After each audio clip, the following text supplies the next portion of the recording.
And so and help me to keep an eye on. Remember when we first started, we were talking about how Verizon's got this outage going, and I'm doing this over my phone hotspot. Make sure, let me know if there's any kind of stuttering or lagging or anything that you've got going on your end. In particular, make sure my voice will match up with what you're seeing video wise, or if there's a noticeable lag in what you hear versus what you see.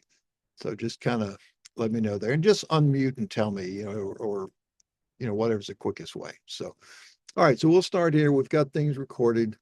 Um, and let's talk about what our class is going to actually be doing. So this is our survey class.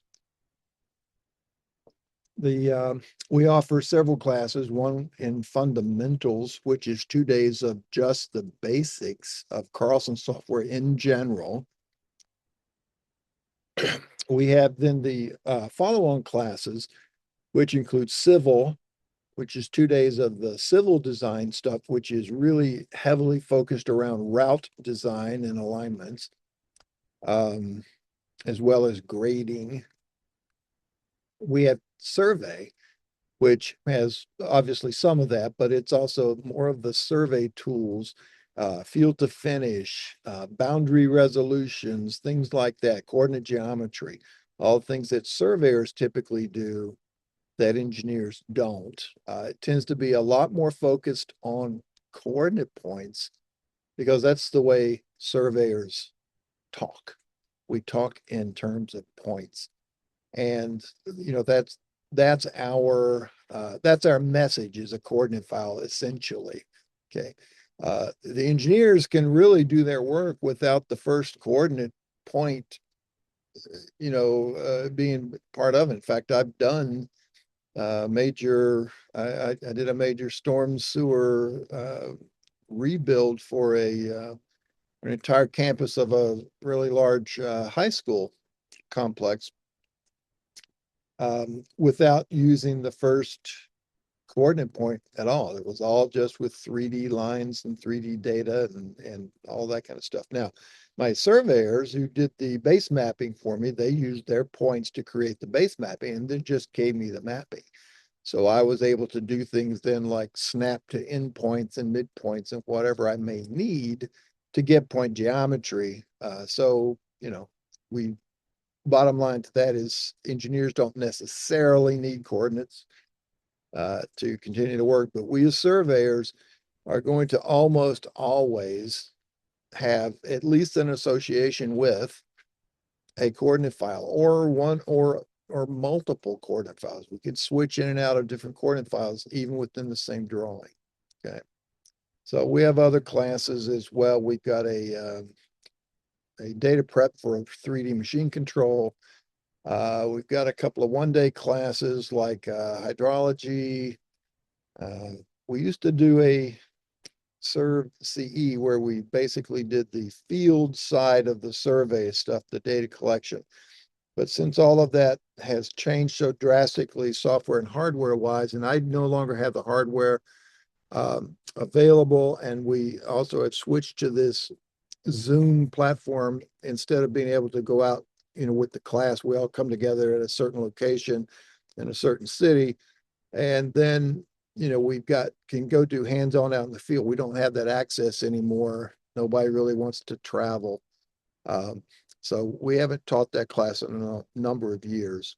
We also do some custom training, whereas if you've got, when you're attending this class, you're paying a per student fee for the class as a whole.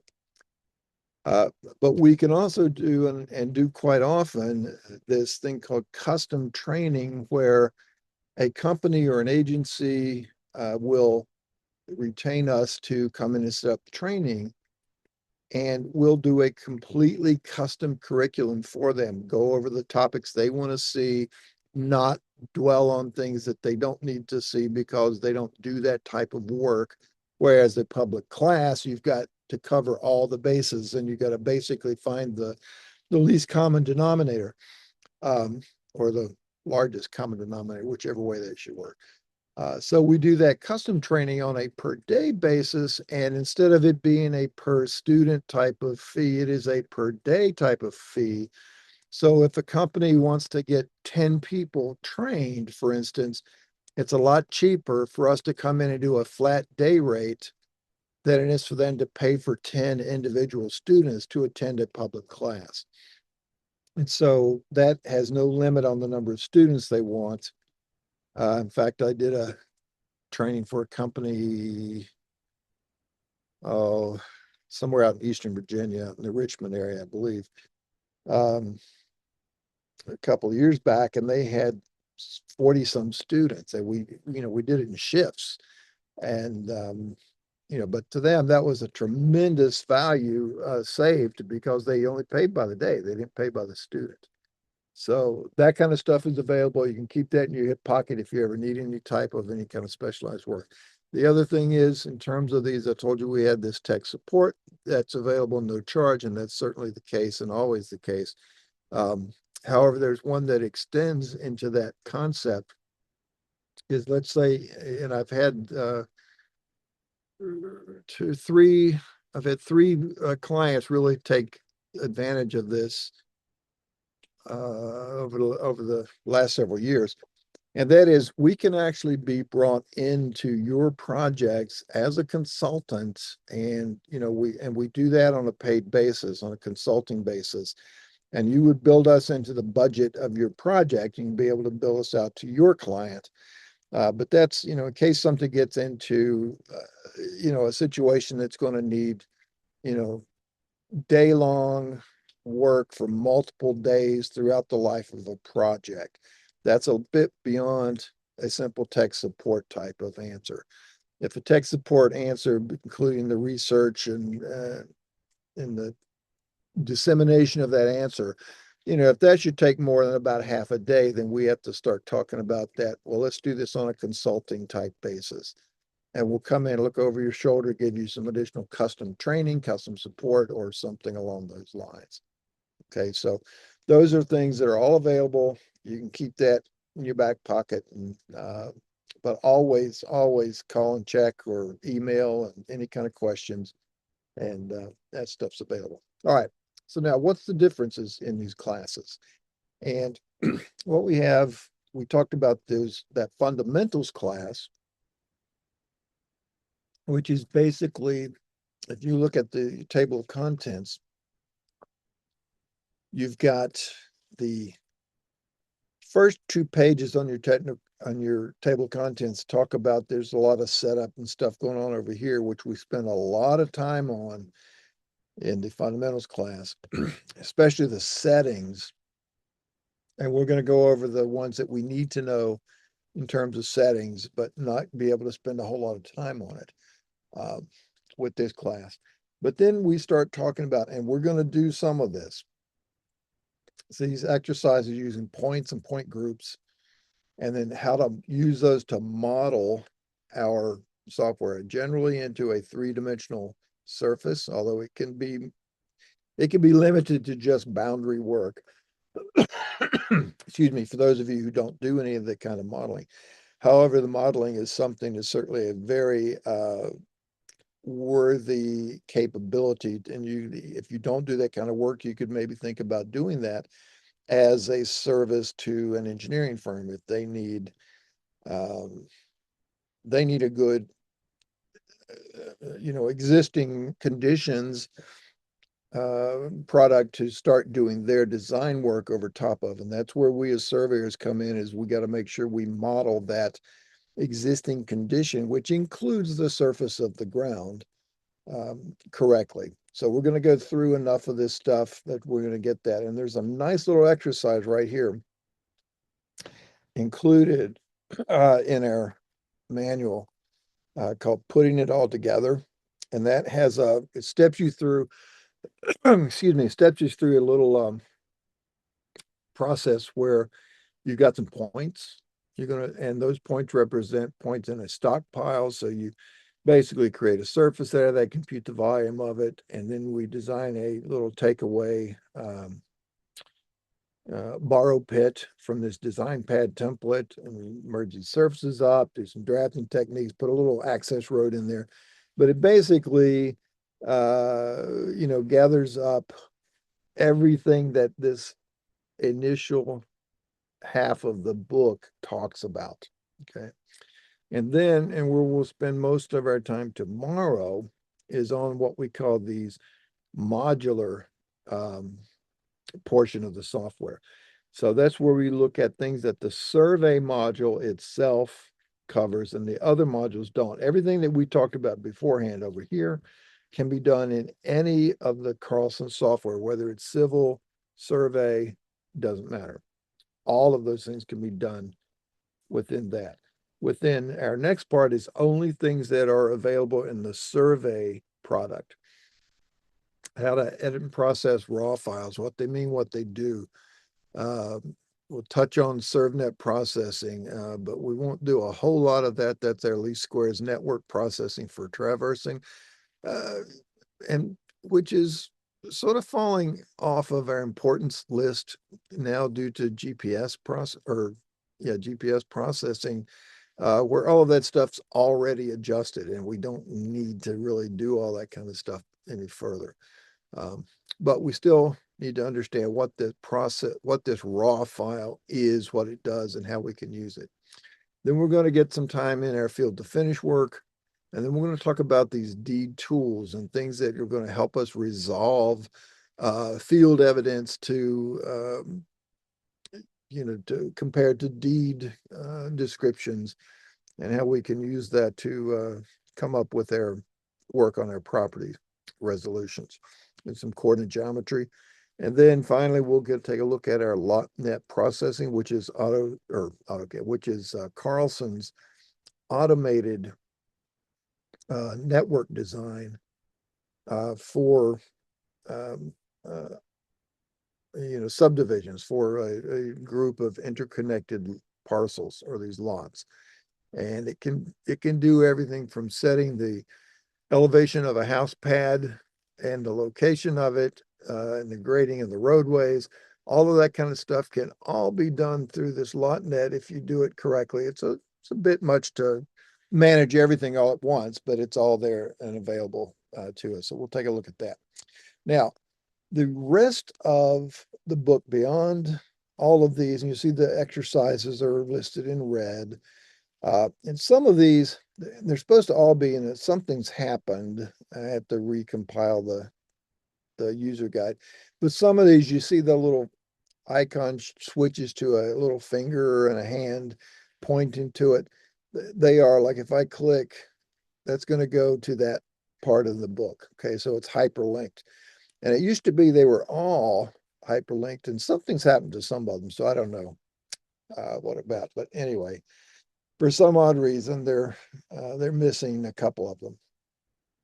But here's something else to be aware of here in this book. This section right here says command reference general menus. So the general menus: file, edit, view, draw, inquiry, settings, and points.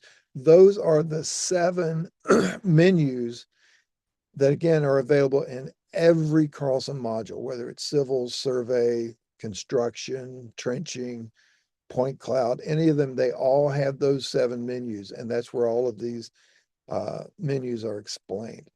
When we get to this part over on the other side here, these are the survey menus only. So these are the menus that show up to the right of this points menu. These first 7 menus are across the top of the software. File, edit, view, draw, inquiry, setting, the points. The first menu after the points menu identifies what product you're running. If you're in survey, it will say survey menu. If you are in civil, it will say 3D data.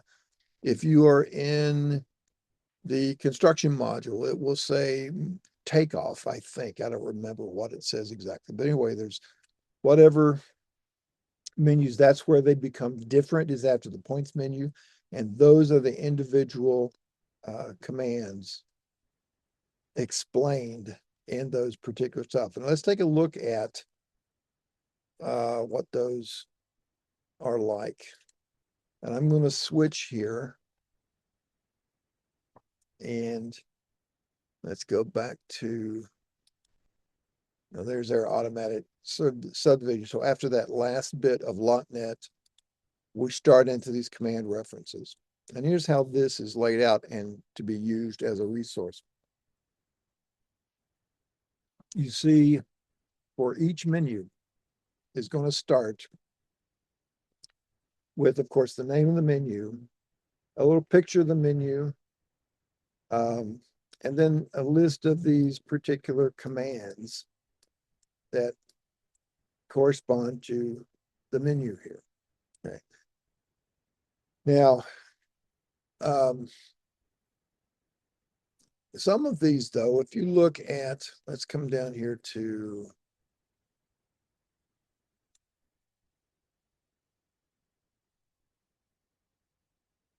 right here to the view menu.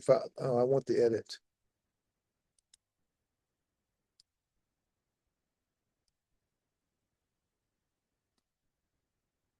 Skipped it somewhere. That's file.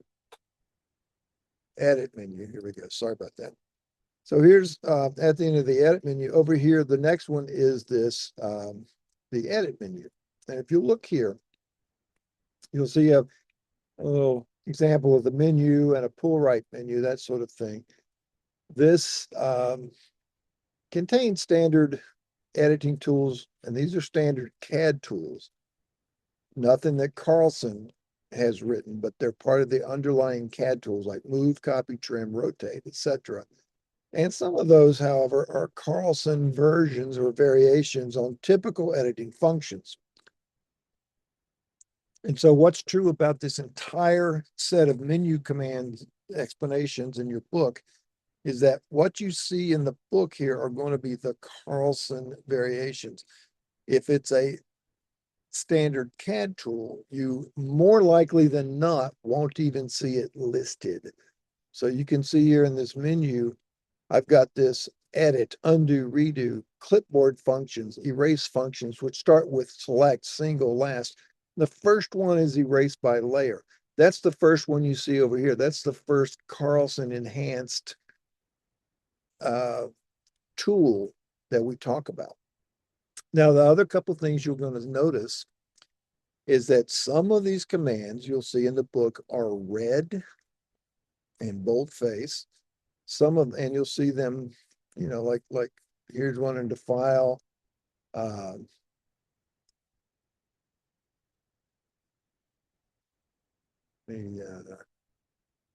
There we go.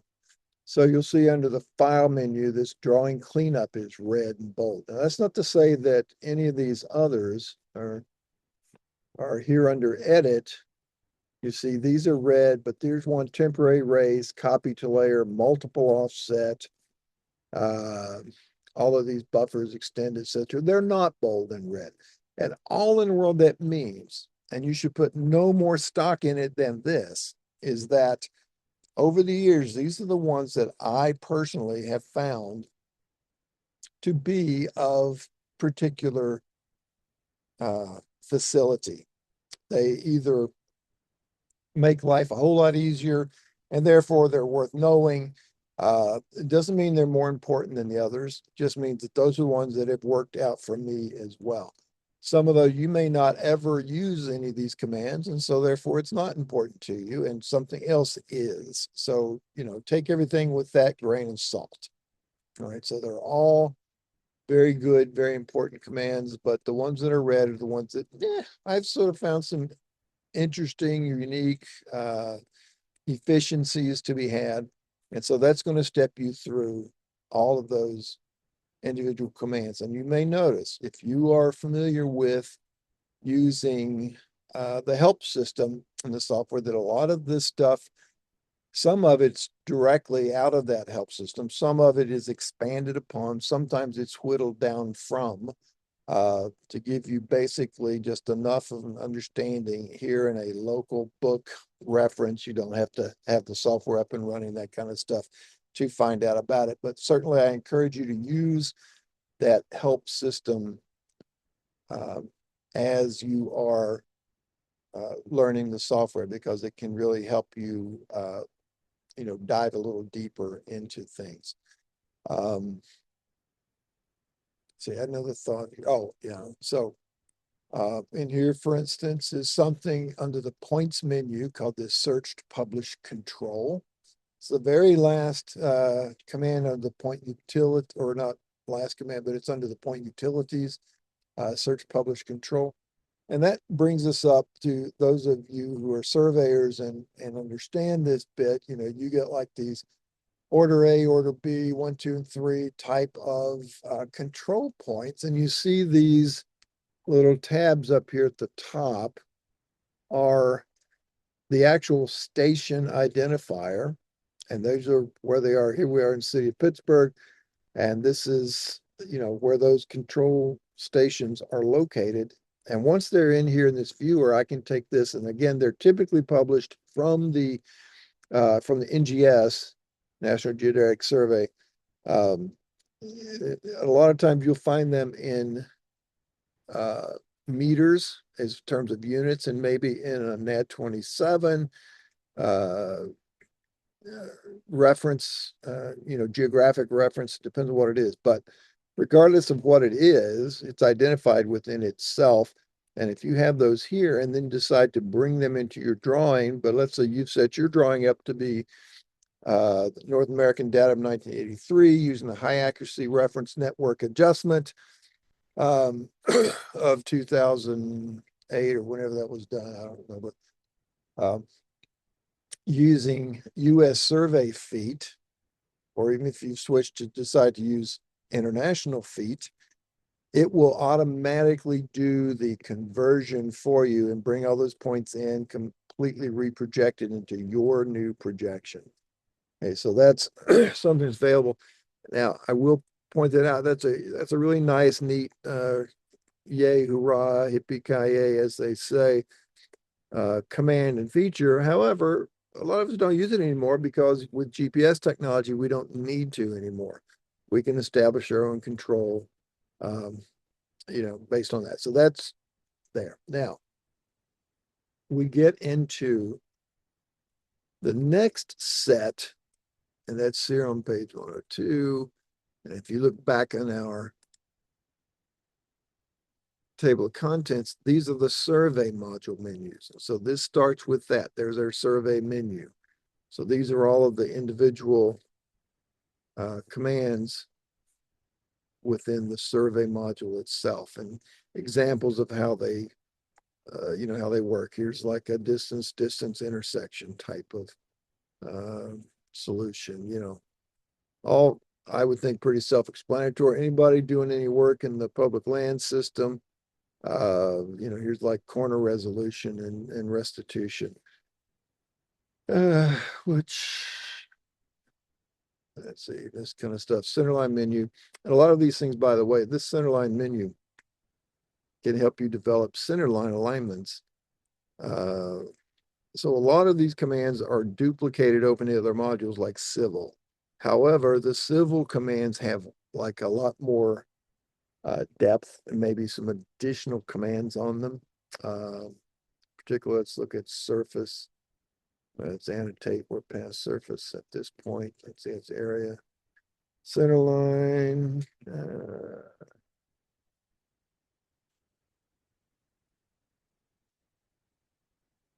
Survey, I'm looking for, there's my coordinate geometry. It's survey. Kogo.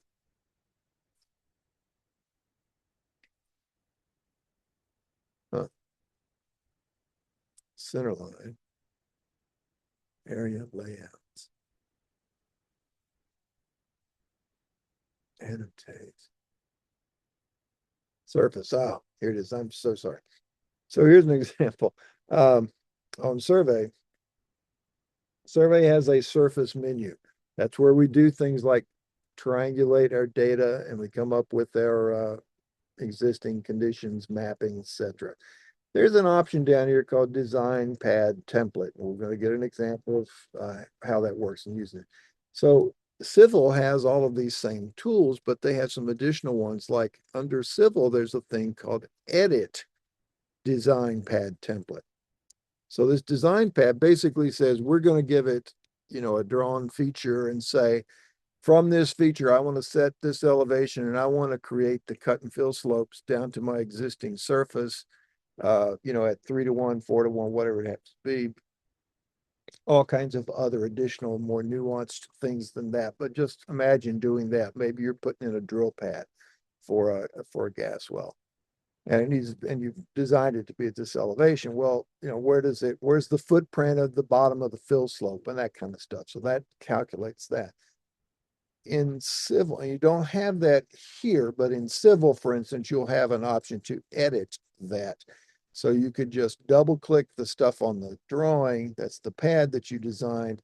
It pops up into an editor. You can have it balance, cut, and fill. You can change the slopes, the side slopes from 3:1 to 2:1 or what have you. You can change its elevation. You can move it around. It will just recompute it on the fly. In Survey, you don't have that ability. You'd have to basically figure out what you need to do with it and then repeat this design pad process over again from the start. Not a big deal. And if it was something you did all the time, it's certainly worth getting the Civil module over. But that's what I'm getting at is when you see a command in here, like triangulate and contour up at the top of this surface menu, it's the same command in these other modules as well. So the Civil triangulate and contour is the same command as the Survey triangulate and contour. So some of those will be there. Some will have additional capabilities. Some will not. Survey has some of those additional things that the other modules do not have as well, particularly the coordinate geometry calculation tools. They're not available. Okay, so that's a little whirlwind tour of the manual, and it works like this. We've got some of the upfront documentation and education with exercises. And at the end of that, you start in here with this command reference. And the first half of the command references are those first 7 menus for the general settings. And then you've got these for this, sorry, I didn't mean to click that. Then you've got the last half is for those survey specific commands. And that takes you up to 141 pages of the manual, and that's basically the extent of that. So we're going to be working through some of this stuff as we go along. We won't be doing it, step 1, step 2, step 3 necessarily all the way, but we'll get an idea, of helping us what we're working on. A couple things about the manual as well. You're going to see things like these little, little light bulb or a notepad or something beside a particular thing in the book. That means, hey, here's an idea, or hey, here's something to take note of. It's important, there's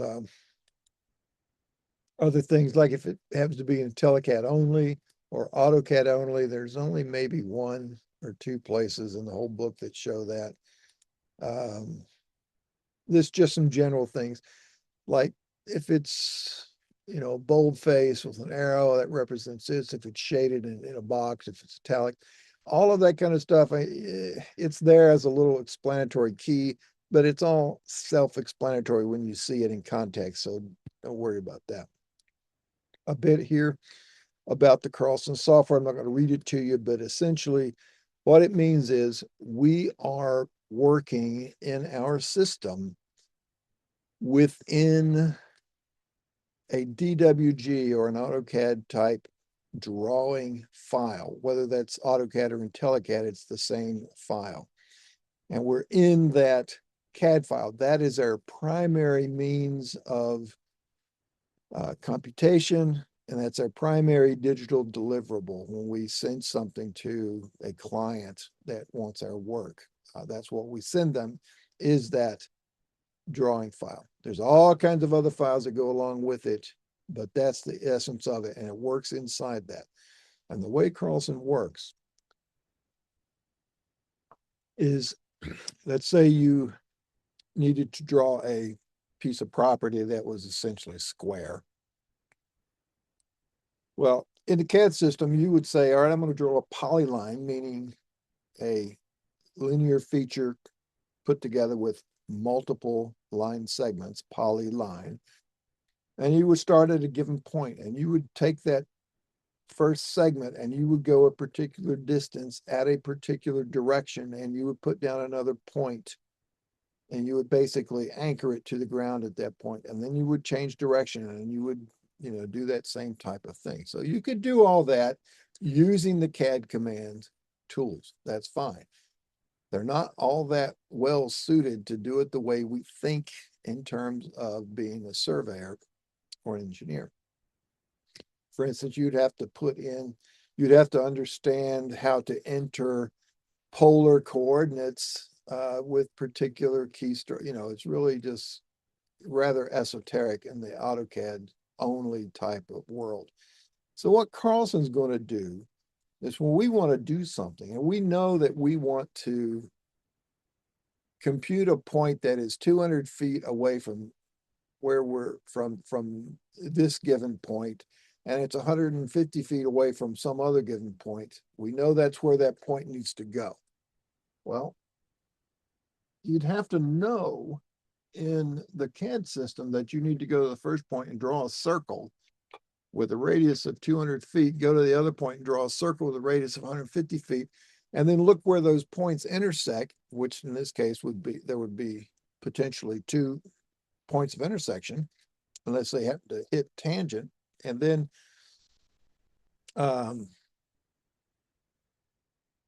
decide which one of those that we want, and then have to make sure we snap exactly to the exact intersection of those 2 figures. So we, as surveyors, though, don't think of it in terms of what we do with the CAD system. We think of it as, I'm going to do a distance intersection. This is how I did it on my calculator using my Traverse module on my calculator or whatever. So what Carlson does is it sits between us and the CAD engine that's doing the actual drawing.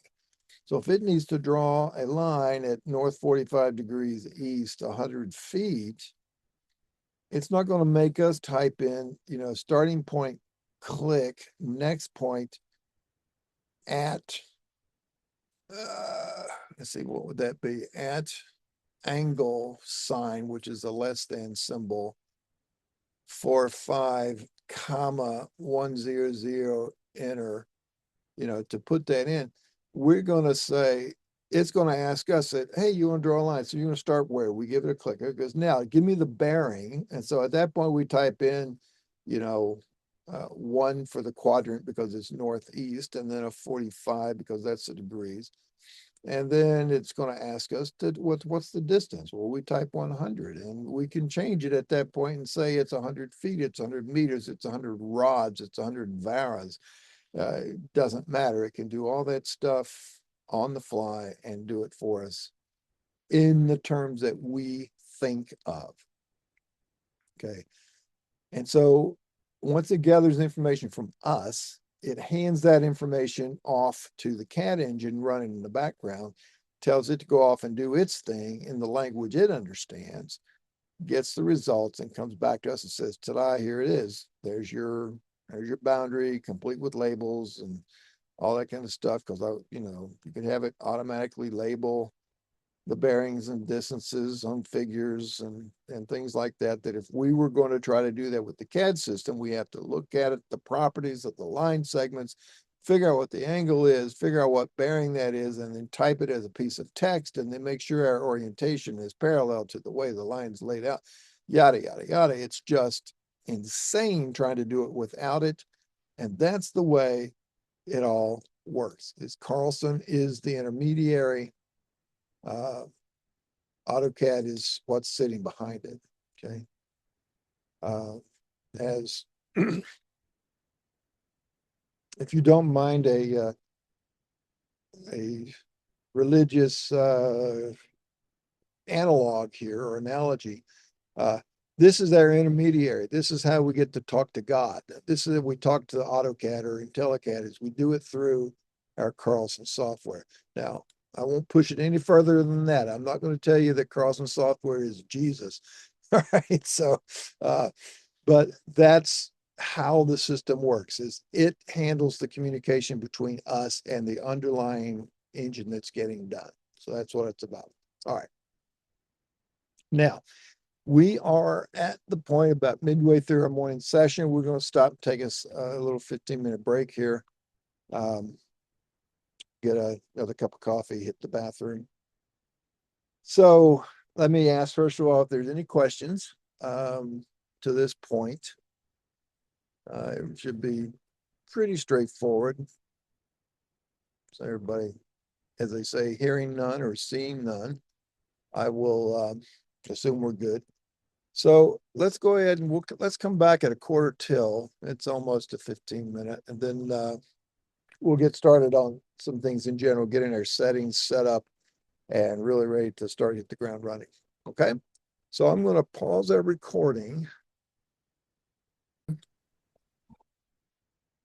And now let's talk about some setup, some basic settings that we sort of need to know and have in place to make things work the way we want them to work. So first thing we'll do is I'm going to switch over to Carlson here. And let's see, is anybody running 2026 version yet? Or is everybody running 2025?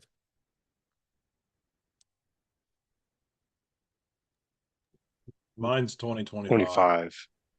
Okay. Yeah, 25. All right, everybody's still on 25, so I will stick with that then instead of going to the new version. Not that there's a whole lot of difference, but there's some. So here I'll get things loaded up. I switched over to the AutoCAD version of Carlson, by the way. Okay, and you have AutoCAD on your machine, obviously, right? Yeah. Okay, cool. And if it's appreciably different on any particular item, let me know and I'll switch over to that and show you that as well when we get to it. So, all right, so it's going to start up here in just a second.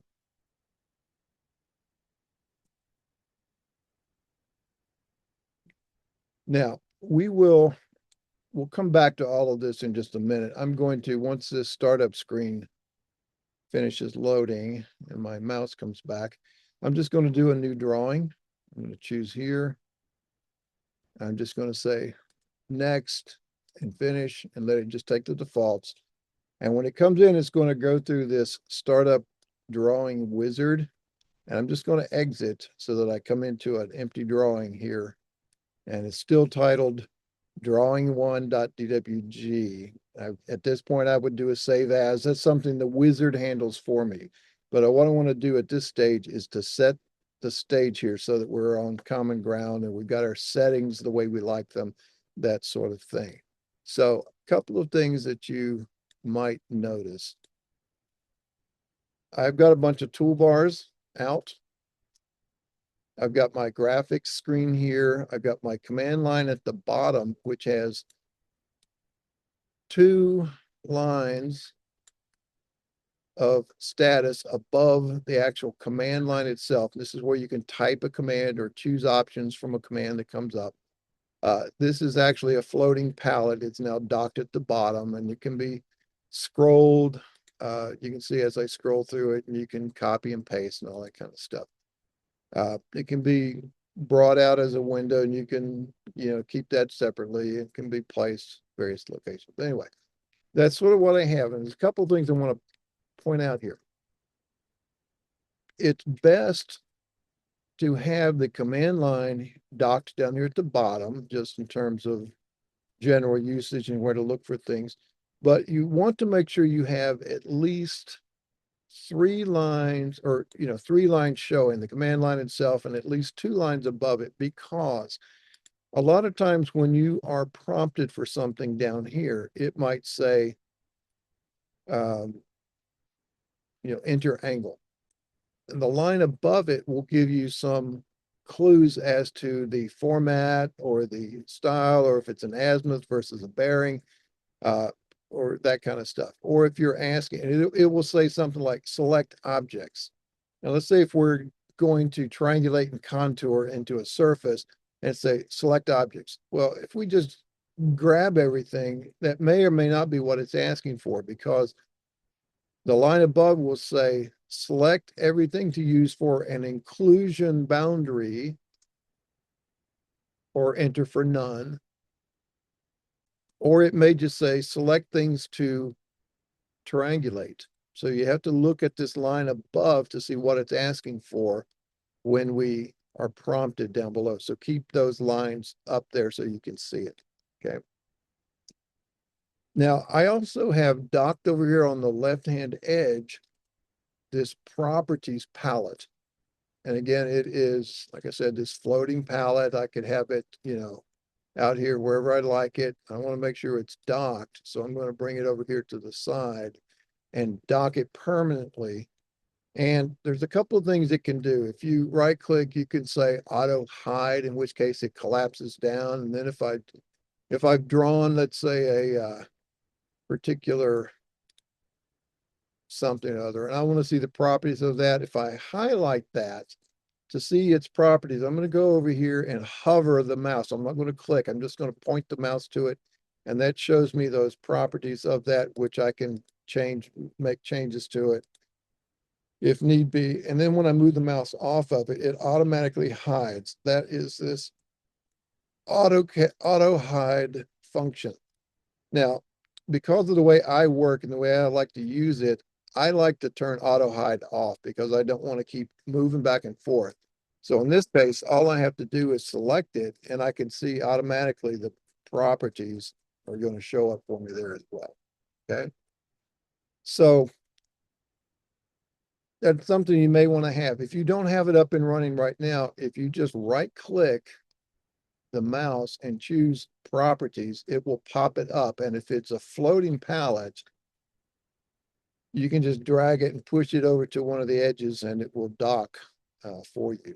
Or you may see like dock to left, dock to right, allow docking, that kind of stuff. All right. So that's one thing. Now I've got a bunch of toolbars up here, which make selecting certain commands a lot easier and faster than digging them out of the menus they're in. In particular, there's one that I always like to demonstrate or show, is this particular one right here called Remove Polyline Vertex. You see that toolbar is right here. It shows that icon.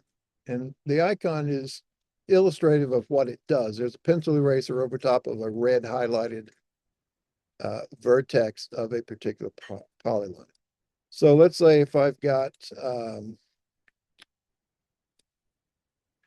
some multiple things here in this polyline. So if I wanted to remove a polyline, if I want to remove this middle point here, there's several ways I can do that. I can select it, and when I see the grips come up, if I hover the mouse, I'm not clicking, I'm just putting the mouse in it, and when it hovers, it locks into this little menu. And this is the point where I can remove the vertex. Okay, I'm going to undo that. I can do it that way. Now that works for something that has just a few vertices, but if I've got a huge long line with hundreds of vertices, some of which might be really close together, and I don't want to necessarily do it that way, I can do it another way. The AutoCAD way or IntelliCAD way is if I go to the command line, I click down here in the command line, I'm going to type P-edit, and that's their standard polyline editing tool. I'm going to select the polyline. There it is. Now I've got all these options. Well, what I want to do, you might think it means edit vertices, but it's not. If I choose that, it tells me that I can, can break, I can insert a polyline vertex, et cetera, et cetera. But one of the things that I want to do is if I choose my if I run that p edit command again, I'll just up arrow, select polyline. Now, one of the things that you might want to do there is to get rid of that vertex. So I'm going to edit the vertices, but you notice there's not one down here that says remove. There is one that says insert. But to remove a polyline vertex means you're going to straighten the polyline. So if I want to remove this vertex down here, what I have to do under this command is I have to know that I have to go to the vertex before I want to remove it. So I need to go, see right here's where I am. I need to go next, which is right here. And now I want to straighten. And I'm going to straighten from here to over here. So I have to go next. So I have to do that next and then next. And so now between those two markers, I'm going to straighten it. But so now I have to choose go. All right, so now I've done that. And then I have to exit and then exit, and I've done it. All right, so that's a little bit of a really goofy way of using the old pedit command. That's the CAD version. Carlson's version, however, is under edit. It's a polyline utility. It is a remove polyline function, and it is a remove polyline vertex. So I had to click edit, polyline utilities, remove polyline, and now remove polyline vertex. So now it prompts you select polyline to remove from. Here it is. And now it says pick the point to remove. Now I don't have to snap to it. I just have to click nearest the one I want. So you don't have to be in order. You don't have to be sitting on a particular one. It just works. Okay. And then enter to end. Done. So now if I undo that, I'm back where I started. So that's a much easier way. You just click near the ones you want to remove, and it finds the nearest polyline vertex and removes that vertex. Well, that command is very helpful. It's in your book under the edit menu. Let's go to that menu, which is here. And it is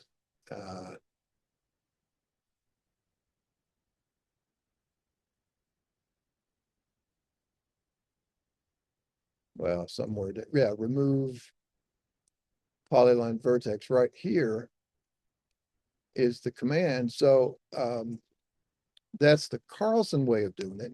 But instead of trying to get it from all those different menus, I might want to see that on a toolbar, and it's right up here on this toolbar, remove polyline vertex.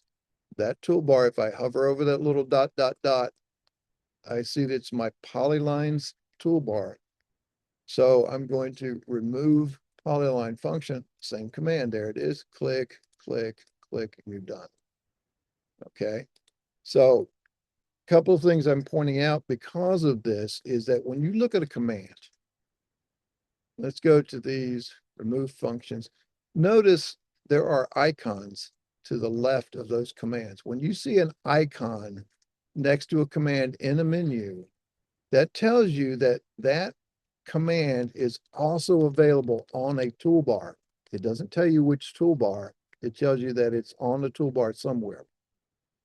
Now, you can figure out from the list of toolbars that it's probably on the polyline toolbar, and it is. But there's another way too of finding out where those things are located.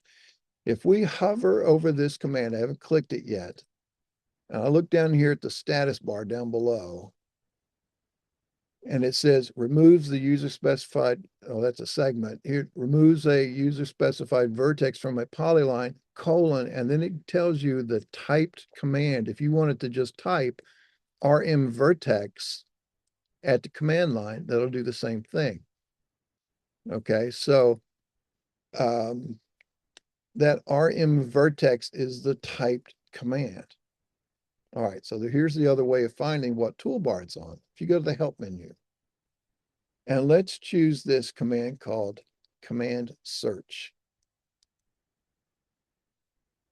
which can also be done by typing in at the command line, CMD_search. Oh, by the way, I keep forgetting this. I have this available. There, now you can see my mouse a little easier. So you see down here where it says command_search. If I type that and hit enter, it brings this up. And these are like all the different commands you can see, you know, got quite a few here that I can find. So I can just start typing up here. If I knew the command RMV, it goes to that, it finds it, or I can even, if I don't know the command, I know I'm going to remove, and it's something about a polyline. So here's my polyline vertex. And if I select that, I see it's on the edit menu. It's on a sub menu called remove polyline. It's available to all modules. There's the keyboard command, and there's the toolbar that it lives on. Okay. And again, you can just type as much of this as you might need. Like here's remove, and I can see remove polyline vertex is right here. It's on my polylines toolbar. Okay, so that's a way to find out where that is. And if you decide there's a lot of functions on the polyline toolbar, one of which is this one right here called join nearest, which doesn't come from that same menu under edit polyline utilities. It's just right here on edit called join nearest. Okay, so, but if you find that you might use this toolbar quite a bit, like there's reverse the direction, join nearest, there's extend by distance, all of these different tools that we use from time to time. If that's going to be handy, we need to have that toolbar up and available. Now, here's how you get your toolbars. You can, in this blank gray area, let's see, wait 1 second. I see that I've got a chat that's up here. Oh, okay. As Ryan just told me the version number, thanks. So up in this blank area, if you can find a spot there, if you right click the mouse, you're going to get a pop-up and you're going to get a choice to show a toolbar. And there's different categories. Now there's Carlson toolbars. There are toolbars available to this subsystem called CG Survey, we'll talk about in a minute. And then there are toolbars that are CAD specific. It might say AutoCAD, it might say iCAD, or ACAD and iCAD.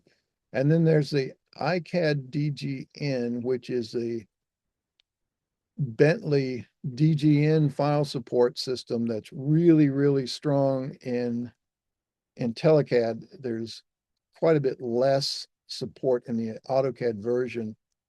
The IntelliCAD version, in fact, it can work on a DGN file without converting it. You don't have to save it as a DWG and all that. But regardless, these are where they are. So if I look at my IntelliCAD toolbars, here are the ones that I have active.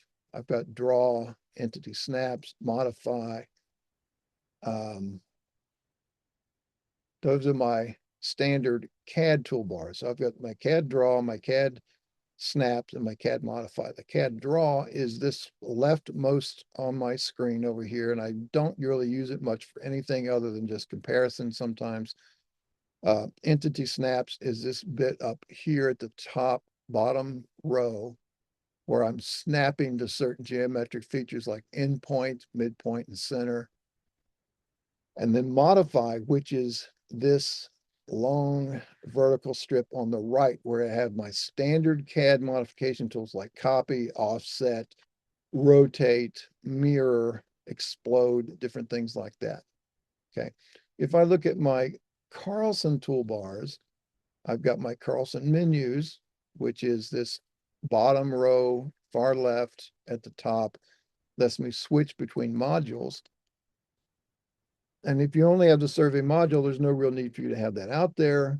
And all of these, by the way, all of these commands are available in the menus. So, and then I've got the Carlson draw commands, which unlike the IntelliCAD draw, which is here vertically on the left, these are vertically on the left inside a level, and these have the Carlson draw tools. So I can draw a polyline using the standard IntelliCAD tools, or I can draw a polyline using Carlson tools. Now, my preference for doing all of those things is to always use the Carlson tools because they give you more options and more control. The biggest thing that we're going to have available to us in all of our Carlson controls are going to be when it prompts you to pick a point.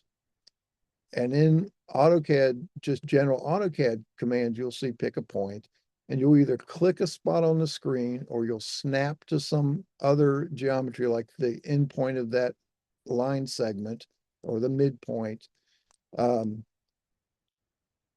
of a circle, all those kind of object snaps. Or you could type in a coordinate value of X, comma, Y, comma, Z, optional, to enter a coordinate location, and that's where it enters that point and then asks you for another point. But the difference when you're using a Carlson command that asks for points is you're going to see a prompt that says pick a point or point number. So it lets us use our coordinate points based on the coordinate point number as that point location. So that's why it's always, in my opinion, best to use the Carlson commands to ask for things. So I'll always draw a polyline using Carlson draw instead of the IntelliCAD standard draw command. Either way is fine because what you're left with in the end is a polyline, nothing more, nothing less. Okay, so that is just the enhancement with that particular Carlson tool. I also have my entity properties, which are things like what layer they're on, what color, what line style, what line weight, and that's this toolbar right here. And I've got grading commands. I use that for civil mostly, and that's going to be right in here, these things like triangulate contours on there, I think, flat to surface. Different types of tools are available to us. So grading inquiry, and that's this command up here. And the biggest one I use out of there more than anything else is just the distance command. Layers. Now, the Carlson layers toolbar is this one right up here. It says layers and it's to the right. And that lets me do things like isolate layers, restore layers, freeze layers, thaw them back. And it also includes this one here that I use quite a lot called erase by layer, which lets you take the entire layer's contents and erase it without having to select them. And then you can switch and make, different ones current, etc. All kinds of different commands here. A lot of those commands are also available under the CAD layers toolbar, which you can see under iCAD. There is a layers toolbar for that. I just find more functionality out of Carlson's than I do out of IntelliCAD, so I keep that up and going. So layers, then polylines, we talked about that one already. And then there's a couple more I have up down here. I've got the standard toolbar, which are these file, new, open, save, print, preview, spell check, includes the undo and redo commands. Surface commands is where I can do things like triangulate and contour. I can view the surface in 3D views. I use those quite a bit often here. Again, those are available under the view menu. And then I have these transparent point and selection commands. That's my vertical one on the right, short one here that lets me in the middle of another command. Let's say I'm drawing this polyline. And let me see, what is my distance here?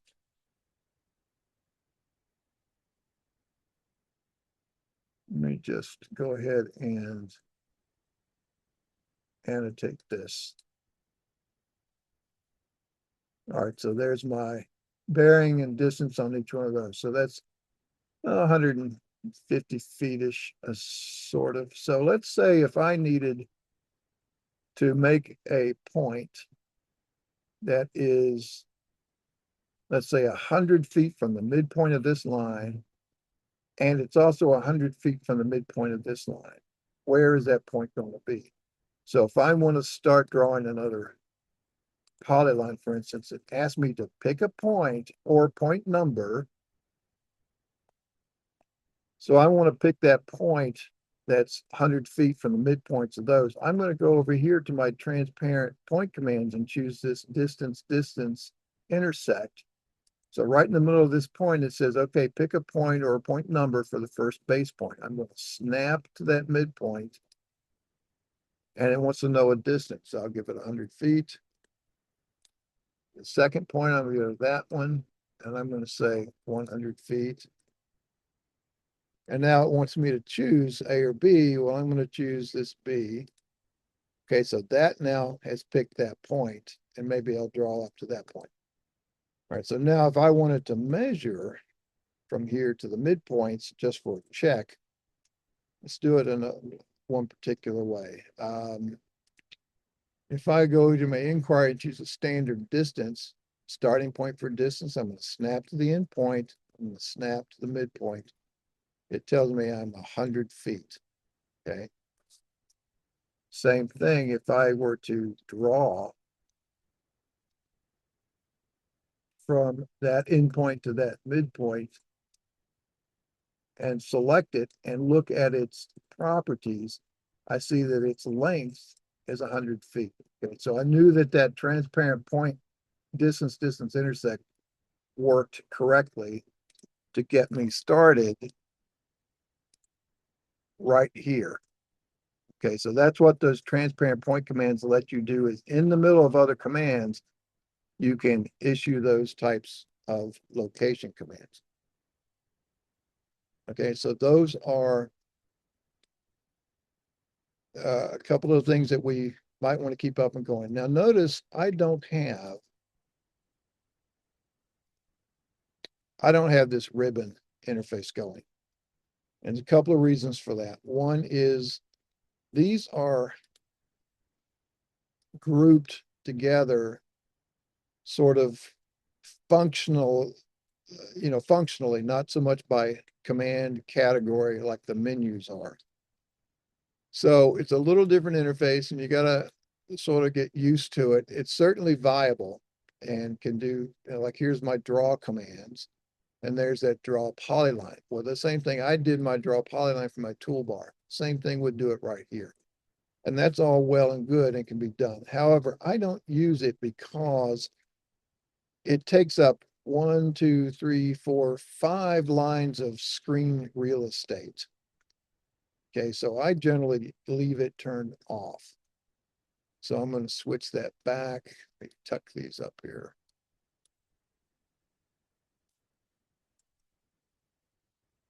So that gives me that much more screen real estate. And that's really the only reason I don't use it.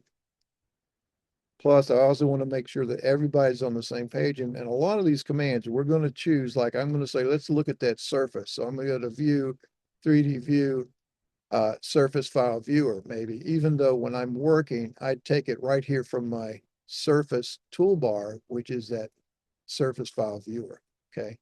So we'll use some of those, but those are the ones that I have if you wanted to match this. Now, there's another way of looking at where those come from is under a settings menu. And there's this toolbar setup. And when I run that, I get this list of toolbars and you can see the categories are the same here as if I had right-clicked over here and chosen it that way. So if I'm looking at my Carlson toolbars, these are the ones that I have active. I can switch that, go to IntelliCAD, and these are the ones that I have active from IntelliCAD, different categories. Carlson DGN versus IntelliCAD DGN, various different supports. So you can do all those and turn them on that way. You can also do one other thing for settings toolbars is this toolbar manager. Let's say you get the toolbars up and going, everything's like you like it. You want to save that. Well, you can save that toolbar file and it puts it out on your drive with whatever name you give it. So then later on, let's say you get a new installation or you're on a new computer or whatever, you can go right back to that toolbar manager and load that toolbar file and it will restore that the way you've got this saved. Okay. So that sets up our interface. Couple things we may notice about it. When we're looking at stuff, I'm on just a flat 2D polyline. It's a zero elevation. If I select that, look at my properties over here, I see elevation 0. So if I were to spin that up in 3D, for instance, you look at that like that, you see it's really all just lies in the same plane. But notice over here, I've got this little icon thing. I can do a front view. I can do a back to top view. And it looks like I've got a straight point down here, maybe.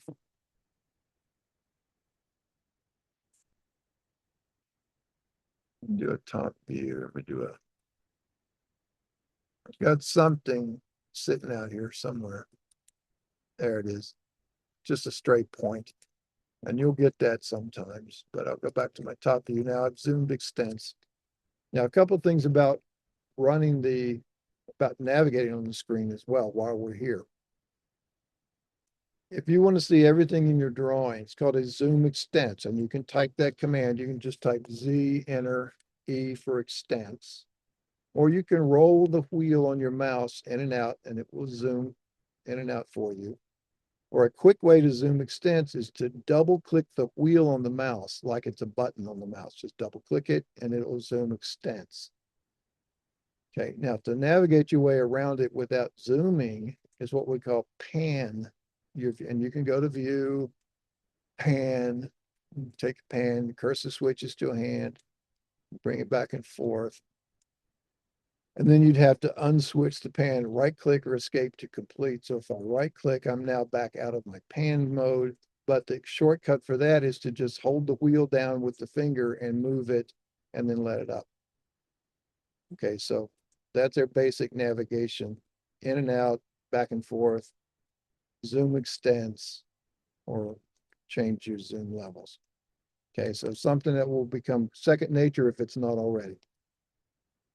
Now, a couple of other things. I think that's about it for those. Now, I want you to watch something here. You notice these labels that I did, and I did this when I drew this. I was under annotate. I said auto annotate, and I just took the defaults, and yours may or may not match, and it puts them on a particular layer. This is on a layer called decalls. Whereas this is on layer 0, so all of that's set up in those defaults under auto annotate. But what happens when I change this polyline? If I just select it, I'm going to grab this grip and I'm going to pull it down here. Now watch the labels.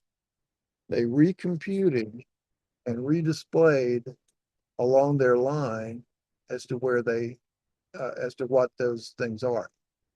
That is due to a particular setting. Under settings, Carlson configure, general settings, and we're going to go over some of these here in a minute.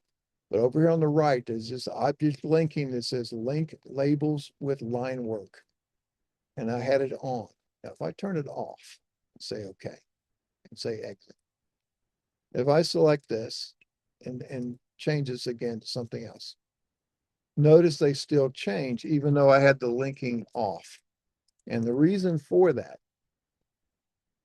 is that the behavior of this linking is affected by the time I created the label as to what that setting was done, or what the setting said when I did it. Now, if I go back and re-annotate that, I'm going to auto annotate that command. And I notice over here, I've got another thing that says somewhere,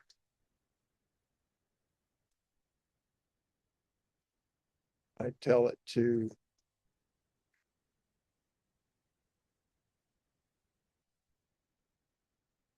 well, let me look at my general settings. Oh, previous labels, I have mine set to erase. You can either keep them or prompt before erasing, but I have it set to erase.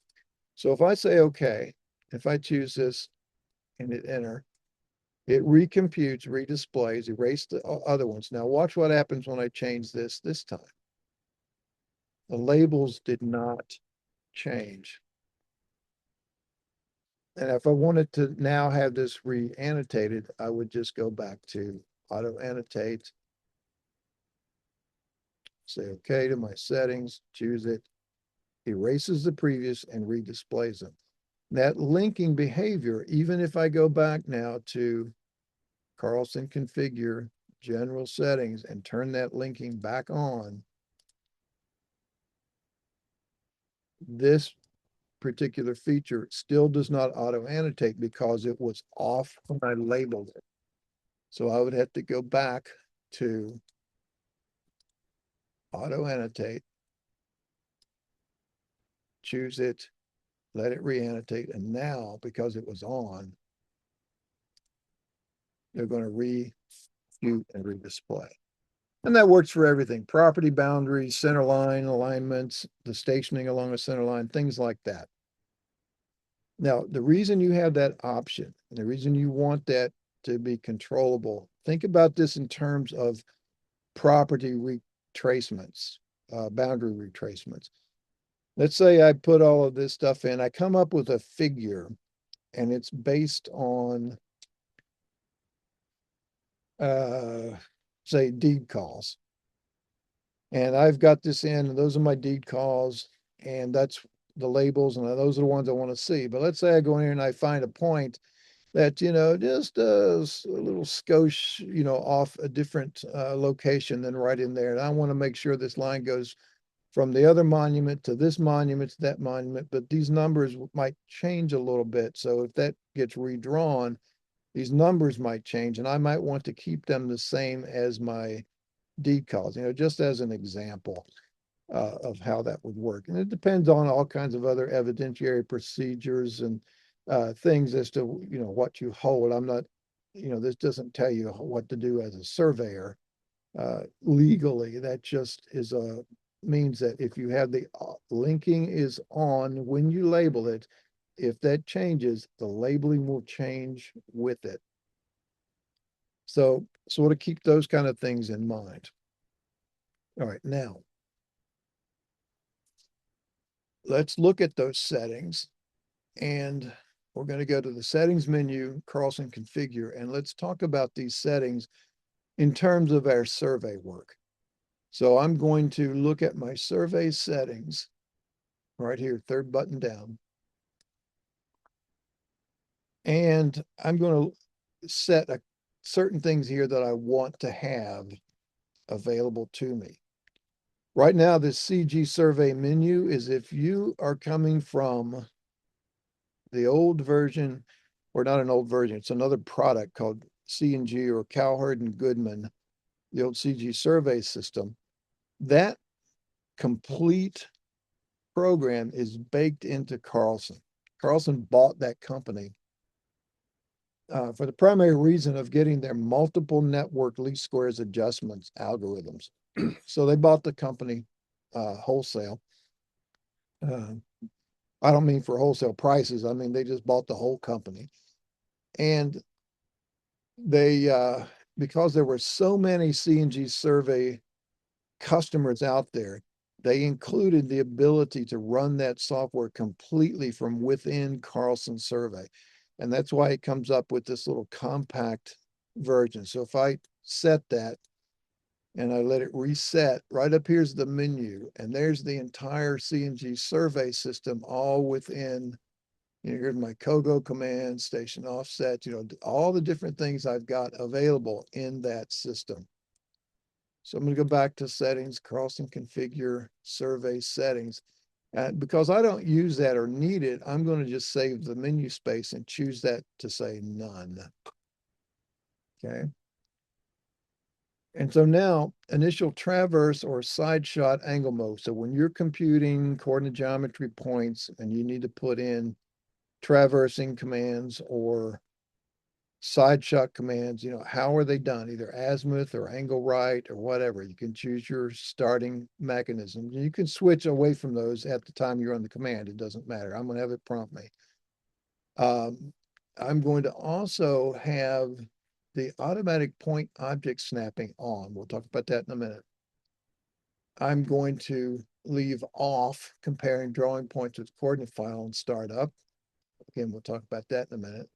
And we'll automatically check Carlson Community for missing symbols. That's sort of a optional thing. You can join this thing. It's free of charge. Don't even have to set up an account. You just log in and it gets you access to, like, some people may have supplied a symbol library of all kinds of different points.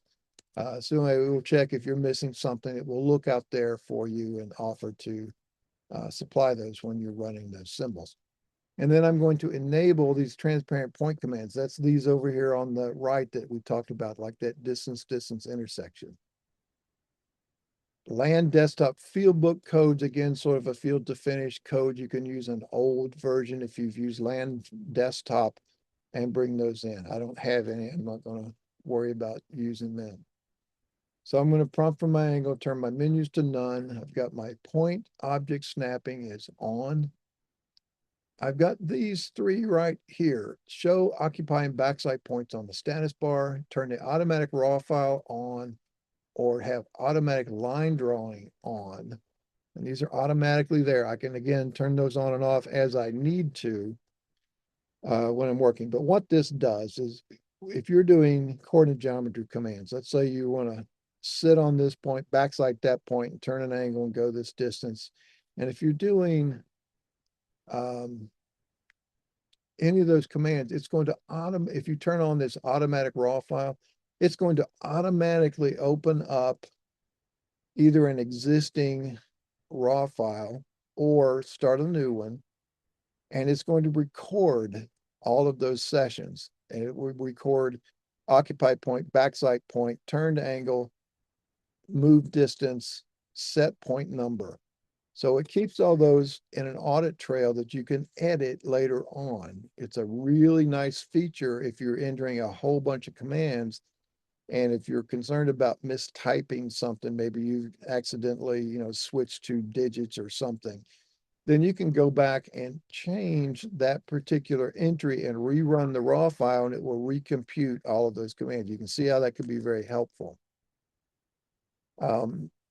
I don't generally have my switch to have it automatically on. I'll do it if I know that I'm doing a bunch, and I'll turn it on purposefully when I run the command the first time. And those are available, like I said, at the time you run the command. Automatic line on will draw lines between points that are all of your traversing commands, whereas all of your side shot commands will not have lines drawn to them, only the traversing commands. Okay, and all it does is just create the line work out there in the drawing. So it might be useful to help you keep track of things. Now, the show, occupy, and backside points on the status bar, that's a little thing down here, and it doesn't work real well all the time. But down here in the bottom corner, you see a little pop-up that says OP and BS for occupy, point, and backside. And it'll tell you the point numbers you're using. Well, that's well and good when it works. Let's say you're doing a bunch of commands, you get interrupted with a phone call, you have to go take care of something somewhere else away from the desk. You come back and you go, okay, now where was I? What point was I on? What was I backside? Where was I? I don't know. And if that's on, you can look down there and see, and it could tell you. But the reason I don't have mine on, because A, it doesn't work real well all the time, particularly with the IntelliCAD side of things. But it's real easy just to reestablish it. You just do that with a real quick inverse. If you want a backside point 37 and you want to sit on point 125, well, you're just going to do a real quick inverse from 37 to 125. And that's as if you traversed from 37 up to 125, and it's sitting there waiting for you. The previous point was 37, that's your backside point. Your current point is 125, that's your current setup.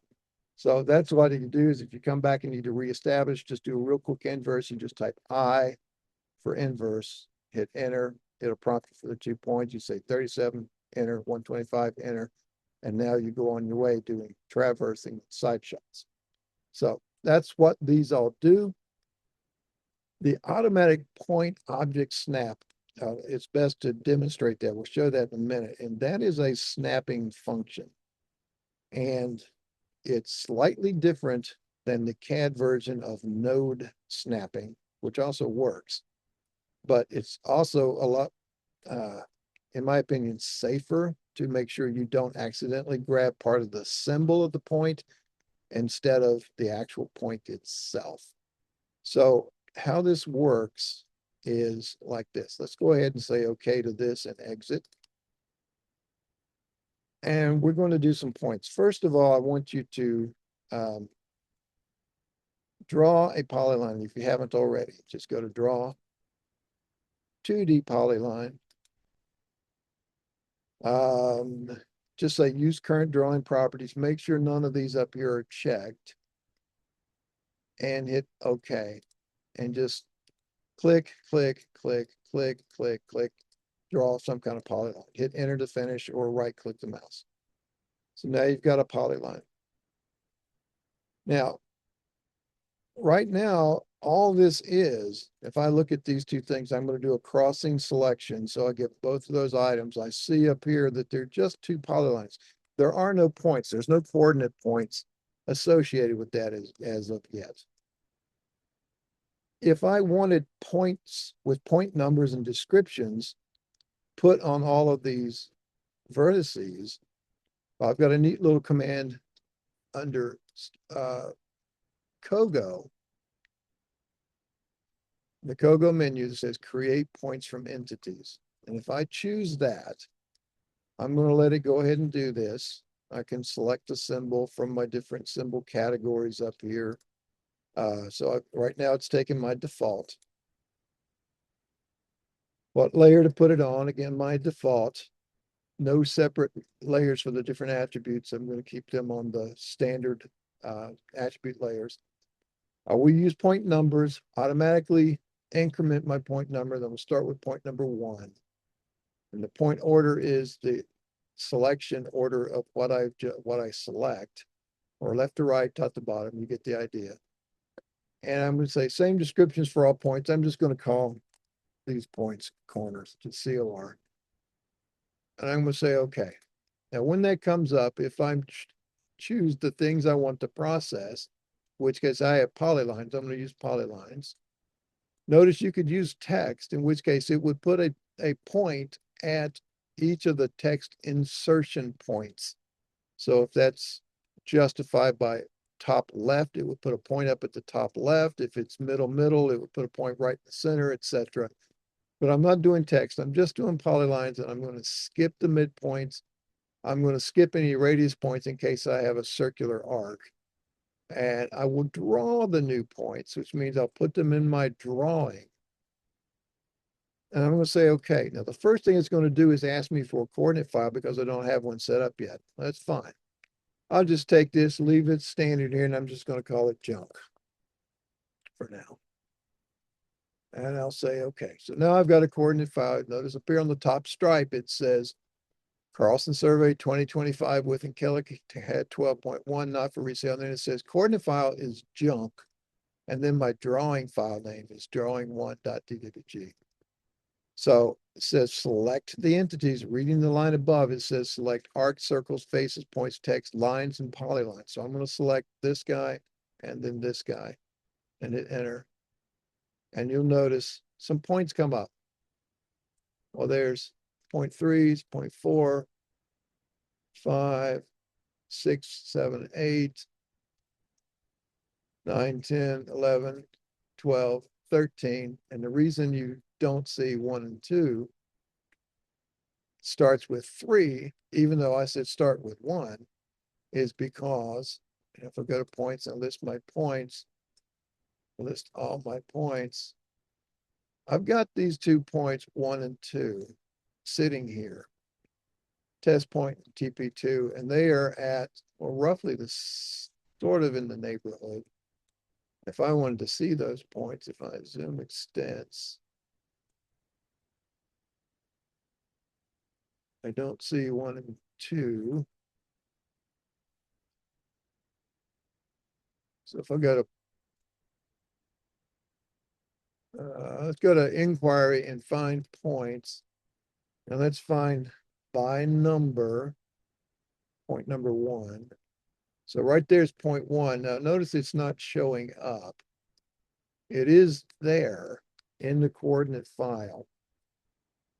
But when I ran that command, Kogo, points from entities. And I said, okay, notice right here, I said, draw new points. That's because that's an old point. It already existed. So it was in that file. When I chose my coordinate file as junk.crd, that file actually already existed and it had within it those 2 points. So it just added to those. It did not overwrite them. It started with 3 instead of 1. So if I wanted to see those 2 points, I had to bring them in my drawing. So I'll go to points, draw, locate points. And let's just go down here and say draw all. Now it's going to erase my other ones and put these 2 new ones in up here. Okay. So there they are. They have elevation, which you can see when I hold the shift key, press and hold the wheel on the mouse, and I'm going to just spin it up. You see they have elevation, whereas the others are down at 0. I'm going to go back here and get my top view back there. Now, I've got some coordinate points. So what would happen now if I wanted to do this 3, 4, 5, 6, 7, 8? If I erase this polyline, and maybe even this one, 9, 10, 11, 12, 13. So I'm going to erase both of those. Let's say I wanted, if I needed to recreate those. Well, if I go to draw 2D polyline, I'll just again keep that there and say, okay, points or point numbers. Well, watch what I can do now. I'm going to go from 3-8 and hit enter. So it went from 3 to 4 to 5 to 6 to 7 to 8, and that's where I'm setting. I'm finished, so I'm going to hit enter. I'm going to repeat the command. And this time I'm going to do 9 through 13. Enter and enter that. Now I've recreated those. Now I'd have to go back and re-annotate that to get those labels back because I got rid of the first one. Okay, now. Does everybody understand point snapping and what are called running O snaps or E snaps, running object snaps or entity snaps? Well, right now you can see up here on my snap toolbars, I've got these 4 things are on. I've got extension, center, mid, and endpoint. I can also find that out coming down here on the command, on the status bar down here at the bottom. And if I right click on this entity snap settings and choose settings, and you see there I've turned on endpoint, center point, midpoint, and extension. And what that means is I'm going to have those always on. So if I go to do a command that needs a point, let's say I'm going to draw a point, those are now active. I don't have to turn them on. And if I hover over this, it gets the nearest, see, there's that midpoint. If I get closer to the endpoint, there's the endpoint. So I'm going to go from that endpoint, say up to that endpoint. Okay, so there's now, and I've gone right to the endpoints. Okay, if I do that same command, come down here and choose 2D polyline and enter. Now watch what happens here. Maybe if I can get this to work correctly. When I said endpoint, notice it found the endpoint of the symbol and not the actual endpoint of that line. Now I could have been more, now it did pick the line here. So, you know, and if I select that, just grab the grip, maybe it would have selected up there instead. Well, that would not be correct, even though at this level, it looks correct. So how we're going to make sure we don't accidentally grab those features of those symbols, which are just blocks, is this point object snapping. Remember, we turned it on under Carlson configure survey settings, automatic point object snap on. So this is different than using that endpoint or even the node point, because there is an AutoCAD or IntelliCAD node or the actual point entity that's contained within this. Notice up here, it's a group of 3 things. I've got 2 blocks and I have a point. So the two blocks are, one, the symbols, a graphic block. The other block is this block of text, which is called an attribute block. And I've also got the node or the CAD point as part of that point. So if I wanted to make sure I always got to the middle of that point instead of that symbol, then one way I could have done that is by drawing this 2D polyline, and I could have turned on, I'm going to shift and right click to pop up temporarily just for this command, this node snapping. And then I can snap there. Notice it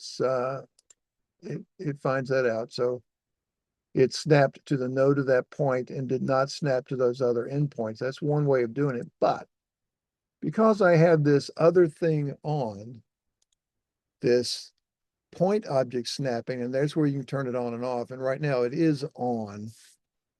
But if I go to snap, now watch what happens if I just point to, I'm just pointing to a part of the text. It pops up that that's 0.5, gives me the values, gives me the description, tells me the coordinate file it's from, and it tells me what command I did when I created it. That was input edit points. All right, so now I'm going to click just where my mouse is hovering, and it grabs that. I'll go up here. I can come over here and grab that one. And notice how it snaps to the actual point instead of accidentally grabbing those other snap points. Okay. So that is what that is. And if it turns out it's not working, you can just choose it here. It's now off. So now it's back on. So it'll tell you that it's on or off. Okay, but that's why that we set it up in that settings to automatically be on. So we can just hover over part of the point name and it will find that actual point location, and it won't go accidentally to those other locations that look okay at this level, but are actually incorrect. All right, so that's that particular function. Now, one other thing about points to talk about here is you see that letter O in test point. It looks like a rectangle. It's not round like a letter O should be.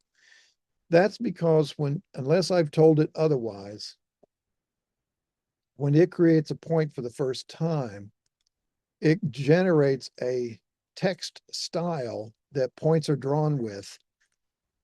And that is called a style called PTXT. That's for point text.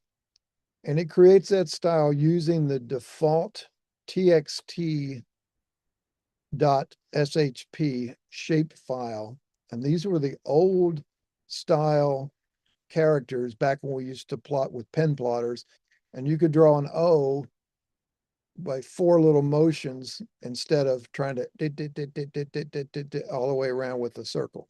Well, now we use, true type fonts and everything's all nice and handy, and we might want these to look better, particularly if, and this is a big if for some of you guys, if we leave our points in the drawing and we want to use the descriptions of those points as labels and maybe freeze off the point numbers and the elevations, but leave the descriptions and keep that as part of our drawing, we don't necessarily want our points to look like they were drawn by crayons. We want them to be something nice and pleasing looking in terms of a text style. So once this is done, you can go to the Draw Text menu item and choose pick text style. That's one way of doing it. You can, or I'm sorry, set style. That's a way to do it. Or you can just type the style command and that will bring up, and this is for the AutoCAD side of the world, you have to do it with the style command. And that brings this up where you can redefine that font that was used to make that. You can do it there. In IntelliCAD, this is one of the reasons I really like IntelliCAD better than AutoCAD for this. I'm going to use this command right up here on my layers toolbar called layer control. And when I choose that, and that's the same as going to my view menu and choosing layer control. When this comes up, you're going to see what you would expect to see. There's a bunch of layers, and that's where you set the color, the line style, etc. for the layer behavior.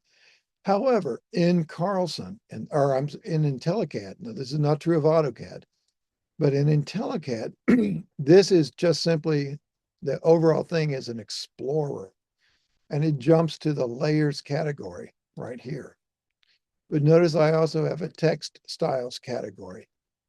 I've got a list for all my XREFs. I've got a line type category.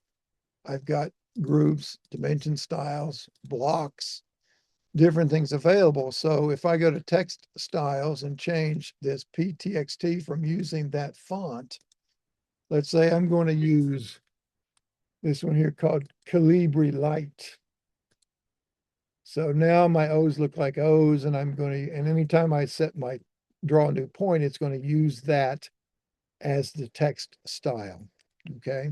So now I could freeze. I'll go to view, freeze layer by pick. I'm going to pick the point number, the point elevation, and now I'm left with just the descriptions, at which point I could leave that in as part of my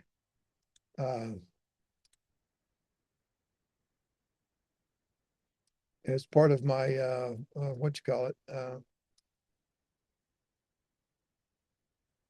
as part of my drawing. You know, I can use that to label property corners, whatever. I can move these layers around just by grip. You can also do things on the points menu, like move point attributes with the leader, and I could move that guy up to there. Now that has moved that because it's looking for the elevation and point number, you know, in which case I could put this up to here now separately. You know, all kinds of ways that you can do that, and might be beneficial to know about that text style. And again, you can either run the style command, which is draw text, set style, or type style. And then that lets you choose. There's that PTXT, and you can choose this. Okay, now to keep from having to set that style every time you start a new drawing, or maybe open another one that has that style with a different definition, you can put that in what's called your drawing template, your startup drawing template. And all you do is you define a style called PTXT, give it the font you want to use to make that particular text style. And then when you save that as a drawing template, if you start a new drawing with that template, it's going to use that particular style. So I'm going to do that real quick just for demonstration. I'm going to File, Save As, and I'm going to put this, let's see here.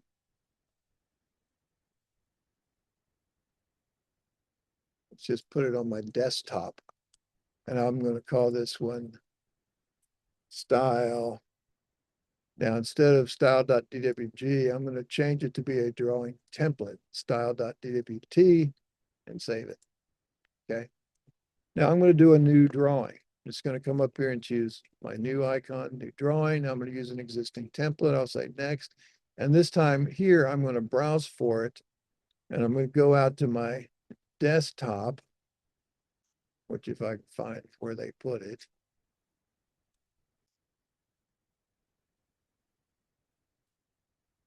Right here. And I'm going to look for that style, DWT, here it is, say open. And I'll say finish. And so now I'm going to be in this new drawing. I'm just going to exit out of that.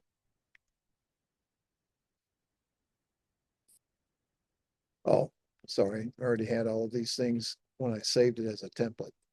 So that drawing template, let me save this now that it's empty. I'll save it as a template. I'll put it back here and call it style.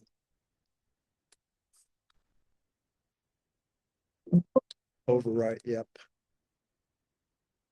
Oh, it's in use, all right. Let's call it style. 2.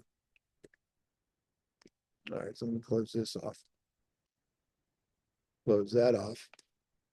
Now let's just do a new drawing from a template. We'll browse.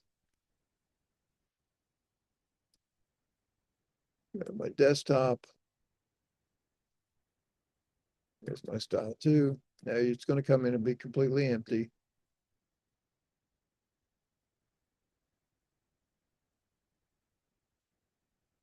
And let's draw my points. Well, I don't have a coordinate file yet, but if I say points set coordinate file, and I'm going to set it to that junk that I had before, which was right there.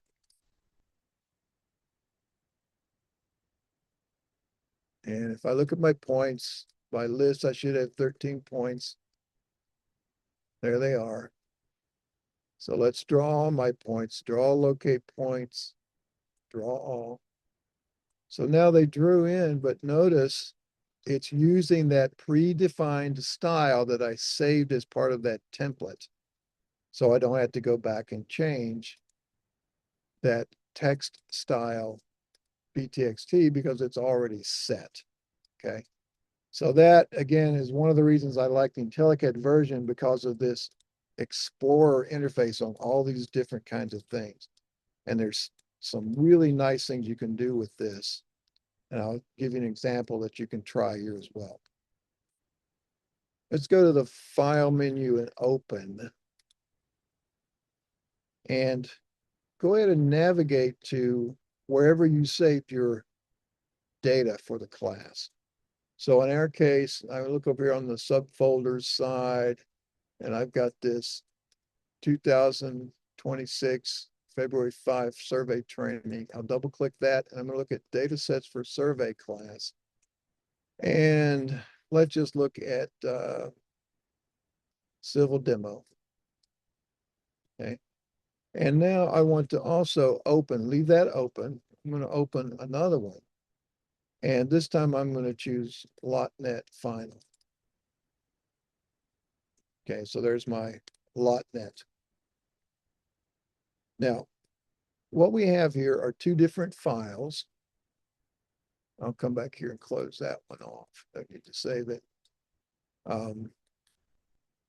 So I've got these 2 different files open. I've got some different layers and different things. If I select the center line of this road, I see it's on a layer called CL-PRO, the proposed center line. If I look at the boundary, it's on a layer called boundary. Big surprise there.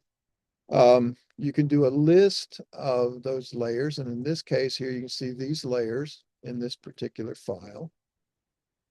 If I switch over to Civil Demo and look at layers, I see a different list of layers, okay? And I see some line types. Let's look at some blocks, for instance. All right, that's all well and good. Now let's go to our LotNet Final. And I'm going to go down here and actually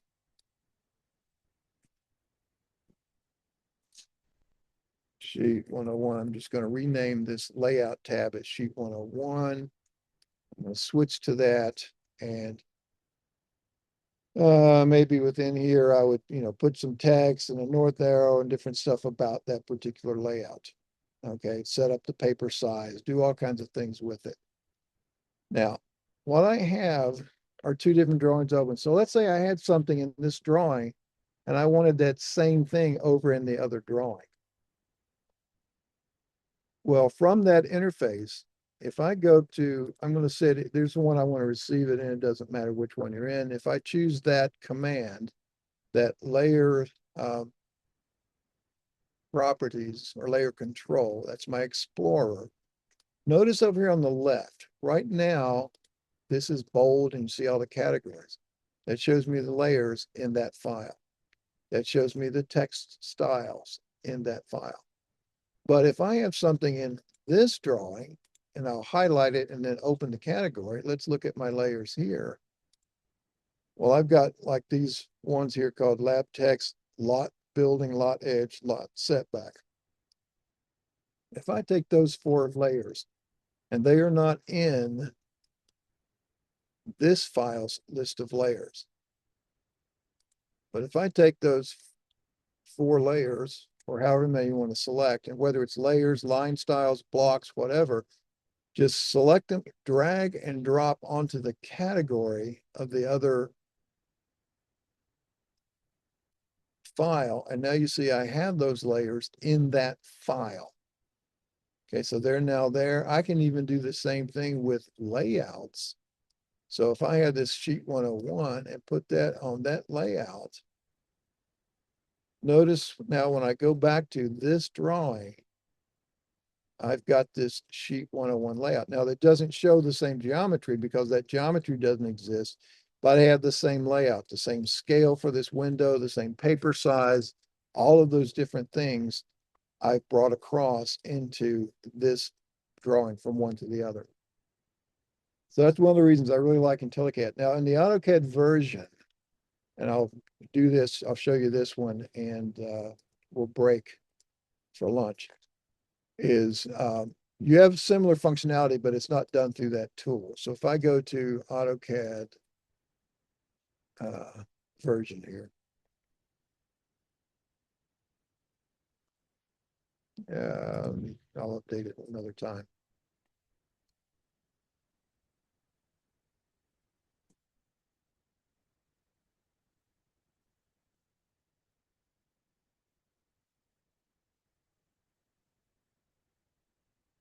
All right, so I'm just going to open up. Here's one file.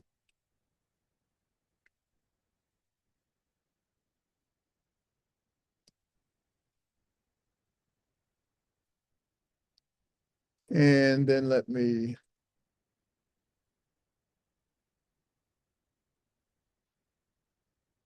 go back. Sorry, let me get off of this.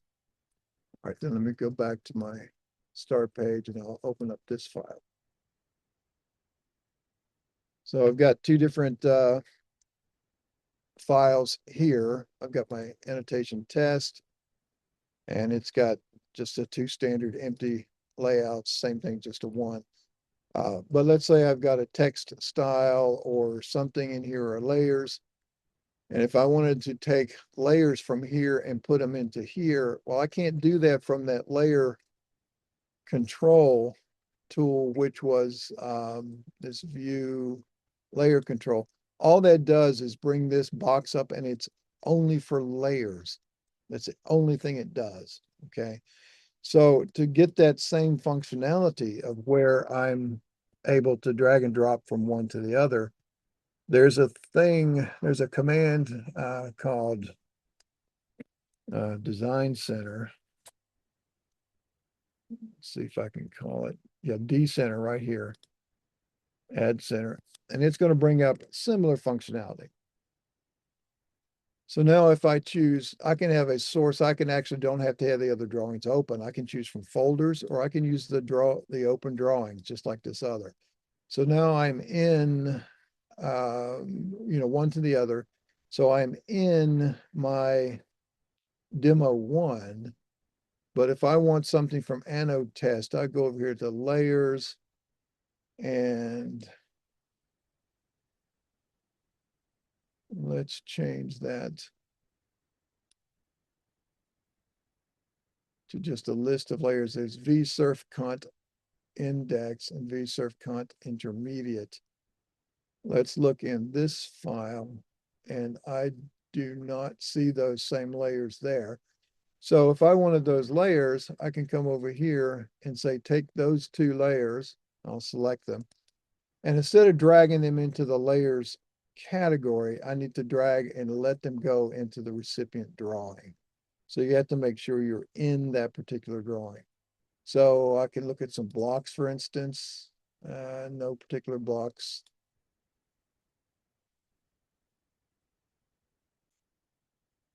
That are particularly different.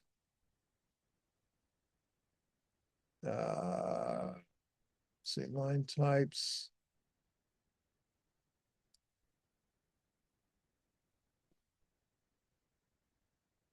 Text styles, probably about the same. All right, so here's some different text styles, but it's from demo one into AnnoTest. So I need to switch back to AnnoTest, and let's take these. I'll just select them all, drag and drop. And see down here, it says duplicate definitions will be ignored. So it didn't overwrite anything, but they're there now. So if I look at those text styles, draw, text, set style. There you can see that aerial elevation, style engineering, whatever that's called. All right, so that's that similar functionality, but you have to do it with a different command called Design Center. All right, so I'm going to close that off. No need to save. And so we'll come back to that. So that's some of that functionality and why we like to use these particular tools and what they're going to be useful for. So when we come back after lunch, we're going to jump into using points and point groups and run through that exercise and see what all we can do with those as well. Okay. So with that, let's come back at say 1 o'clock and it'll give us our lunch hour. And we'll pick up from there. Any questions at this point? Everybody good? Okay. Well, I'll turn off our recording. All right. So we left off after looking at some settings and such, and we're going to jump into points. I do want to talk about a couple of other settings, though, while we're here. And let's go to the settings menu and choose Carlson configure. Now, one thing I want to point out here and on the bottom of a lot of dialogues where you establish a bunch of settings is you're going to see load and save buttons. And what that's going to do is save the settings from that level on down through where however deep it trickles into a named file that you can load up again at another time. So if you've got certain settings, certain layer settings and line styles and such for particular clients or agencies, you can set those up and save and load those as you will. Otherwise, you know, we're going to take a look at mostly defaults as we're working on stuff. But let's look at this general settings button and talk about some of these because they have some impact. I'm going to leave all of these things up here to let you see what I have. You may choose to match those if you'd like. And we'll talk about the ones that we need to know about sort of quickly in here. When you get down to this portion under the set annotative to drawing scale, those things are just typed characters. There's a foot mark, or rather, I'm sorry, an inch mark, which is a double quote, space, equal sign, space in the prefix field. And in the suffix field, there's a single quote or a foot mark by itself. So that's what those are if they're too small to read.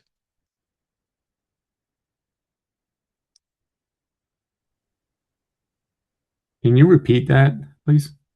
Yeah, down here where my mouse is, Yeah.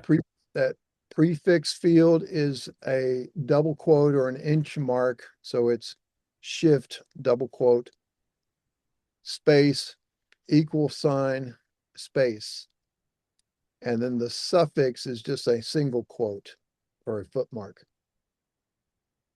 Thank you. Yep.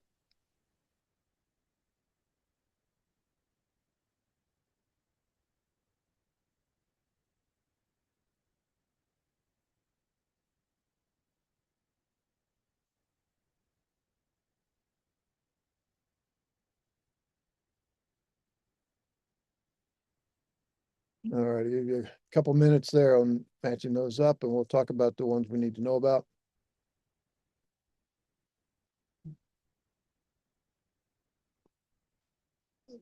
And the very first one that we really want to make sure we have either on or off, or at least know about where it is this very first setting, use Startup Wizard. So there's a place when you're doing your startups that you can uncheck use Startup Wizard next time. And if you do that, this is the only place that you can turn it back on in case you want to use it. Now, I happen to like to use it because it forces you into establishing where your drawing is, give it a name, and associating it with a coordinate file, all those different kinds of things.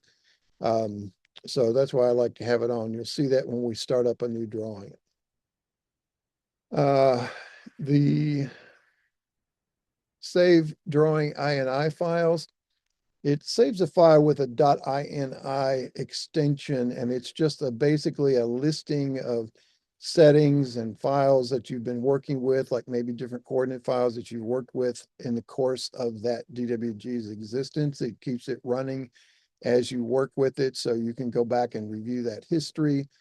You can also look at it. Let's say you share this file with somebody else and say, hey, you didn't send me the right coordinate file. It's not in here. And you can look at this INI file and we show you the CRD file that it used as it was creating the work. And so you can make sure you include that in what you send to them, that sort of thing. Ignore zero elevations has to do with when you're computing surface information. So that even if you select something and if it has zero elevation, it won't be used in building the model. And again, you can turn that on and off at the time you're running the command, but for most of us, that's a good thing to have on. If you're doing work like right around sea level, however, where there's a case that there might be an actual zero elevation that needs to be considered, you might want to at that point turn that off. Everything else is pretty good there. Now I'm going to turn back on this little button here that I've got says use software rendering. You don't need to do that if you're running under Windows. I'm actually on a Macintosh computer and I'm running through a Windows emulator. So I don't have access to the actual hardware of my graphics card through this system. So I have to use that software rendering on mine. You won't have to set that though. Now over here on the right are some linkings that we need to talk about and some things that you need to be aware of.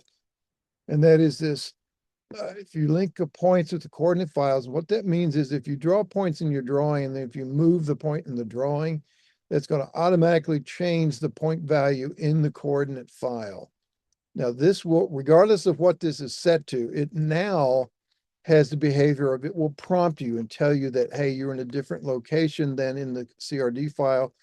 Do you want to update the CRD file or update the drawing? It will ask you that question, so you can choose that at the time. Now, this link labels with line work. I've skipped over the line work with points for a minute. That's what we looked at earlier, where those labels moved with the line work. Same thing, linked line work with points. If you draw any line work, like we did when I used point numbers like 3 through 8 and 9 through 13, if you then go and move those points, the lines will follow with it. Okay. If you don't have that on, even though you draw to those point numbers, if you then move the points, the line stays where it was and you would have to recreate it. So again, think of that in terms of establishing boundary retracements and all of that. So if you're going point to point and if you don't, and if you then need to tweak a point location, you don't want the line to go with it, make sure when you draw the line that that was unchecked. One of the things to keep in mind about these settings is that these are machine specific. So let's say you're in a larger company and you're working on something and you have your linking turned on and you create the geometry and then somebody else works on the file and they may not have the linking on. So they're expecting it to not be linked as their behavior. It doesn't matter. It was on when you did it. And so that's the way that behavior governs. So make sure you're aware of that in multi-user situations. It's whatever that linking is set to as to what governs that behavior. Now, linked line work with center lines is a nice handy feature. So if you draw some kind of line work and then turn that into a center line file, if you edit the center line on the screen graphically, just grabbing those grips and moving them, you're going to actually change the definition in the center line file. And likewise, if you make a change in the center line file, it will go back out to the drawing and recreate the drawn line work to represent the changes you made in the file. Okay, and then grouping the point entities just groups the point number, elevation, description, the symbol, and the CAD node point into a grouped entity. So it's a nice way of handling those individually. And then to maintain the coordinate history file, that's a file of changes you do to the coordinate file, and you can undo back through those changes without having to undo drawing file changes. So if you've, added some new geometry and drawn some other points or not points, but drawn some other line work and figures and such, it's not like doing an undo in the graphics file where you undo everything that you've done the previous step. This will only undo the changes made to the coordinate file itself. Now, the remove arc section, these two features have to do with when it's converting a 2D circular arc that's maybe part of a polygon. Let's say it represents the edge of the road, and you turn into a driveway entrance from the road, and it's got a 5-foot radius curve on that curve return. Then when you go to model that as a 3D element, it has to convert that into a series of connected line segments and not using the actual arc itself, because they can't make a 3D arc. There's no such thing, because when you give differing elevations to points along an arc, the arc no longer lies in a single plane and defines part of a circle. It gets either elongated or if in the case of multiple different elevations, it just turns into a mishmash of features, even though in plan view, it still looks like an arc. So that's how it converts it. And it converts it either on the maximum offset method or the chord length method. And I'm going to show you what this does for us with some quick examples so you can see it. We won't dwell on this. So I'm going to change this maximum offset to up to 5 feet. I'll keep it set to maximum offset. Say, okay, now I'm going to draw a 2D polyline. Whoops. File me. I don't know what that was about. Save this. I'll save in your file.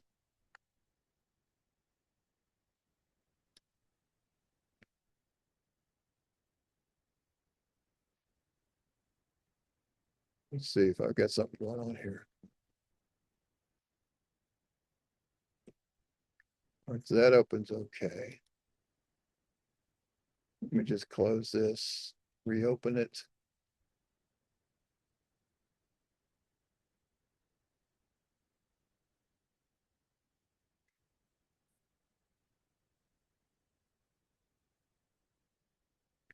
Yeah, that's fine. So now let's save. Okay, good.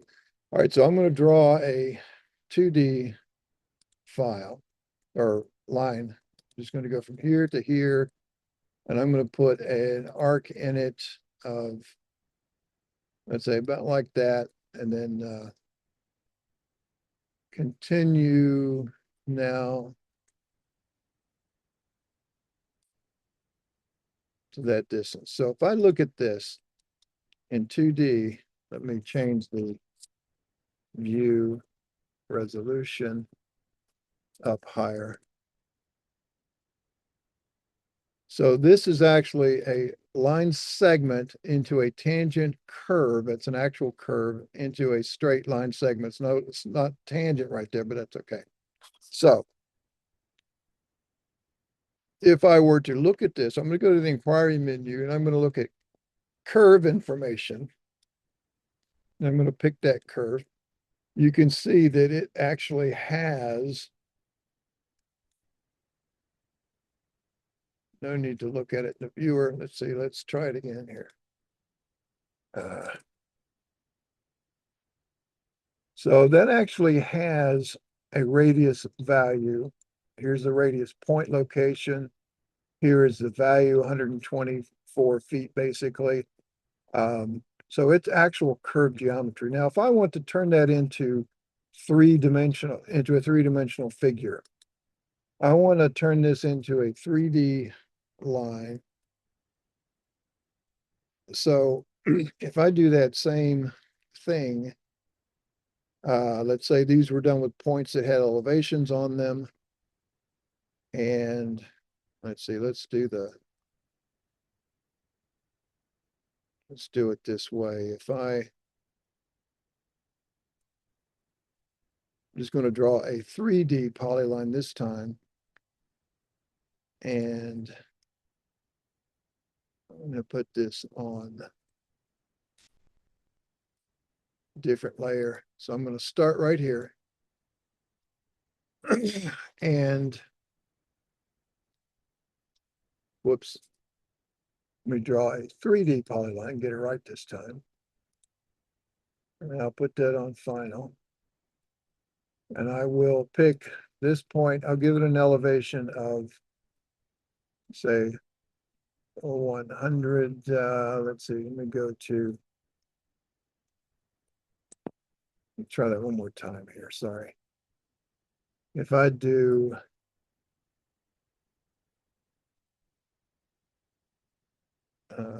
dot XY, so I'll pick that location and a Z of 100.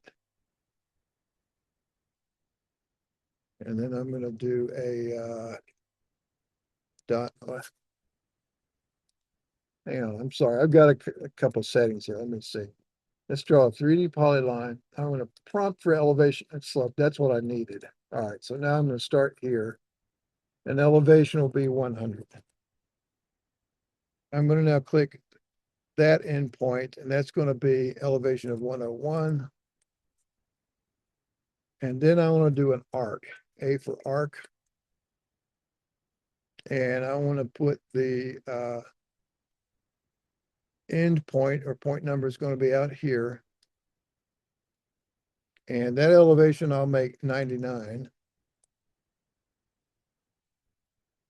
And then finally here, and I'll come back to 100. Now, notice the difference here. There's my original 2D that had an actual arc.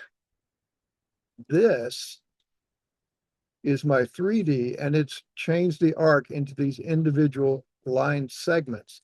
Now, the distance from this midpoint, so if I look at this distance from the midpoint of this, and I'm going to snap perpendicular to this, that distance, it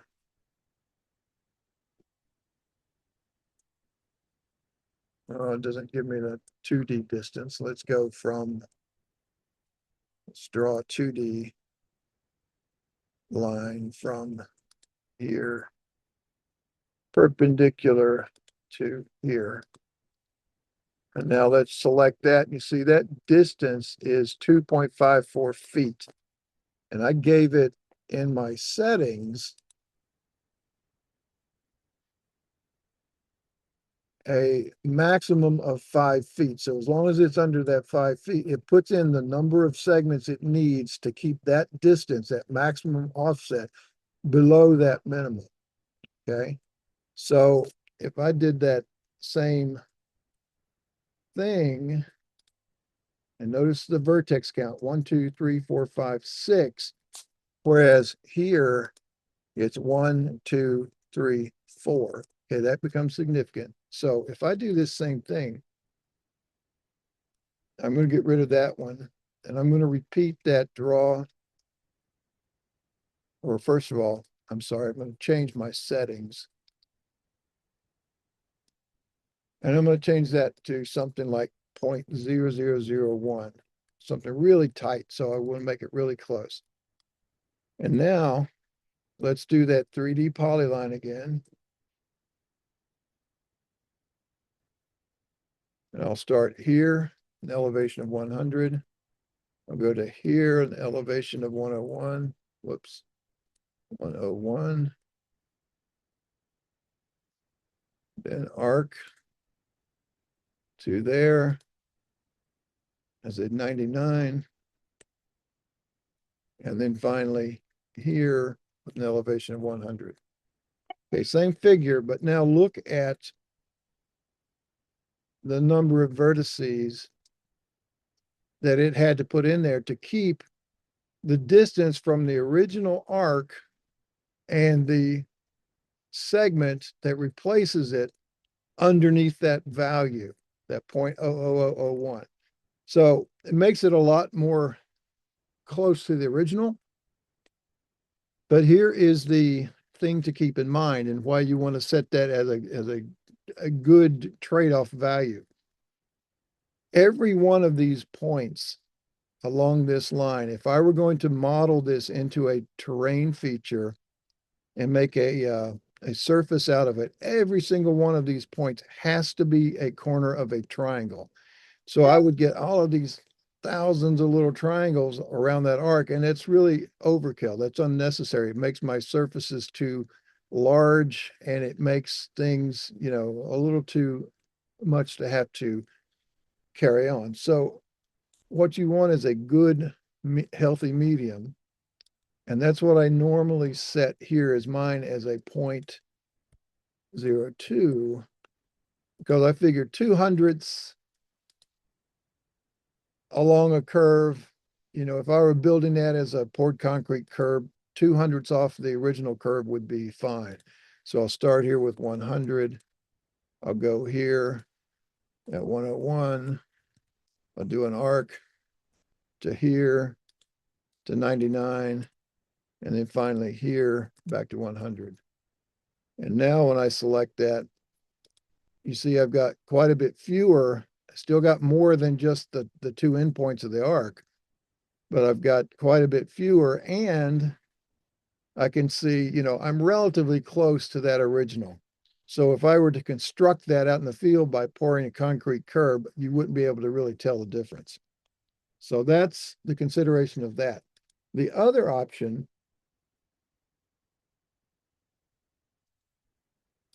Carlson configured general is to use the chord length instead of the offset.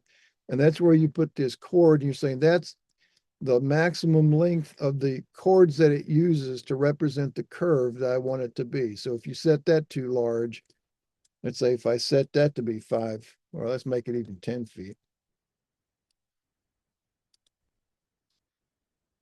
We'll repeat that.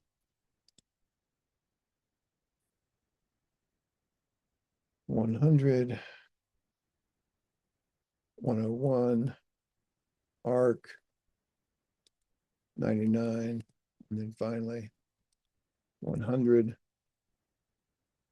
So now when I select this, I've got even fewer, but I could be, you know, an unacceptable distance off of the original. However, the distance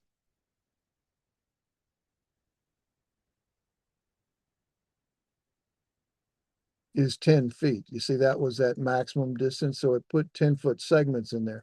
So any one of those is fine if you want to use whichever method. I like the maximum offset method because that's not as sensitive to the sharpness of the curve, the degree of curve. And I think I'm going to put this back to point. Let's make it 2.5. So anyway, that's just whichever method you choose to use and whatever distance you want to do. All right, so those are the ones we need to sort of keep in mind. All right. So now that we've got the settings out of the way, let's go and talk about points, what they are, how we use them, point groups, all of the things that are really our bread and butter in terms of being a surveyor. So I'm going to close this file. And I'm going to go back to our book now. We're going to talk about, what's going on here with the points. So we're going to do, I think, Carlson does its work by working on things in that CAD drawing, such as, points, lines, polylines, circles, anything like that. But a point to the CAD system is just that. It's just a point. It's a one-dimensional point or a line of zero length if you're, from the microstation camp. But when we draw, say, a polyline like this figure down here in the book, A to B to C to D, are there points at those locations? Well, we look at that and we say, well, yeah, we know there's a point there just by inspection, but to the CAD system, there is no point at point A. There's no point at point B or C or D as a CAD entity. The only thing in there is that line, is that polyline. If we want points on those corners, we have to issue the point command and then snap to the endpoints and drop a point at each one of those. And then you'd have the polyline as well as 1, 2, 3, 4 points set there. But again, it's still just a CAD point. Now, if we were to do that, we would, in the Carlson configuration, the way it's set up, we wouldn't see that point because, and I don't know if you can see this well or not up here, it is set to display points as just a single dot. Now you can control that right over here. Let me pop back into this drawing real quick.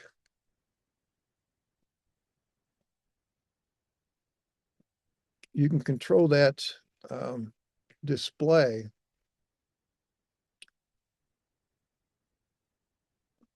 under this point style. See right there, it's set to display as that dot. You could set it to display nothing, or it could be a plus mark or an X mark. And these are actual true points. They're not drawn graphics that you could accidentally snap to the endpoints and all of that. But there are all of these different combinations, either nothing, a circle, a square, a circle on a square, a dot, a circle around a dot, a square around a dot, circle and square around a dot, the plus, you get the idea. So it's this base level and then add to it a circle or a square or both a circle and a square. So all of those different means. The default for Carlson is to be a single dot. And that's what creates that actual AutoCAD or IntelliCAD point entity. But we're interested in Carlson point entities, which are going to be this, like this right here. It's going to have a point number, an elevation, and a description, and a symbol. But also underneath that symbol, right in its insertion point, is going to be this CAD point there. Those are the things we're going to talk about when we say grouping point entities. There's a point, there's a symbol, and then there's this attribute block of labels, if you wish. Okay. So here's an example down here where we've made the points display as nothing so that you don't see even the dot. And here's the points display, but the points are set to be plus or X marks instead of a dot. And so you can see how that can confuse the way it looks. That's why it's set to be a dot by default. Okay, so what we want to do is use these points. And so, what good are they? How are they going to help us if we're using points? Well, first of all, we know as surveyors, when we go out in the field and we start saving points, we give those point numbers or names. And then we bring them back into the office and we got to bring them in the computer. And those are going to be the points that we're going to connect up with drawn line work or symbols or some such to indicate what those points represent. But beyond that, we can also tell it tell any of the Carlson commands that ask us to pick a point, they'll also ask us to pick a point or point number. And you can specify those points with ranges or by individual points. You can hit a point number, enter, point number, enter, point number, enter, or you can put like 5-13, enter, 21-25, enter, or you can say 13-5, and it will actually go backwards. It will count down from the first number to the lower number. And it even works with alphanumeric. So if you've got a 0.5, 0.6, a 0.7, 7A, 7B, 8, 9, 10, it will go to 5 to 6 to 7 to 7A to 7B to 8 to 9 to et cetera, et cetera. Okay. And you can enter those. You know, this whole thing could be done just like that. If you wanted to draw a line between points 5 up through 13, jump to point 21 to 25, jump to 30, jump to 35. You could enter it just like that at the command line, and that's how it would draw. Okay. So we're going to start with a new file. We're going to back up and start all over again, and then we're going to open up this coordinate file and see how the points are going to work. Okay. So let's do that aspect. So let's go back to Carlson and choose a new drawing. And if your drawing is set to use the drawing wizard, it's going to come up like this. We're going to take an existing template. For now, just take the default. We'll say, okay, there's a template name. I'll say finish. And it's going to go to the next step in the wizard, which is where I'm going to set things like my scaling, my coordinate system, any project name, job number, and locations. And these are just used for report headings and such. And right down here is that box that says skip the startup wizard next time. That's if you turn that on here and finish this, the next time you do a new drawing, it's not going to pop this up. So if you may want to work that way, that's fine. But if you want to turn that back on, that's under settings, Carlson configure, general settings, and it's that upper left corner box that says use startup wizard. All right, so right now, if we do this like this and just start working on this, if I were to leave this drawing name blank, when I finish the wizard, it's going to, or I finish this screen, it's going to yell at me and tell me, hey, give it a name. So that's one of the reasons I like to use this wizard, because it forces me to tell it where this is going to be and what name to call it. So right now I see I'm in my default drawing folder. Again, we can set that back in the settings. And it wants to know a name. So this would put in that folder whatever name I type here, or I could hit set and find a different place. So I'm actually going to choose set to switch directories. I don't want to be in that folder. So I'm going to say set. And I'm right now in Carlson projects. And I'm going to look over here in my subfolders and switch to my subfolder settings here under my survey class. Or I could just hit the browse button and go out. There's your Windows dialog that may be more familiar to you, and that's fine. But I'm going to choose this one. I like Carlson's because of a number of things it does, like these recent file lists and graphic previews and all that. But I'm going to choose this survey folder where my files live, and I still have folders within it. I've got the field to finish quick start guide, and I've got data sets for survey class. That's where I want to be, is in my data sets for survey class. I'm going to double click that. Notice there are a number of files already in there. So I'm going to give this one a name called class example 1. I said enter, and if it's a new file, it just comes back. If it's not, it asks if you want to overwrite it. And so now I need to tell it English or metric. So I'm going to use English, and it says that's 1 inch equals however many feet. And right here's my default of my scaling. Now, what this scale is doing is not, it doesn't matter what scale my drawing is set to here. When I draw a 100-foot long line, it's going to be 100 units long. It's not going to be 5 units long because I've said it's at a scale of 20 feet. It's going to still be the same number of units. The only thing this is doing is going to control the size of text and symbols for me. So this is going to say, all right, if I assume I'm going to be drawing a drawing that is eventually going to be plotted at 1 inch equals 20 feet, then how big do I want my symbols and text to be. And I could choose over here, I could figure out the actual drawing unit sizes, but I don't have to do that because of this scaling value here. And when it asks me these numbers right here, if you think in terms, anytime you see the word plot size or symbol, symbol plot size or text plot size, sometimes you'll see symbol size scalar or text size scalar.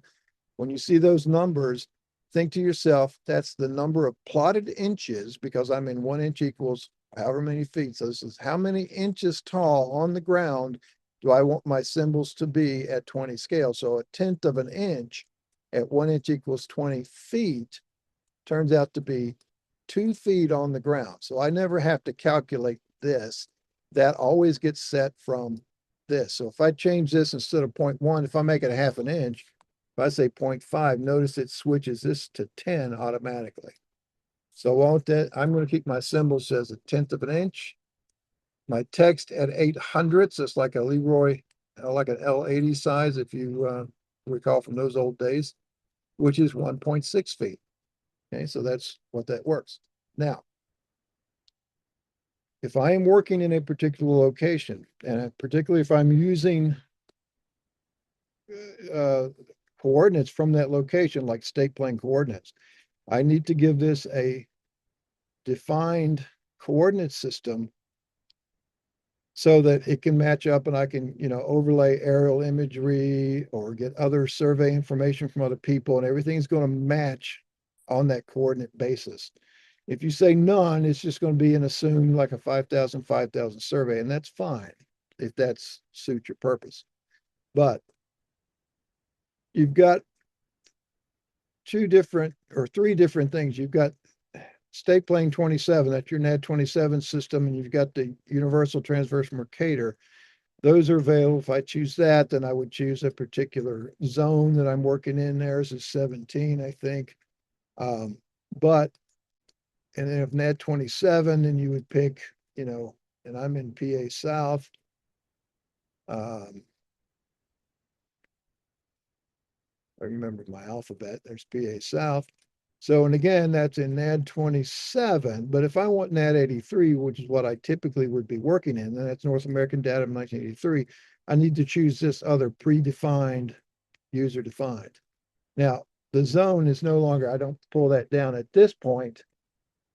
I need to choose this define projection button. And you can see it's sitting at Pennsylvania South, 3702 is the index number. But if I choose that, I have a list of available things to me here that I've chosen before. Now I've got Pennsylvania South, NAD 83, the 2011 readjustment. I've got Pennsylvania South to NAD 83, the 1986 adjustment, or I've got the Pennsylvania South NAD 83 high accuracy reference network adjustment. So I've got all those to choose from. But what about if I'm working in West Virginia, or if I'm working in Massachusetts, or if I'm in Georgia? I don't have them here. This is just my list that I choose from. So I go to my add predefined. So I'm going to add that predefined, and I can choose a region. So it's going to be USA. Let's add Massachusetts, and I can just start typing. MASS, there's Massachusetts, there's NAD 83, 86 mainland, or there's the 2011 readjustment. So you can choose the one you want. So let's choose that one and say, okay. Now, all that does is that puts that in my list here, and I could still choose this particular one. There's my Pennsylvania North, or I can choose define projection. And now since I've added that, there was my island of 2011. You see, that's what sets it. Okay, so this particular file, it doesn't matter which one you use. I'm just going to use the old 2011 readjustment because that's what I normally work in. And none of that's going to matter for this exercise because the points are going to be down around 0 anyway, so it doesn't matter. But that's how you set that up. And you'll see the importance of doing that when we get to a couple of other options later on, how that's going to work. Okay, so just make sure we know how we work. Now, there's also a different, and you don't set it here, but there's another place where you can choose whether you're using US survey feet versus international feet. I don't know how familiar you all are with the differences of those, but for now, at least, we're all still in the survey world predominantly using US survey feet. And the mathematical difference there is that the US survey foot is based on there being 39.37 inches per meter. Exactly. The international feet is based on there being 2.54 centimeters per inch. Exactly. And that number is very close to the same number until you get out to about the eighth decimal place. And for a local site, there's no real difference. If you've got a long linear corridor, for instance, a couple of miles, or when you're dealing with state plane coordinates in the millions, you're going to see some differences show up in those coordinate values. So just make sure you match, what your source is, what your surveyors are giving you, whatever the GPS system is set to, make sure you're matching those same things. Now, where that is done, and I'll show you where that is set here in a minute. So that's all we need at this point. We're going to say next, and it's going to go to the next step of our wizard. So that's going to come up and said, okay, give me your, here, I've determined your data path and the coordinate file. It's going to suggest a coordinate file of the same name of your drawing. Doesn't have to be, that's just its suggestion. And if you want to import points into that file from these various sources, we're not going to do any imports. And at this point, if we know we're going to change files, which we do, we're going to change it to this one here called exercise 1 coordinates. Okay, but we're going to let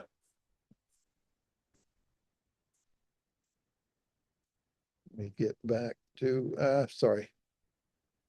So instead of doing that at this point, we're just going to take this and let it create a file called class example 1 and say next. So now I have that coordinate file set, and you can see up here at the top stripe, it says not for resale, CRD class. All right, that's my license type. Then class example 1 is my coordinate file, and class example 1 DWG is my drawing file. So if I go to my points menu and choose list points and say all, hit OK, you're going to see there are 0 points in that file because I just made a new one. But we want to switch to this exercise 1 coordinates. So now instead of doing it from the wizard, which I could have, I can also do it from right here, points, set coordinate file. And I'm going to set that coordinate file. Notice I've got new or existing, so it'll be existing.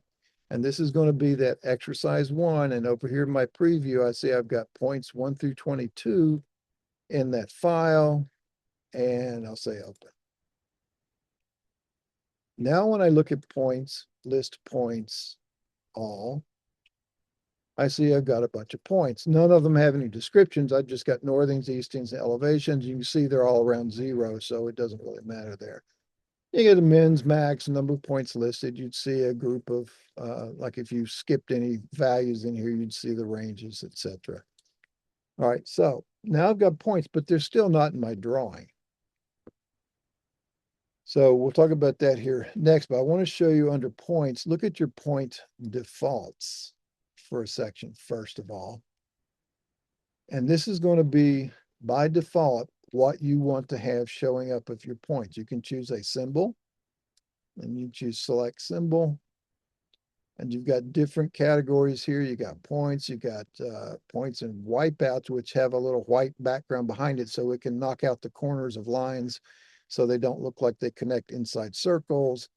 You've got trees, all kinds of different tree values. You've got inlets and manholes.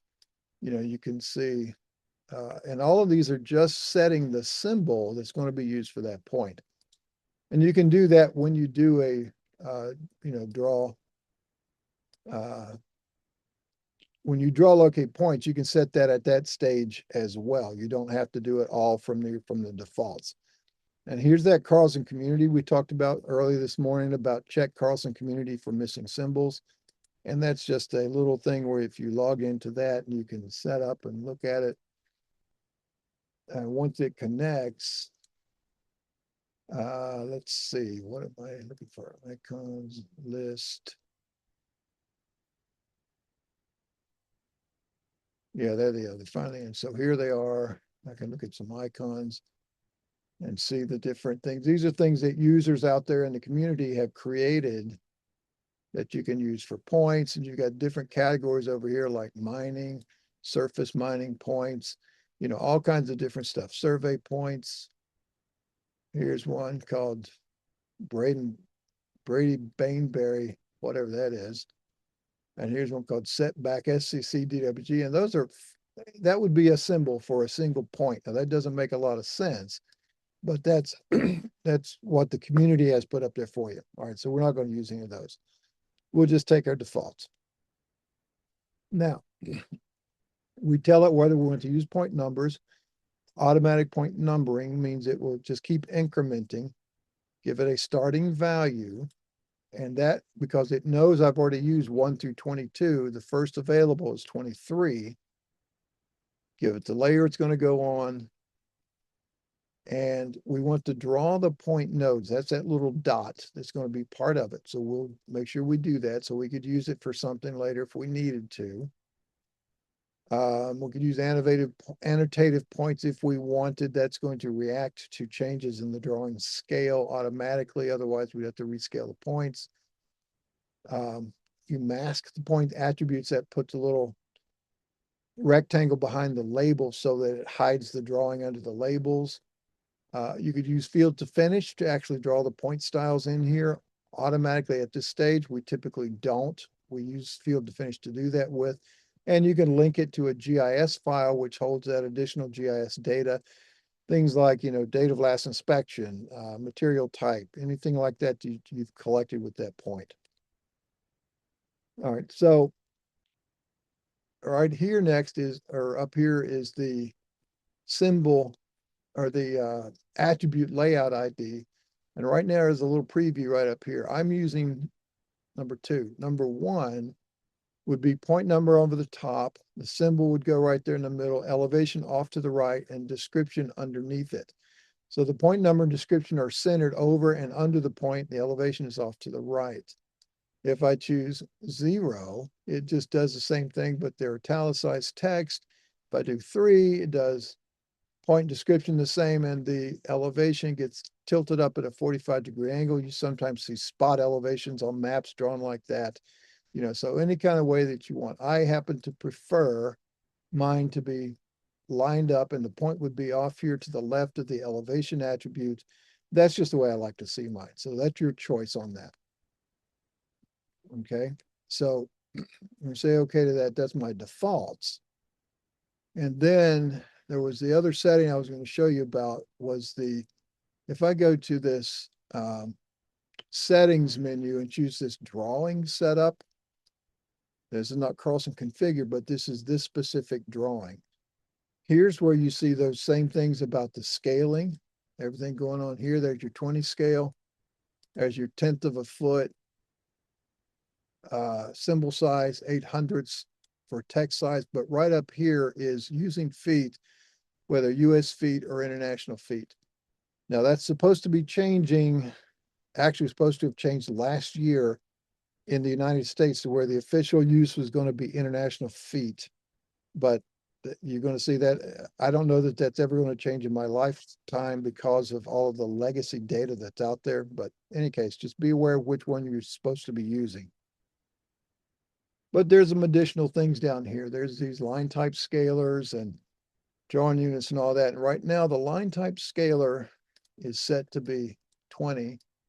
So it's going to make all the lines that I make are going to have a line type scale of 20, where this is kept with 1 here. So every inch it's going to read this 20 and put this over here. Now I like to always change this value over here from 20. I like to put that back to 1 just because of the way I use line type scaling. And this is set up to respond more to the legacy settings of Carlson and the way it worked with line scaling. But because we're using more standardized AutoCAD patterned lines, If we change that to 1, it's going to change it to 1 and tab out of it. Notice this number here changes automatically. But I'm going to set that to 1. And if I were to change scales after I'm working, I need to go back to this and change that back to 1 as well. But I also need to set a couple of variables out on the command line down here to make this stuff work this way. I wouldn't spend a lot of effort worrying about any of that if you're not used to what it does yet. Just, check your line styles, and if they don't pattern correctly, I'll show you how to set those up. We set them to 1, and then we turn on another variable. And here again, you can set this grid local. There's my Pennsylvania South, project name number, all those different settings. Distance scaling for inputs, grid to grid, grid to ground. Output report distance, the same thing. And these conversion factors, if you happen to know what those are. If you're not dealing with geodetic measurements, I wouldn't worry about those. Just keep those at 1. And here's, you can set the text styles, set your paper sizes and all that. This paper sizes, this is all from the old days of when we plotted out of the model space. I wouldn't even bother with that at all, because we're all going to plot from the paper space size. So we'll leave that as okay. Everything's good to go there. Now I've set my LT scale. That was that global scale. I changed back to 1. Now to make that work for my line styles to show up, I have 2 variables I need to change. I need to type MS LT scale, model space line type scaling. I need to make sure that is turned on, and it is. I'll also make my PS or paper space LT scale, and I'll turn that on as well. So that way, anytime I change the scale of my model space or my paper space viewports, I'm going to see those line style scale as if they were done at unit size. That's what I did. So LT scale, set it to 1. MS LT scale, make sure it's on. PS LT scale, make sure that's on. And so now if I go to change my drawing setup, and if I change the scale at this point to 50, notice it's changed this automatically because of this over here. So I want to make sure I come over here and set that to 1. Okay, so when I change the scale that way after the fact, I need to make sure I set that back to 1. So notice here it's changed my point sizes to 5 and 4, and my LT scale is now to 1. So that will keep my line type scaling at the size I am expecting. Okay, now I can also do that down here at the bottom under this. So if I change that back to 20 here, that's going to also doesn't do it 2 ways. In 2025 and 2026, they fixed that. So when I changed it to 20 down here, it changes it to 20 up here. But this has to do with annotation scaling. And what that does is this, just in a quick example. I'm just going to draw a line here, and let's auto annotate that line.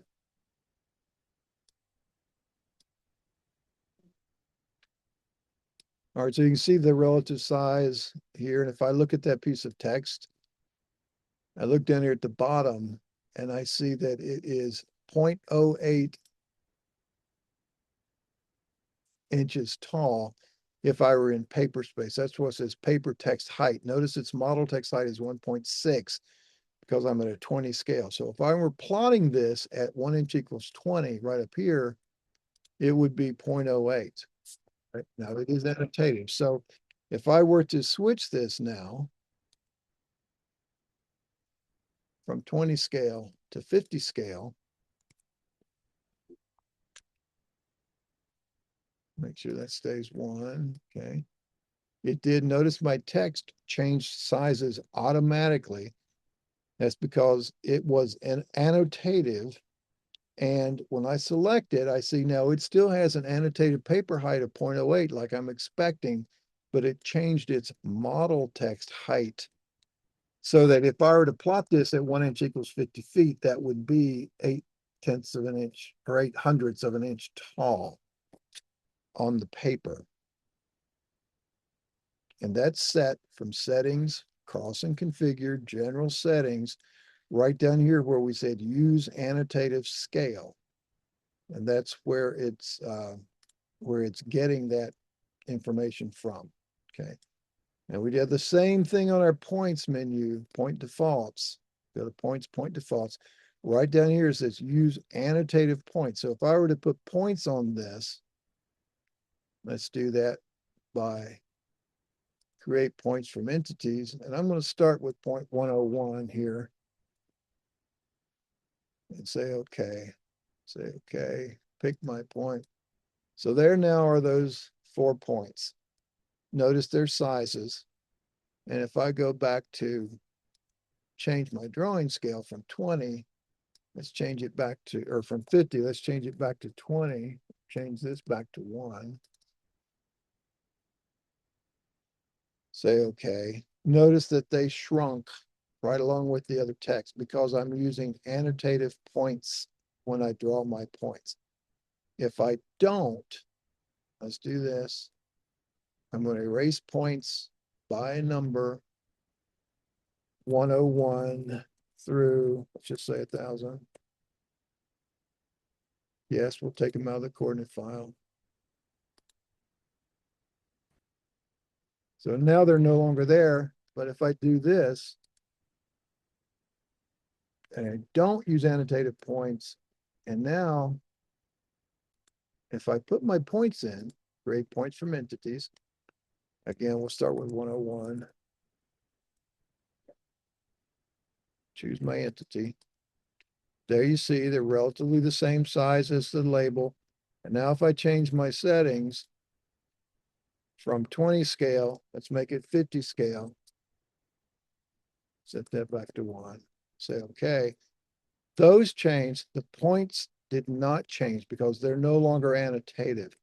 And if I needed to change those at this point, I could do that by going to the points menu and say resize point attributes. I could either do it by a scale or by absolute. And the point attribute and symbol size, I'd have to know what that needs to be. So in this case, it needs to be 4, I think, and these are the ground units. We'll say change both, and we'll say by the screen, and we'll just select all. Okay, so there it jumped them up. Okay, so if you're not using annotated points, you have to do that manually. That's why I like on my point defaults to use them. If I'm using annotative scaling, I don't have to resize them. All right, so I'm now going to erase points again from the screen. All points. Yes, yes, both. Now they're gone. All right. So that's a little bit about that and the settings, how they work. But now we've got these points in our coordinate file that we've opened. Here they are. We don't see them in our drawing. So how do we get them into our drawing? How do you get them from a coordinate file into the drawing? And that's with this draw locate points. It's a combined command.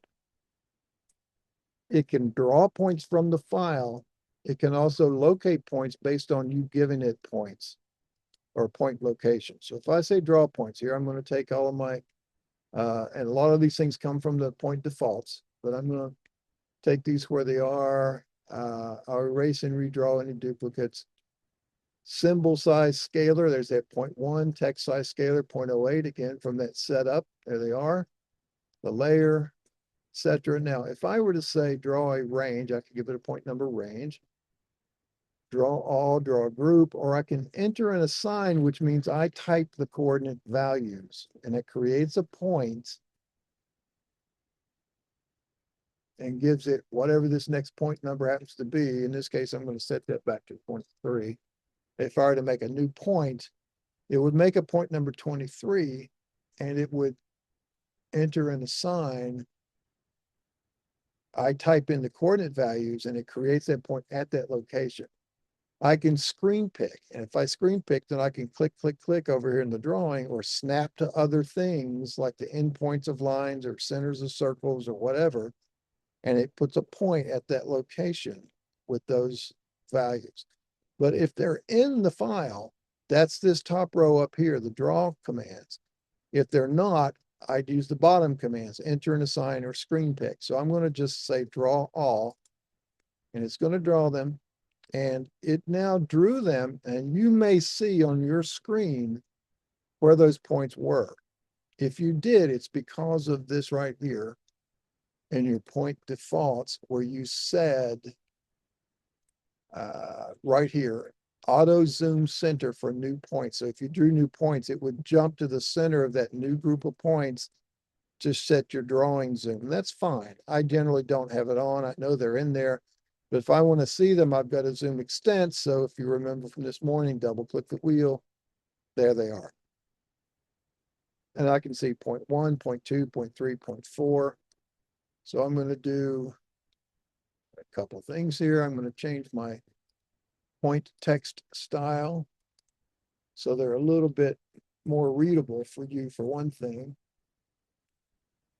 And I'm going to change the layer color of that elevation so you can see it a little better. So that was my point elevation. From a darker blue, I'll make it this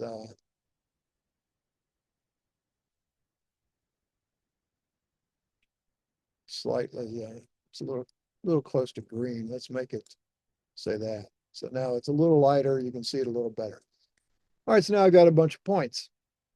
No line between them, no elevations. So let's say if I wanted to put this point number 1, I wanted to call that point start point. Well, you can do a couple of things. You can go to your points menu, you can edit your points, and you can come up here, find point number 1, and you could say start. And then when you save that changes, that puts that in there. You can also simply, let's see, where was my last one? It was point 22. You can just double click a given point and it gives you all of these different things that you can change. One of which would be my general. And I've got 2 different description fields, one in the drawing, one in the coordinate file. So if I said in the coordinate file, and that's my endpoint, but I didn't have it in my drawing file, I'll say, okay, all right, so it's not there, it doesn't show up. But if I list my points,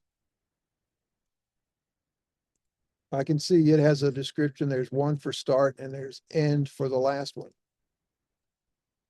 But it's not in the drawing file because when I did this edit, I left that blank. However, if I were to recreate this point, the points, draw locate points, and I'm just going to draw a range, and I'm going to draw point number 22. Hit enter and hit enter. So it erased the old one, redrew the new one, and included the description right here. Now, the reason we have these 2 different fields is how field to finish works. Field to finish is going to read this coordinate file description, and it's going to potentially put a different description in the drawing. So if I have a point whose coordinate file description maybe says FH, and if I'm using field to finish, my rules in field to finish may say every time you see a point with the description FH, I want you to put in the description in the drawing HYDRANT, and it would write out the word hydrant in my drawing. Okay, you see that's why we have those 2 different descriptions available to you. Now, so how do we do this? So let's say if we want to draw a line between these points. Well, let's draw a 2-dimensional line. So I'm going to 2-dimensional polyline. I'm going to draw a 2D polyline. Go to the draw menu, choose 2D polyline. And I'm just going to, let's change this layer to be, let's put it on layer existing. Say, okay. And if you want to change that layer, you have to uncheck this box right here, use current drawing properties. Now, you can give this a specific elevation. or you can leave it set to 0, or you could say, read the elevation of the first point and then make every other elevation along that line that same elevation, because this is 2D. We're just going to leave it at 0. We'll say okay. And now pick a point and point numbers. Let's just say 1-22. And you're going to see there it is. And it's still waiting for the next point. You just hit enter. There now is with the line style established by that layer, because that is set to be, you see its line type is by layer. Okay, and it has a line type scale of 1, and my LT scale is set to 1. My MS LT scale is on. So that's the line style. And you notice it goes through the corners and doesn't necessarily draw the corner, even though the point of it is there. That's a feature called line type generation. If I look at that in its properties over here, it says line type generation is yes, means it's going to ignore the corners. But if I say no, then it's going to regenerate at every corner. So there it goes, there it goes. Every point will have a corner. Now, that looks okay for this, but look right here what it does. These are too close together to see the pattern. So if I make that, yes, it is line type generation. Now the pattern is consistent throughout. Each one of those segments is the same length.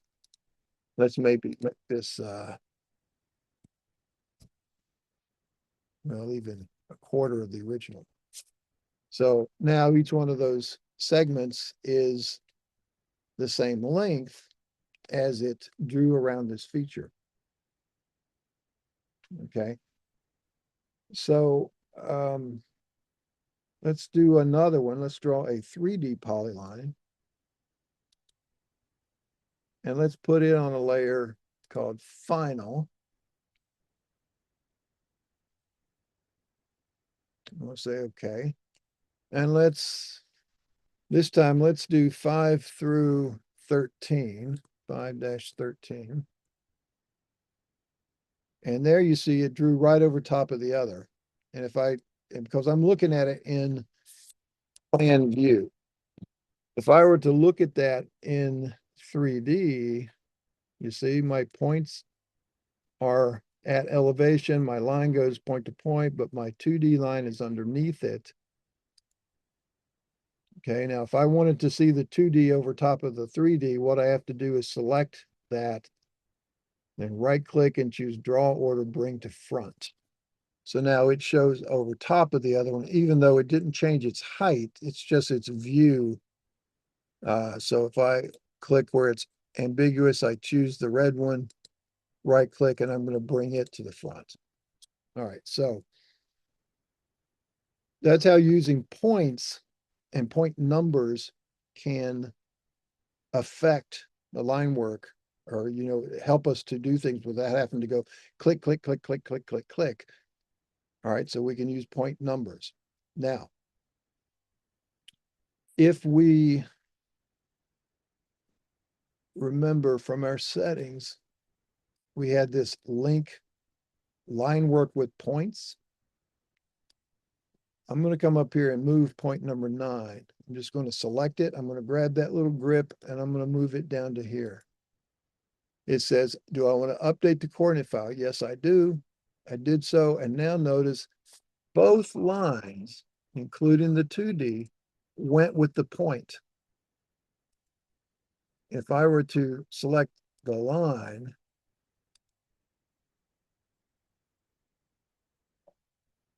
and put them in different locations, notice the point did not go with the lines. Only the lines went with the point. Now, what happens is, because that linking is still on, even though you may have made this move and you think you're okay, if you do anything that changes that point, so I'm going to come down here and call this one 0.9. I think that's enough to trigger it. And I say, okay, yeah, it pulls the lines back to it because it was originally done with that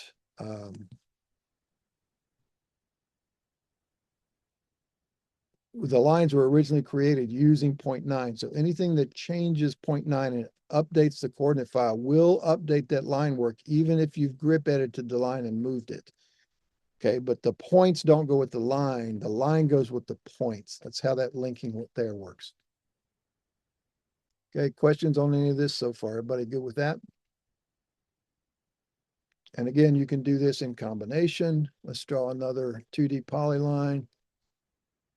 Oh, let's put this one on a layer called decause. You can do, let's start with 0.1. And let's just go over to here. And then we have 0.6 through 8. So I'll say 6-8. And then we had here and here and here. And then maybe 10 through 12. 12, enter, enter. So you can see this line work was done with some of the vertices were not specified as particular point numbers. They don't have to be, okay? Because all you're doing is creating a polyline. But at this point should happen to move, let me select the point and then move this point. Then everything that was drawn using that point will change with it. Okay, so that's how that linking part works. Now, there's a number of different techniques. I'm going to select all of this line work. I just did a crossing around all things where all the lines were selected and delete it. Now, what can we do? Let's edit these points. I'm going to say I'm going to edit points 6 through 10. I'm going to go to points, edit points. I'm going to say points 6 through 10. I'm going to give, let's see, right here, 6. I'm going to give that a description of corner, C-O-R. I'm going to just copy, paste, paste, paste, and paste. All right, so that's good. We'll save that. Changes, yes. And now we've got these corner points. These others don't have descriptions except for 1 and 22. And you can do this by, let's see, if I were now to, so if I do this, I don't think I have a choice here. No. But we can use that description to help us when we draw some things. If I draw, instead of these 2D and 3D polylines, let's just come down here to draw a polyline. This is a standard polyline. And if I choose a draw standard polyline, it's just the standard AutoCAD. It says start of a polyline. I pick a point. It says next point. There's no point number. Okay. But if I also do draw standard polyline by nearest found, now this time I can do a description match. I can say, all right, only corner points.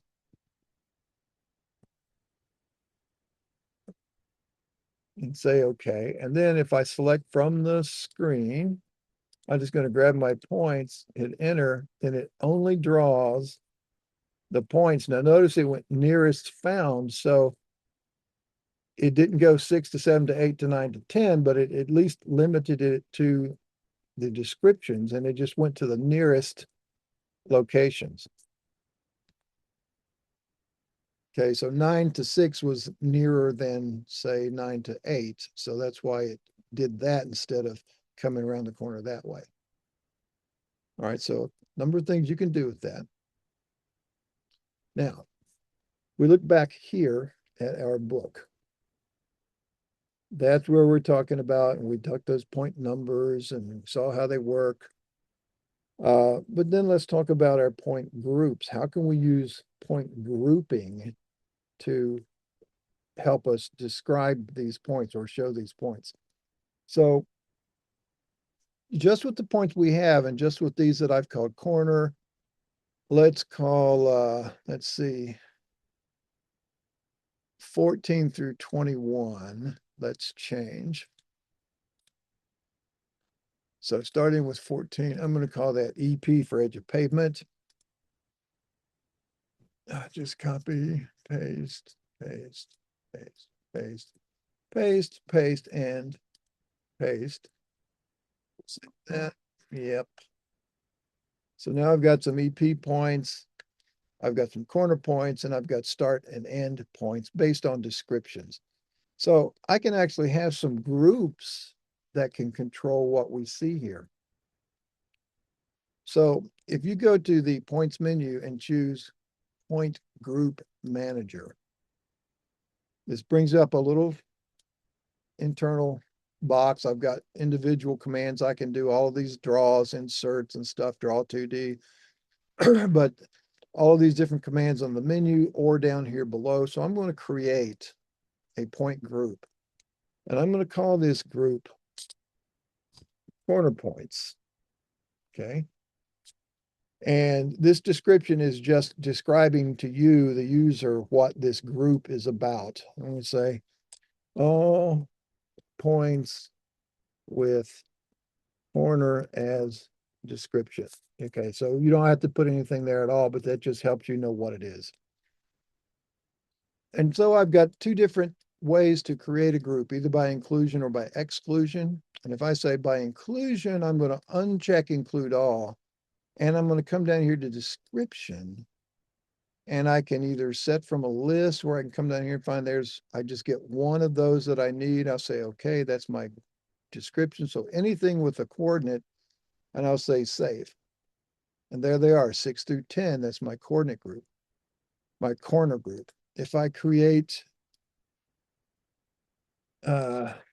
edge pavement, let's call it, so it doesn't have to match the description, I'll uncheck that. I'll go to description, set by selection, and then just set one of those points. So it takes EP, set from list. You can type that. You can type a list and separate by commas, etc. Save that. So now I've got corner points, edge of pavement points. Let's create another one called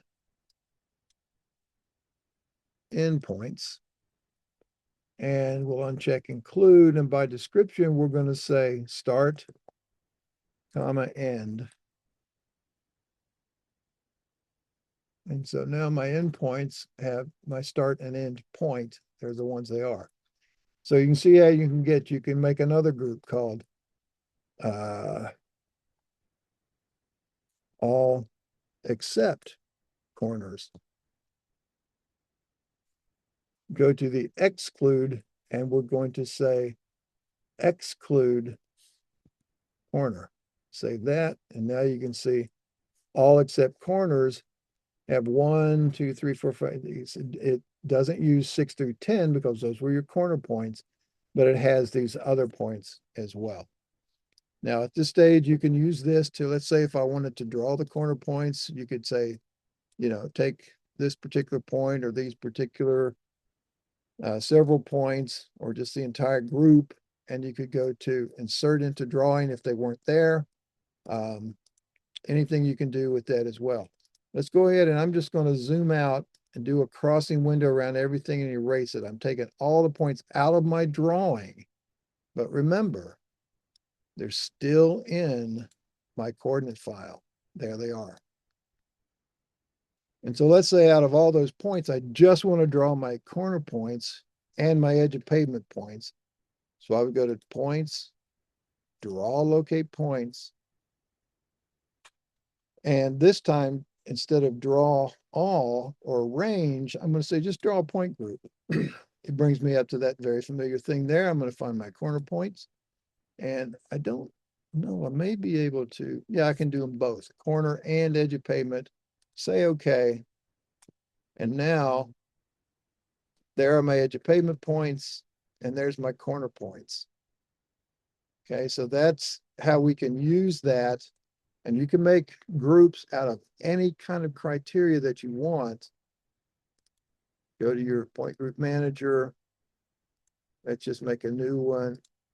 You can make a point list where you can just type in a number. You can choose from the drawing. You can choose from a, let's say we've got a, let's just draw a circle or even a polyline. let's say we just drew a polyline around those 3 points. And from point group manager, we'll make a new one called in the box. Unclick that, and we're going to say from this point list, we're going to say from the drawing inside a polyline, pick the polyline. And now it got 16, 17, and 18 from that. Okay, save that. That's now our list. It's in our list. Notice points can be, let's create another one. It's at a group called overlap. And we will simply make a point list of, any way we can do it, from point number, prefix and suffix, any from these, or we can just say, let's just say, we know that 6 through 10 was corner, so we'll say 9 through 17. All right, so there's points 9, 10, 11, 12 through 17. That's a group by itself. Even though point 9 belongs to corner and 10, and 14 and 15 belong to EP, 16, 17, 18 belong to EP and in the box, and 16 and 17 also belong to that overlap group. So points can belong to more than one group, and you can draw them. Just going to select everything, get rid of it. You draw locate points and draw it by the group, or if you want everything, just draw all, puts them all back. Okay. Now, supposing we have a situation like this. I'm going to select these points just by a window, and I'm going to right click and choose move. I'm going to move from there up to here. Update the coordinate file. So I'm going to say no to all. And so now I've got points in my drawing that do not, they're in a different location from my coordinate file. Okay, so if I were to double click point number 3, it will tell me, hey, that differs. Choose which one you want to edit, either on the screen or on the file. So if I change the file, that brings this up the old location. I can change its values, et cetera, et cetera. Okay, I've got another thing. Let's say if I take those 3 points and I see, one second, I've got one.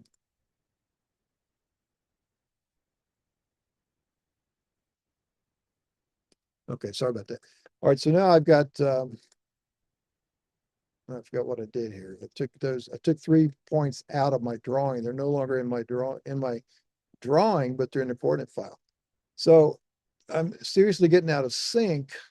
But one of the things you can do is under your point utilities, you see, you can update your drawing from the coordinate file or update the coordinate file from the drawing. That is also available, all of these commands, under this coordinate file utilities, which is a great command. Tells you the coordinate file, highest point number. It tells you that things that work on the file as a whole are on the left. Things that work on individual groups or points are on the right. So you can do a compare points, coordinate file, show me the delta X and Y, report points missing in drawing, and let's say okay. Base range of points, let's just say all. Target all. 22 points within tolerance. Okay, that's what I was looking for. Compare points. Source is the coordinate file. Yeah, I'll put there. Okay.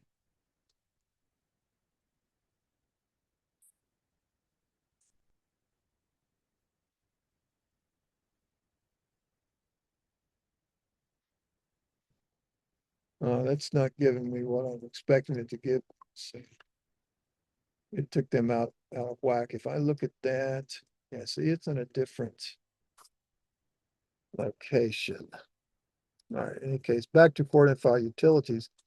If I update my drawing from the coordinate file, I'm going to do all of these points as 1 to 22. I think what happened in that last report, let me try that again. Report points. Compare points. Instead of typing the word all, I think I have to do, maybe I have to type it as a range. No, it's still giving me a problem. So if I update my drawing from the coordinate file now, say okay, and again, you can restrict that by description and everything else. So it moved my points back to where they were. So there's 10. It still didn't put 11, 12. The ones that I erased from the drawing were not there. If I update my drawing from the coordinate file, all of these points, erase points from the drawing that are not in the coordinate file. Here it is. Draw points from the coordinate file that are not in the drawing. There we go. Now say, okay, and now you see those points came back. So it redrew all the points, including the 3 that I erased from the screen, and put them back in my drawing. So keep that part in mind. That's the takeaway, is that points in your drawing do not necessarily have to line up with the coordinate file. We want them to generally. And so you have some means of getting them resynchronized. Also, let's say I use one coordinate file to set these points. Next week, I got another field crew coming in with another data dump.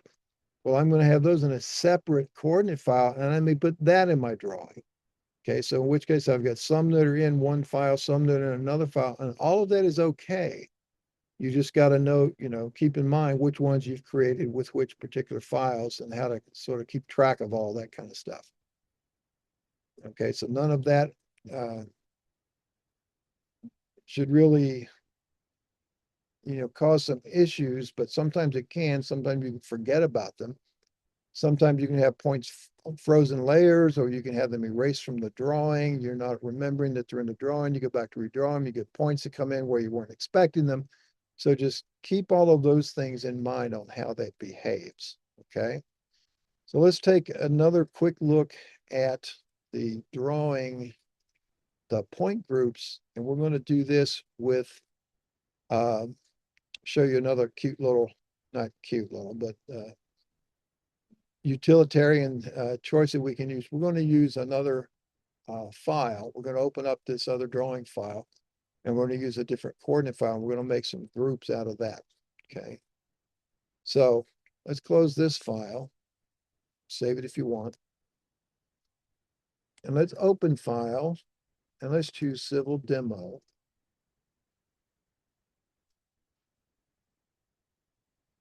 And here's our familiar little subdivision. All right, so we got a couple of things here. We've got a boundary around our subdivision. We've got some lot lines. They're not all represented here. You notice there's one between 79 and 78 that we would put in as an exercise, like say going from halfway between, put that in. So we could do all that, as a separate function. But we've also, and we've got the, this is the edge of my pavement of my roadway, got the center line. And I've also got this line, which is the actual footprint of where that road grading touches down. So you see, it's not really part of the drawing geometry like these lot lines are, but that's on a layer called perimeter. If I look at this, it's on a layer called perimeter. So they're on the same layer, but I may want to use that. I may want to change this layer to a different layer. And in fact, let's do that. Let's put that on a layer called footprint.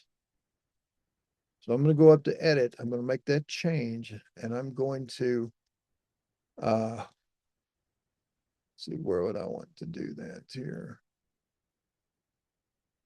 If I change properties, I don't know that it's going to let me do it from there. Let's see if I do layer.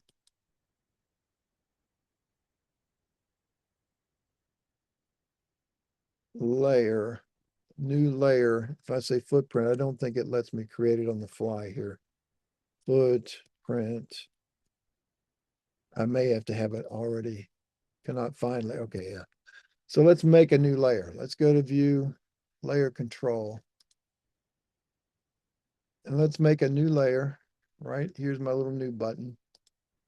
And I'm going to call it footprint. And I'm going to make its color yellow. And I'm now going to select that footprint. I'm going to go to its properties in my property box and change it to footprint. Okay, so now that's a separate layer. Now, if I don't need to see that for any reason, I could freeze that layer. So I'm going to go to view. I'm going to freeze layer by pick, which is right here. It's also on my layers toolbar. And I'll just turn that off. So it's now been frozen. I've got this layer, which is on layer called lot lines, which makes sense. That's their right of way, as are these. And I've got the perimeter. Okay, so if we're going to be after a couple of things. So let's set our points. We'll go to points menu and set the coordinate file. And right now, you may have noticed up here at the top, it was set to none. So we're going to set it to this exercise 2 point groups. I'm going to say open. So now we see under list points, 144 points. I've got a bunch of them that say boundary. I got some radius points. I've got building points. I've got edge of pavement points. I've got more building points, and there's P-core points. Those are my property corners, okay? And so all of these points were done with this command, create points from entities. And then I chose certain things, gave it a description down here, and I chose this boundary, and I set points all along those points. So those were done ahead of time and saved in that file. Now, to be able to draw points at those locations, if I just draw, let's go to points, draw locate points, and let's change my symbol here. I'll just use the old plus mark, put it on layer points, say draw all. When these come in, you're going to see the ones that were done and how they were done.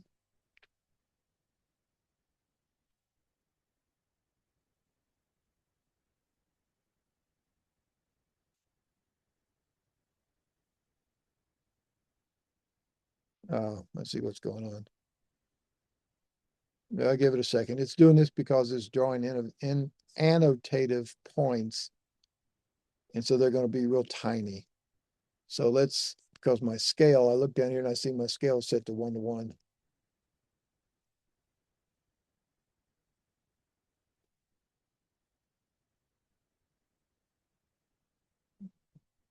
I think it's finished. Go to my drawing scale. That's 50. That should have set this. It did not. Let's change that. There we go. Now my points are there. So you see I've got these points on EOP. I'm going to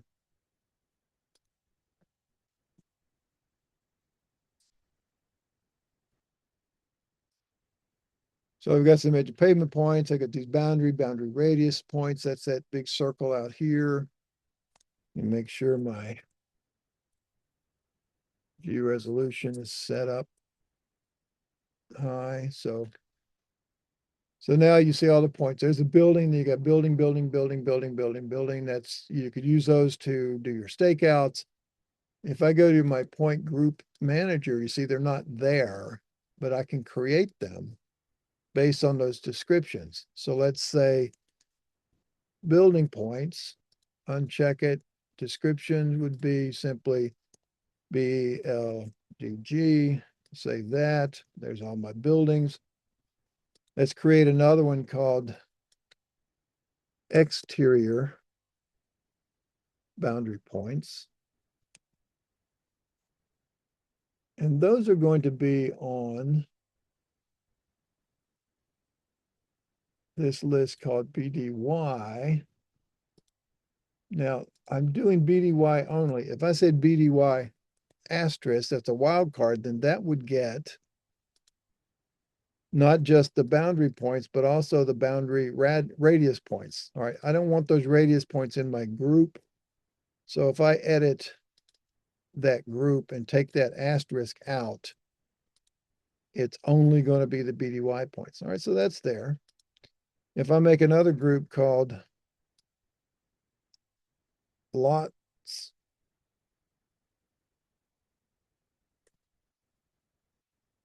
and I set that, that's going to be this one called P core. So I'll just grab one of those. So now I got boundary, I got building, I've got lots, which is my P core. But if I draw just the lot, part of the lot corners are out here on the boundary. So I need to, have a combined or draw them both together at the same time. Okay, so when we do that, we'll take the exterior points as well as the lot points, and we should see all of the ones come in together. All right, so let's leave that as it is. I'm now going to go to erase all my points. So I'm going to erase points from the screen. I'm just going to type the word all and hit enter, delete the point from the coordinate file. Now, this is important. Do not say no. Delete the point symbols attribute to both. We'll take them both out. They're now, all my points are out, but they're still in my file, my coordinate file. So let's draw the property corners. So if I do points, draw locate points, I'm going to change my symbol now back to this circle. And I'm going to say draw a point group, and let's just do the lots. Okay, so draw those. And when they come in, there they are. So you can see there's a property corner, elevation, point number, description, but I don't have these other corners that might be part of that lot, okay? Because I did not do those exterior boundary points. All right, so I'm going to go back to delete my points again by screen, all, no, both.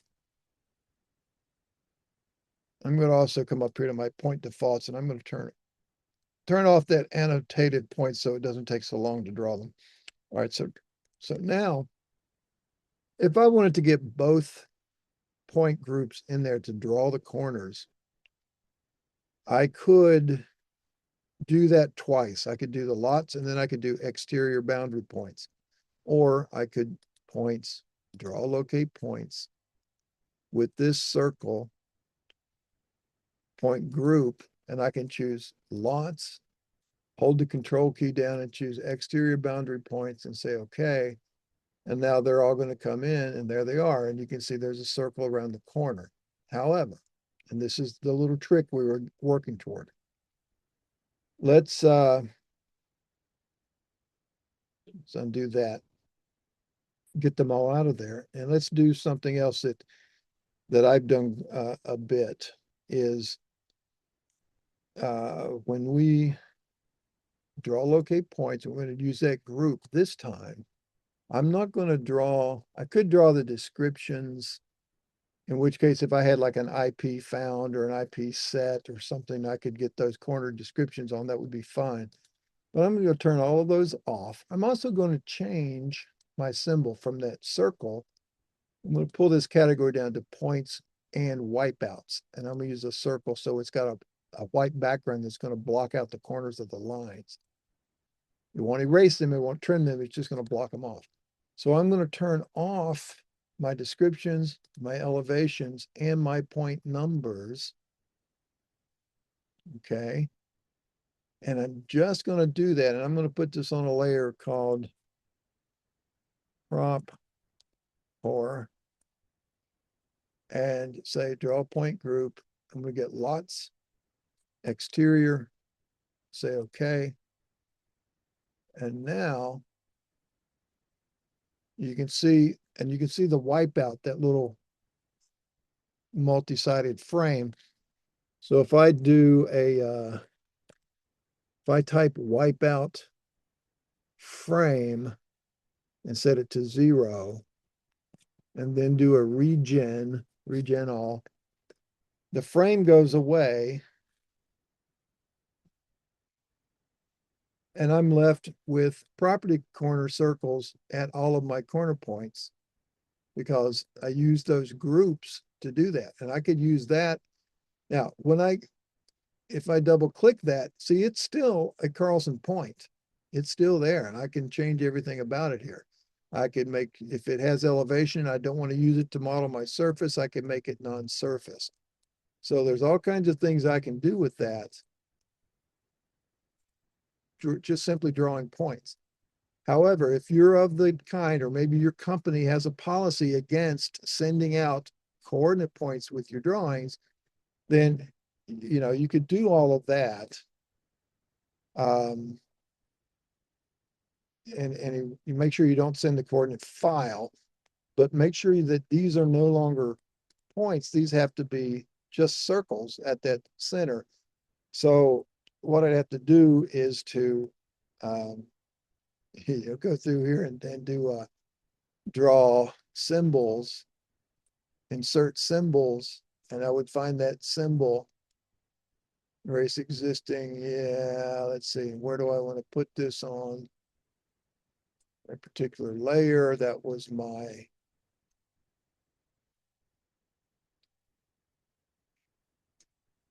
property corner layer. Okay, and now erase existing. Yep, that's true. Make it annotative if you'd like, et cetera, say okay. And now what you have to do is actually pick a point or a point numbers, and you have to go through here. I think, let's see if I say all. Okay, wildcard match of point description. That was BDY.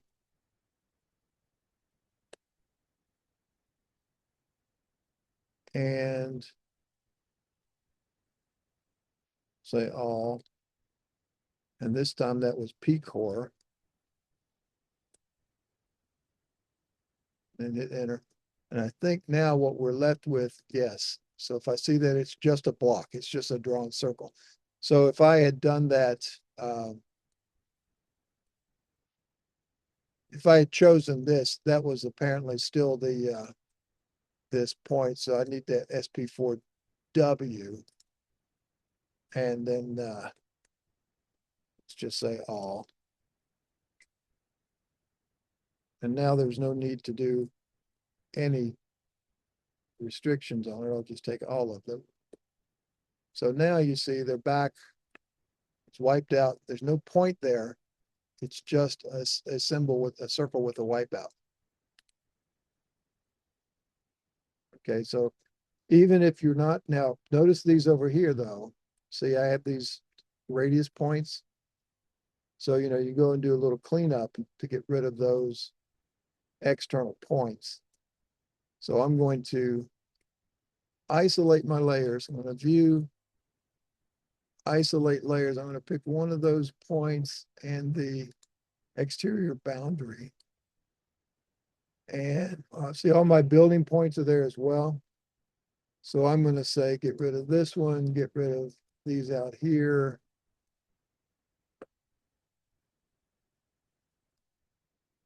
Get rid of those.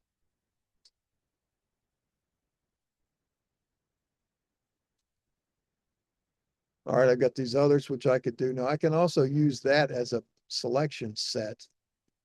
So if I were to, see here, if I edit erase by a closed polyline that happened to be closed. I'll select this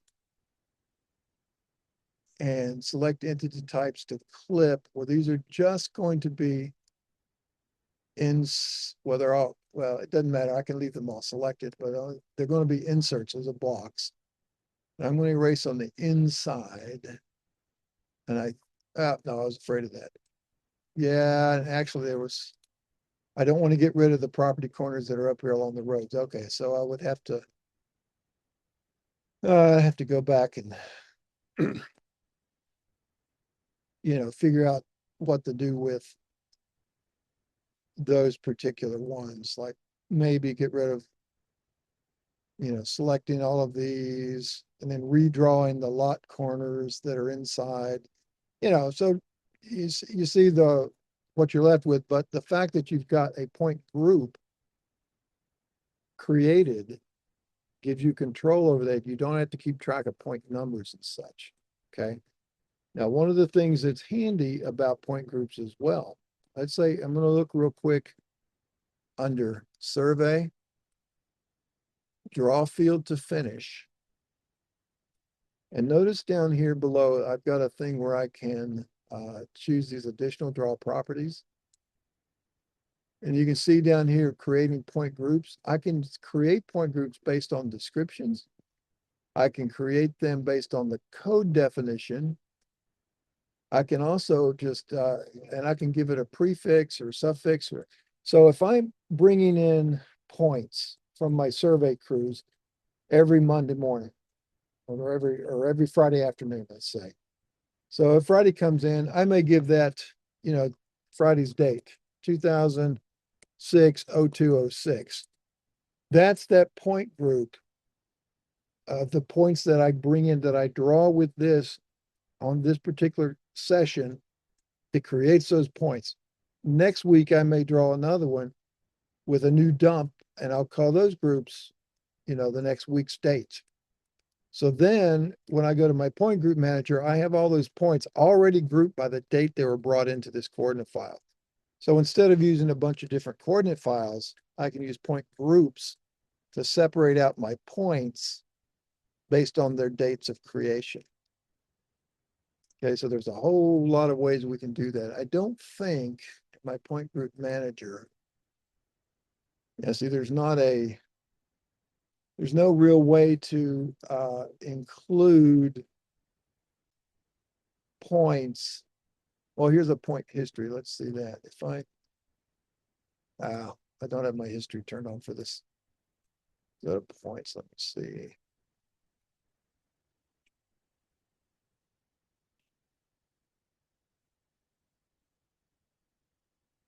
Yeah, so if I go through and I know that these points were created, within a certain group or within a certain time frame, I can set that accordingly based on that point history. So there's a lot of flexibility that you can get out of using point groups. I do recommend them when you get more than maybe 100 or so points. They get to be unwieldy. And so it's really nice to go in and set up your point groups. And also, when you do things like this, let's just go to draw, locate points. I'm going to turn my descriptions and elevation and point numbers back on. And I'm just going to do some screens here. I'm going to do a point here, and I'm going to call that just elevation 0. I'll give that a description of P core. And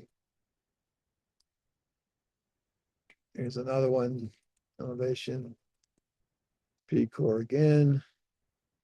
I'll get another one over here. Let's just call that one BDY. Now, why did that not?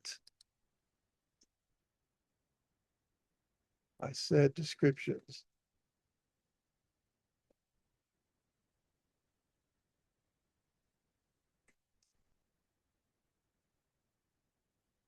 Oh, I'm not seeing it because remember I isolated those layers. I forgot to turn them back on. So I'll go to view and I'm going to restore my layers. All right, so there they are. So now points 145, 6, and 7 have that description. And if I go back to my point group manager and I look at my property corners, which was lots. I scroll down here and I see I've got 145 and 146 are now automatically included, just as in my exterior points, 147 is also included. So anything that comes in that matches that group definition is going to automatically be included in that group. You don't have to keep adding them to there. You can just, buy membership based on that description. It becomes part of that group. Okay. So that's what this little exercise stepped you through, was creating that set of corners. So that brings us closing in on about time for our mid-afternoon break. We're actually about 5 minutes past when we should, but that's close enough. We'll go the extra 5 minutes. But I want to talk about next how we use points to do the foundational work of Carlson geometric modeling. And we're going to build surfaces doing these terrain models. We'll talk about how we build those terrain models and some tools and tricks that we can use to help us figure those things out, how they get worked correctly. I realize some of you don't do any kind of terrain modeling work, but it might be something that you consider expanding beyond just simple boundary surveys. So if you go out and say, well, hey, I can get you all the base information you want, I can give you a nice topo map with contours and point elevations and all of that, maybe to your engineering clients. So it's good little background to have as we go through it. So we'll pick that up when we come back. And there's a little exercise, like I said, that we can go through and sort of tie all of these things together, particularly with the points toward the end. Okay. So any questions at this stage? Hey, Ken, Yes, sir. something I failed to mention at the beginning is I'm a Part 107 drone pilot. So what you're fixing to get into actually it'll be good for me. Oh, wonderful. Okay. Hope nobody's shot you down lately, but just make sure you're not in any restricted areas. Yeah, that's good. And there's one thing I want to also have you consider, since you're doing drone work, is consider for future growth. I'm not saying go out and buy it now, but Carlson makes a really, really good point cloud module. And so I don't know if you do any LiDAR imaging with your drones or if it's just photographic. But either way, if you get into something like that, their point cloud work is just top notch, that they've gotten their. I'd done a 30-day demo with one of the products. Uh-huh. We're actually locked in with DJI Terra as our our base program, and then Okay. we LAS out of that I run it into Trimble Business Center, do processing through Trimble Business Center, and then spit out point clouds for engineers and stuff for the civil side. So that's kind Certainly. of our process. I have looked into the Carlson. It has little better feel when you're processing than what the DJI does. It's been a learning curve, but Yeah. yeah. So I'm holding everybody up on break too. Sorry. Well, that's all right. Well, I'll make sure we get a full 15 minutes, but that is, yeah, and all those things work very similar to each other as well. Just some have a little better interfaces. But even if you're going through all that process to generate a delivered point cloud, even just a point cloud within Carlson, you can do a lot of things with it as well. And I think TBC, I haven't looked at it in years, but I think they can do feature extraction, but like you can take a point cloud and give it to Carlson Point Cloud and they can pull out edges of pavement and parking stripes and sidewalk edges and all kinds of things. They can pull it right out of that cloud automatically. So you get all your brake line information. That can come out of that as well. And that's their point cloud module. They also have that image or the photo model that can take it from the photography, but that's a separate thing.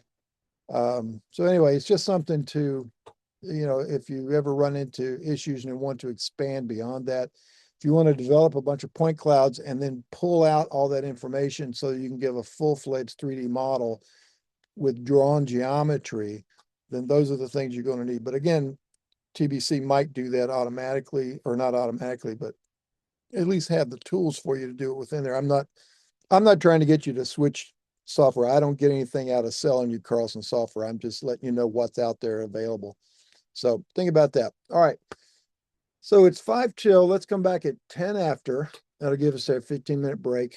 And we'll pick up from there to the end of the day. And then tomorrow we'll hit a lot of mostly the survey tools, with deed processing and all of those different things we can do. Hopefully get to the end of the day and be able to do some lot net work, which is nearly magic. So, all right. So with that, I will see everybody back at 10 after.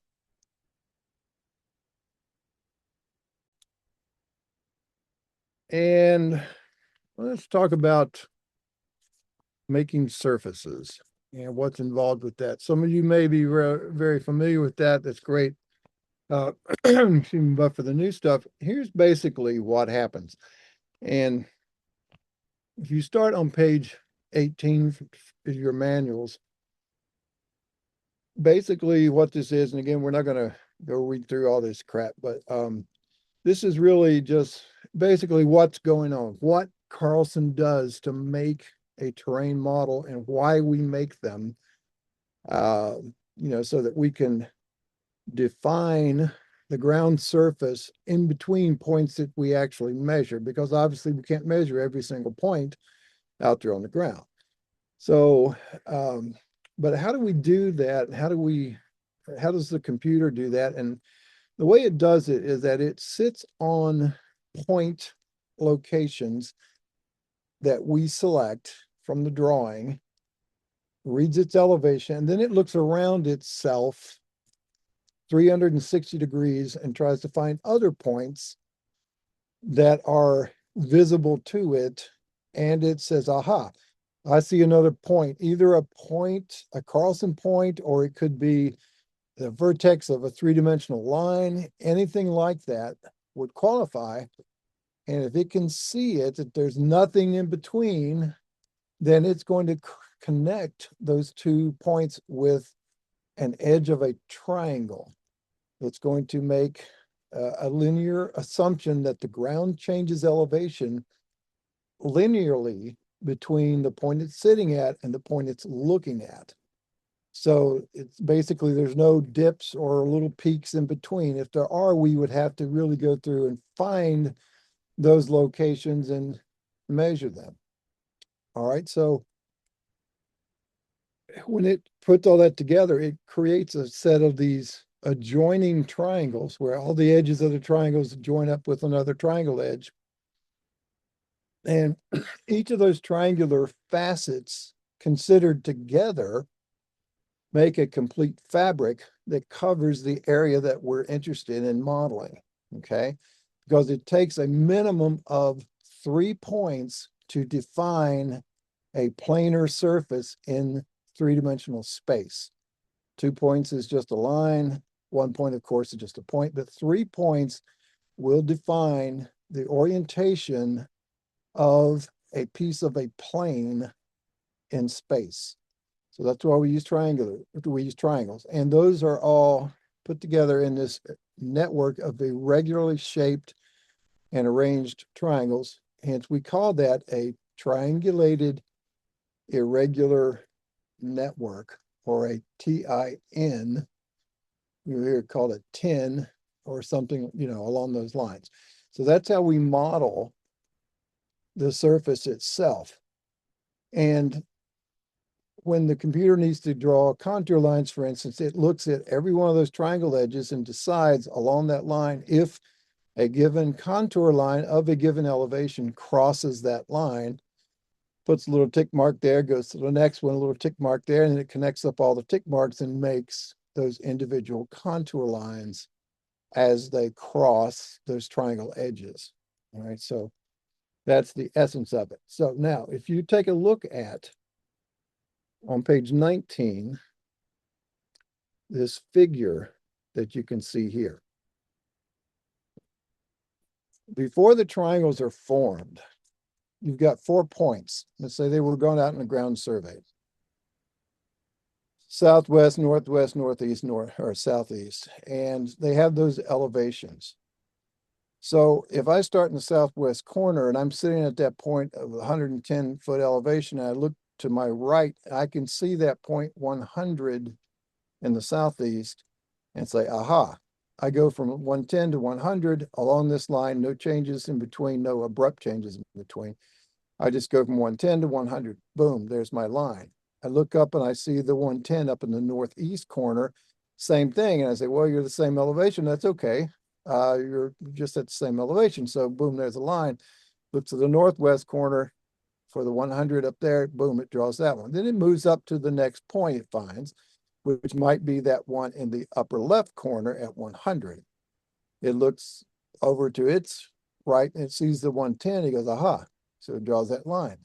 Well, it looks around and it can no longer see the point in the southeast at 100 because there's a line already formed in between the two 110s that's blocking it from seeing that other point. So it can't draw a line between the 200-foot elevations, but it can see the 110, and that's already been drawn before from the last time around.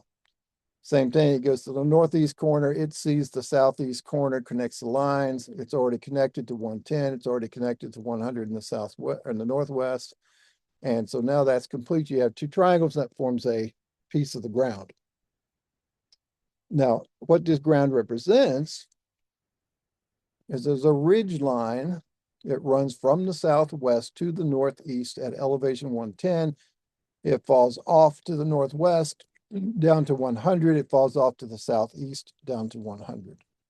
All right, take that same figure, turn the page, and you get this. Same numbers, same points, but depends on where it starts and which ones it sees first. This could represent a valley down at elevation 100, and it rises to the southwest up to 110, and it rises to the northeast up to 110. Given only those 4 points, either one of those landforms is correct. But only one of those is actually correct. So if this were a valley, what our job to do before we triangulate this data is that we have to connect the line from the southeast to the northwest, that valley floor, we have to pre-draw that into our data. So then when we select the data and say, go out and triangulate this, the southwest 110 cannot see the northeast 110 because there's something in the way, and that's called a break line. Okay, so edges of triangles are break lines, contour lines are break lines. Any kind of linear work that exists between those point entities will interrupt that or break that triangulation process, and that's what they're called. Now, if you recall from back in school, if you studied that in school, you were probably always told that a break line is a break in grade. All right, well, that didn't really mean a lot to me. Like if I'm standing up on the flat ground and I go over to there's a ditch or a valley stream down below. So I'm walking on the top line, walk, get to the top of the bank, and then I go down more abruptly down to the bottom of the bank. Well, I've just actually crossed a break line, but I kept thinking that the break line was the line between where I started and where I was headed.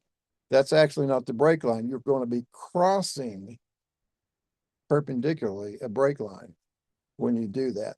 So really the way to think about this is simply this, and nothing more complicated than this right here. They're just edges. And if it's an edge on the ground, then we need to make it an edge in our data. So edges become things like tops of curbs, face of curb, back of curb, edge of pavement. So if you look at this figure, these may be all the points that we surveyed along our curb lines. And notice, like in that lower left, I got the top of the curb and the edge of the pavement, the gutter line, or not the gutter line, but the edge of the gutter. I didn't also shoot the face of curb and the back of curb right there all together. I could have, and they would probably have formed triangles there before it could have formed the other ones, but I didn't need to, as long as I create these lines that go along these features in my drawing. Okay, so if I don't create them, and that's what I've observed, then I'm going to get something like this over here, potentially. A to B is correct, A to C is correct, B to C is correct, but A to E is not correct. I need that line in there to keep A from seeing E so that that triangle edge won't form. So instead of this, I need to do something like this where I pre-draw all those edges. Now A can no longer see E, but it can see things further down line on the face of the curb. It can see further down line on the edge of the pavement. But see, in this case, like point C can't look over here and hit a point on the center line because all these lines are drawn in between point C and any points over here on the center line. So that's the essence of what we're going to be doing, is create those break lines. So we need to make sure that we've created all of those points.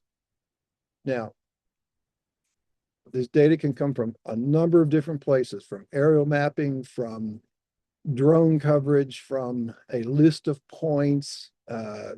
Somebody can go out in the field and just spray in a bunch of points. But what happens in a case like this, and this one is from aerial photogrammetry.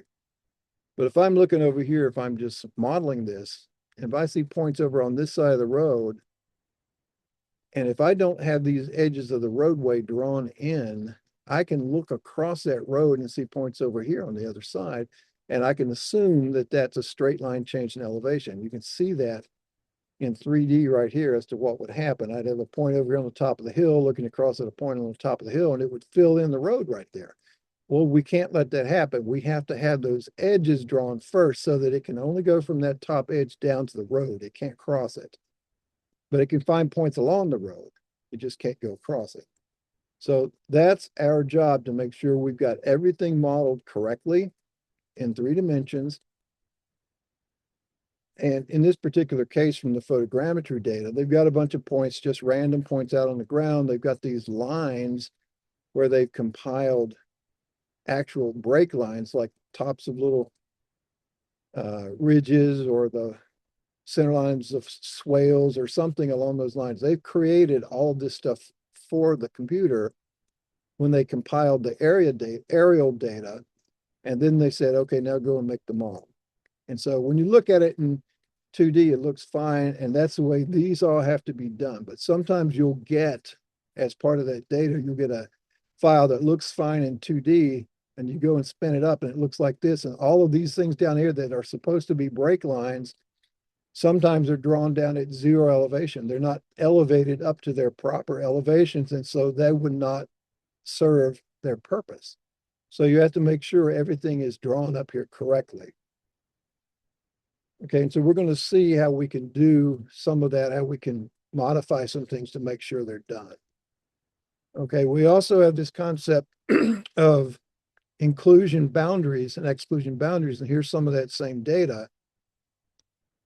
And you can see the the black lines represent those break lines that they compiled, and they're all on the edges, but then there's out here this empty space, and it can look across and see all of these lines over here and form these long skinny triangles out here in the edges. And these are invalid. We don't know what the ground does out here. So what we need to do is wrap a boundary around all the outside edges of our data, and that serves as a boundary to keep these points from looking across that gap and seeing these points. And that only happens when the data cuts in. It's a concave type of situation. If it cuts out, then of course they're not able to look around the corner and see the other points. Okay. And so, our best way of doing all that is to use your eyes. Okay. And use simply, so look at them, but look at them in 3D. So we're going to learn how to use that 3D viewer. So let's open up a drawing file called Sample from T3 Global. And T3 Global is an aerial mapping company here in the Pittsburgh area. And they provided this data for us to use. So we're going to open that file. And it's called sample from T3 Global.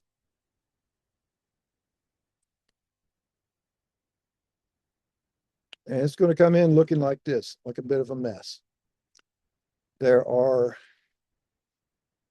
contour lines you can recognize with some elevation labels. And there are some broken contour lines in these obscured areas under the tree cover, basically. And there's all these features drawn along the road edges and such, and the building outlines, the curbs, everything's drawn like that in 3D. Now, what I want you to do is this. We're going to turn off some layers and look at some things. So let's go to the view menu and let's freeze layer by pick. And I want you to zoom into one of those little white random looking lines and click one of them, and that will freeze the whole layer. And then go ahead and hit enter to finish. Now, there are some other things. If I draw a window to select items here, notice all these things that light up. So those are, if you zoom in real tight, you might be able to see them. I can't even really see them on my list here. Let me go to my settings and look at my point style. Make sure, yeah, so if I change my point style to a plus, there you can see that's actually a bunch of point data that is also included. Those are those random points they've surveyed or they've compiled from the aerial. So I'm going to freeze that layer also. I'm going to go to view, freeze layer by pick, and just pick one of those. So now what I'm left with is what was delivered as the finished drawing. They actually delivered everything, all the data. But the, so I'll make sure, did I restart? Yeah, I restarted the recording. So the, this is basically the finished mapping. Is these are drawn all the edges. You see the curbs are drawn in there, and the contour lines are drawn where they cross the curbs and go up and down. Here you can see this particular contour line runs across the top, and then it swings down a little bit, and it gets right in here, and it gets down close to the bottom, and comes up. Doesn't quite cross it, but let's see if I can find one that does cross. Here's one. For instance, it comes up here, hits the face of curb, walks up the face of curb to the back of curb, and then goes across there. And these are triangular curbs. They're just wedge curbs. So they're there. But now, all of these things that are drawn here, these curb lines, for instance, they're just 2D polylines. They are set at elevation 0. So they didn't really serve as brake lines, but if we turn that brake line layer back on that we just froze off, you would see them right over top of these, but at elevation. So what we have here is a bunch of data that represents our finished drawing edges. And the drawn edges down here are typically also included as 2D edges, which is what these are. And that's on a layer called road outline. The curbs are on a layer called V road curb. Okay, so all very expected layer names. And I've got a bunch of drawn contours. So let's look at this in 3D. So let's learn how to use our 3D viewer. So we've got on the view menu, this 3D view, we have two main viewers. We have a drawing viewer and a surface file viewer. Okay, so we're going to be learning how to use those. They're really the same viewer, just a matter of which data you put into it. Okay, so we're going to do that. It's also available on, if you have turned on the surface toolbar, and it looks like there's a 3D cube, that's your drawing viewer, and there's a little blue, looks like a diamond upside down. It's like a little hilltop or a stockpile. That's your surface file viewer. Well, let's go to view, 3D view, and let's look at our drawing viewer first. Now it says select entities, read the line above, select the entities for the scene. So I'm just going to draw a window around everything and hit enter. And when this comes in, notice the only thing I see are my drawn contours and some spot elevations. I don't see all that curve and stuff. And that's because up here in this right-hand panel, I have ignore zero elevations. If I uncheck that, you'll see them down there, but you'll see they're also, they don't line up in plan view until you get way out here away from it, because we're actually in a perspective view, which you can see if I do this, if I turn on that box, you see you see the perspective as that's going down. If I go back to view control and hit my zoom all, my plan view, the back plane is actually supposed to be the same size as my front plane to have those line up, but they don't, because I'm looking at it in 3D in a perspective view. So normally we leave that set on to where we turn off the zero elevation. You see with it on, it includes everything in the scene. We turn it off, and the box now bounds around only the three-dimensional data. And you can see how it, bounced from the bottom to the top, that kind of stuff. All right. So I'm going to turn my box off. I'm going to go back to my plan view, and there it is. And here's how you manipulate your way around the viewer. And you can see it. By the way, this viewer is resizable. You can move it, put it on a different screen, maximize it, whatever. So we have some controls. There's a bunch of things here on the right-hand side on the view control tab, where you can set the light source. Now you don't see a lot of change here because you're just looking at drawn line work. When we start to look at triangles where they're solid, you can see those changes where it casts shadows and different things. So think of that as the sun being up in the sky. Down here's the horizon, the equator. Right here's directly overhead. This is like up and to the left, so shadows are going to cast down and to the right, that sort of thing. Brightness, contrast, things you can set. Again, you won't see much change here. Now, these controls down here are the ones we're going to use to manipulate our viewpoint. And we got the pan icon, which lets you slide back and forth, up and down. But again, you can do that even if it's not in that mode, just by pressing the wheel and holding it, just like you do in the drawing session. Okay. So the one that we're going to be using most often in this viewer is this one that shows the three colored cube and the little gray circle that spins around the base. That's how we control where we're looking and what we're looking at. And here's the way you do it. If you look down below here, these rotation axes are listed individually, and one of them is locked. The Y value is locked. Keep that locked, and this will be how you can learn to manipulate your views. If it's unlocked and you go over here with the mouse and click and move it around, you see it can roll around all three axes. But if you keep that Y axis locked, the only thing you can roll around is X. In this case, it's Z. You can't, you can spin this way, but you can't tip it right to left or left to right, okay? Because it's locked. So the reason we do that is if you think about where you want to look at, let's say I want to look from up here down along the face of these contours right through here. That would be a loading dock. Let's say I want to examine that. So what you do is this, is you go back to plan view, and this down here does your zoom extents or plan view. If you're zoomed in, plan view doesn't zoom out. It keeps you in plan view. Even if you're rotated, it puts you in plan view right at that spot, but zoom extents.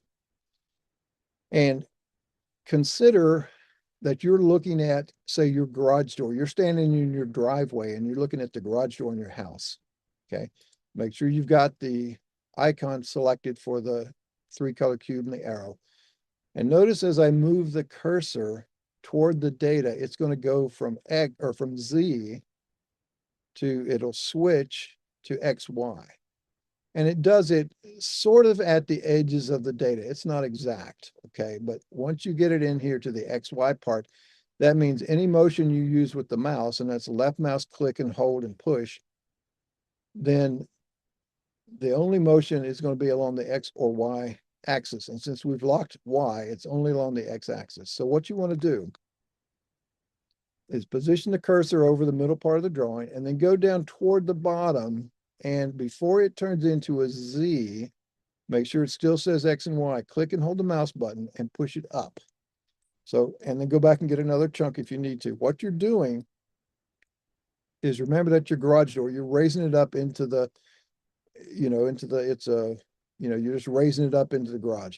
And you want to lay it back where it's mostly oblique. You don't want to go too far or flat, but you want it to be sort of oblique like this.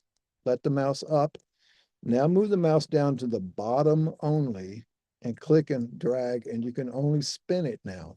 So I'm going to spin it around to where I'm going to be looking down that line that I was interested in seeing down the edge of this feature right there. And once you're positioned, then you can roll the wheel on the mouse to zoom in and out. And then you can, refine your positioning just a little bit. But let's say now I want to look down this road over here on this side. Well, I'll just go back out to this, push this up, spin this around, and then zoom in here and look down the road. Okay. So that's what you're after, is how to manipulate that view. A couple of other tools here. The arrow icon lets you point and just hover the mouse over top of something. And if you see down here on the status bar, you can see what layer it's on, what type of entity that is. That's a 2D polyline. If I come up here to this, I may hover there and see that that is, it's not catching it. Yeah, so certain things it will identify for you and tell you what they are. Now, you can also do things like this. Go back to my control. Go back to plan view. But as you've got these little clips, things where you can clip things off. Let's say I want to look here at this pond, but I don't want this pond in the way. Well, I can, hit this clip and slide this slider. And so now, you see, I can limit that. Now I have to pull that back a little bit because it's right where I was from. So that clips it. And you've got, up and down clip. You've got near and far clip. So near and far when I'm vertical, if I slide my vertical near, it's going to take all the high spots off first. Whoops, let's see, it's real sensitive. Okay, and leave you with the low spots. Same thing if you do the same thing for the far ones, it's going to pull the low spots out. Okay. You can also, even when you're rotated, if you clip the top, it's having no effect.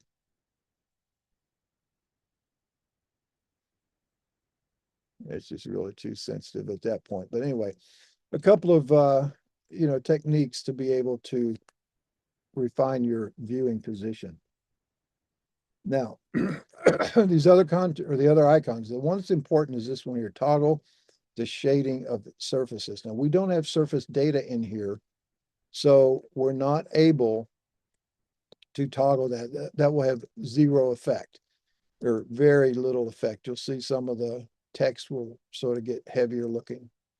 Okay, so what it's doing is it's reading all this data, and if there's any kind of 3D faces in there, it's going to shade those and unshade them. And so you'll see that effect when we look at the surface files in a minute. So a couple of other things you have also available to you is this color by elevation.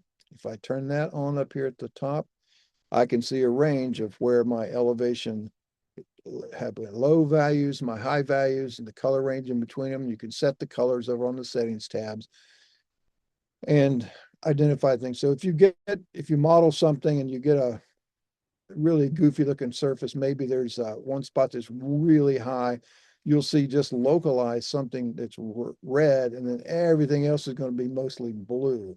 So you're looking for a fairly even distribution between the blues and the greens to the reds. And that's what you've got here. It's pretty typical. There's no problems with this data. I generally don't use that myself much, although it's a good little QC tool. If you look at numbers over here and you get numbers like negative 20,000, you know you got a bad data point and you need to go and fix that. So that's some techniques there. The settings, again, some different things like you can display triangle edges and contours. You can turn this bounding box on and off. Just things that can help you with your visualization. And when you're looking at surface data, and if you look at contours, it's going to interpolate and draw those contours on the fly, even if you haven't triangulated that as a surface yet. So all of those different things are available there to you. In the model tab, you can turn on and off different layers. You can add surfaces to this. You can go to the surface viewer and add drawing information to that. Just all kinds of ways to manipulate it. But the key takeaway here is this icon with the cube on it. Push your garage door up, put it at the bottom, spin it around, use the wheel to zoom in and out, press and hold the wheel to pan. And that sets your viewing position. You get all out of whack and you're not sure where you are, just go back to the zoom extents and start over. Okay. So that's what we're looking at. That's the resulting contour map and points. And one thing I want you to notice is right over here. This is the edge of the road. And you see how this contour comes along. Let me change it to the arrow so you can see it. This contour comes along and goes right across the road and it hits this edge over here and it cuts back very sharply because there's a ditch right along that edge of the road. Okay. The hill comes off pretty quick, it hits the road and it's flat. So what happens if I were to take this data that I'm looking at here, just the drawn contour lines, and if I were to try to make a surface out of this data, I would, for the most part, get it correct in some of these areas here, because as I go along this line, I hit every little vertex in that line.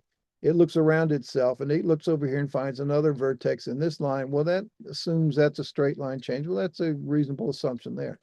But what happens here when it comes around the corner? It gets to this point right here, and it can look straight across and find a point on this same line and say, hey, that's a change. I can go from here to there. There's no vertical difference. So that makes a flat triangle right in there. And that's going to screw up your contouring, because what really happens, let's say if this is elevation 100 and this is elevation 99, what's the elevation of this point in here? Roughly 99 and a half, right? But if I'm sitting over here and I call that 100 and I look across over here and I call it 100, well, halfway in between is still 100. So instead of this going from 100 straight down to 99, it goes from 100 to 100 to 100 to 100 to 100 and then down to 99. So you get all these little flat areas and your contours will come across here and go, it'll knock off all those corners. So we need to, if we don't have them from some other means, we would have to go in there and draw those in and set them to elevations along those vertex locations. Okay, thankfully they've already done all that. We don't have to do it. But let's take a look. I'm going to come down here to the bottom now, choose this exit 3D viewer, and I'm going to come back to my drawing. So let's take a look at how do we build that surface? And we're going to build a surface out of just these contours and those points that were up here. Okay, so when we do that, you're going to see some differences in what we're looking at. Now pay close attention to, again, we talked about the road edge. Also over here, there is a little retaining wall right here. It's a loading dock. Okay, so keep that part in mind. Now, we're going to go to the surface menu now, and we're going to choose triangulate and contour. And when we do that, let's uncheck, let's look at the tabs. go to your contour tab and uncheck draw contours. We're not going to draw any contours. We've already got them drawn here. We're going to leave that alone for something later. Go to your selection tab, make sure there's nothing checked on there. We don't want to filter anything. Now let's go back to the triangulate tab. Now, the couple of things, this is going to help us set up the data. And then when we choose it, it's going to build its surface based on what we tell it here. But one thing we want to almost always do is to write this triangulation file, because it's going to save that out into a file that I can load up and look at later, even if I'm in a different drawing. So I'm going to change right to triangulation file. I'm going to choose the select button. And I'm going to give that a file. I make sure I'm in my my proper data folder. And I'm going to call this one, this surface file, EG from CTRS, existing ground from contours, and I'm going to save it. Okay. Now, I'm not going to draw any of these things in here because they are inherently part of that surface file. I can bring them in and draw them anytime I want. I can view them in the 3D viewer anytime I want. I'm not going to use any inclusion or exclusion areas, and I'm going to set my shrink wrap perimeter reduction to none for right now, just to show you what this effect does. Now, if you do not have this ignore zero elevations checked on, here's what happens. So make sure nothing is checked, write the file, and we'll say, okay, follow the prompts. It says select entities, read the line above, select the points and break lines to triangulate. I'm just going to grab everything and say enter. So you're going to get this, you're going to get some errors up here. I've got, 1,300 foot differences between, see, that was that 3D line, and that's where that contour line crosses over top of it. It's 1,338 feet above. So those are all major errors. Now, what happened though, is that it went ahead and made the surface. Let's take a look at it. Let's view 3D view surface file viewer, and let's find that file. And here it is. Let's turn off our shading, and you see all the triangles that formed, but they also formed down to the zeros. And if I turn that on, you can see, well, some that worked are up here, but all of these others are really all wackadoodle, all right? So obviously that's why we have that switch. So let's go back to surface, triangulate, and contour, and let's make sure we have on to ignore zero elevations. And let's say, okay. Yes, it's okay to overwrite. We'll grab our data. I'll say, okay. Nothing happened other than we read down here on the line that it's right in the file, EG from contour. So we now have recreated the file. Let's go back to view it. View, 3D view, surface file viewer, choose the file. And okay, that's a lot more reasonable. Now you can see the effect that this shading does. You can see the effect of moving the light source around does. Okay, so notice if I put the light over here, this area looks like it's sunken in.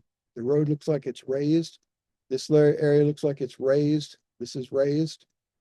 But that's because we are conditioned from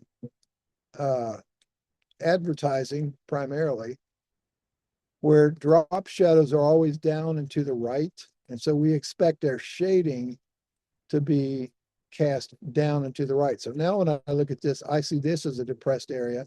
My pond up here is a depressed area. My road is pressed down. This is raised up. And that's the way the ground really looks. But look at a couple of other things. Look out here. Let's turn the shading off. Look at all these triangles out in here. What we didn't survey anything out there. There's nothing out there, but we had no boundary. So it created those triangles. So we need a way to get rid of those triangles, and we do that by shrink wrapping all of this data. Okay, and there's several ways we can do that. Let's go ahead and exit this. And you see, notice it didn't put anything in my drawing. That's one of the nice things about that drawing viewer and the surface file viewer. We don't have to draw all those things to see them. So now, how do I keep triangles from forming in here? I need to put a line all the way around this data and say, don't go outside that line. That's my inclusion boundary. And it's just a polyline. And it can be 2D. It doesn't even have to be 3D, but it's just a polyline. And you can do it any way you want. If you draw a 2D polyline, I'm going to put it on a layer here called BDY. It's going to just create it for me. And I can just go in here and click, click, click, click, click. Go there, maybe click here, come down here, click this, and then C to close. All right. So that's now a boundary. I'm going to change that boundary layer so you can see it a little better. It'll be red, and I'll make it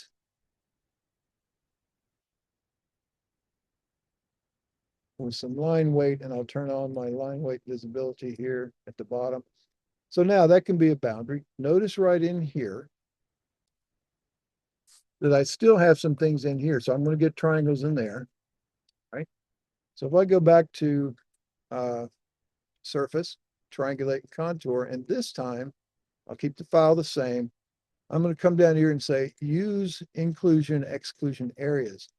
And I'm going to either trim the edges at the boundary or I can remove any edges across it. Well, if I trim it, it's going to keep the part of the triangle that was on the inside. That's what I want, and just trim off the other parts. So let's do that now and say, okay, okay to overwrite. And it says select entities, but read the line above. It says select any inclusion perimeter polylines or enter for none. So I'm going to select that red drawn polyline. And it keeps asking me to select. Notice there can be more than one. I could have just model part of the surface here, part of the surface there, and it makes it one surface with a discontinuity in between it. But anyway, so that's the only one we had. We had entered to finish that selection, and now it says select entities. But again, read the line above, select any exclusion perimeter polylines. Well, that would be the case if I had some like these building outlines.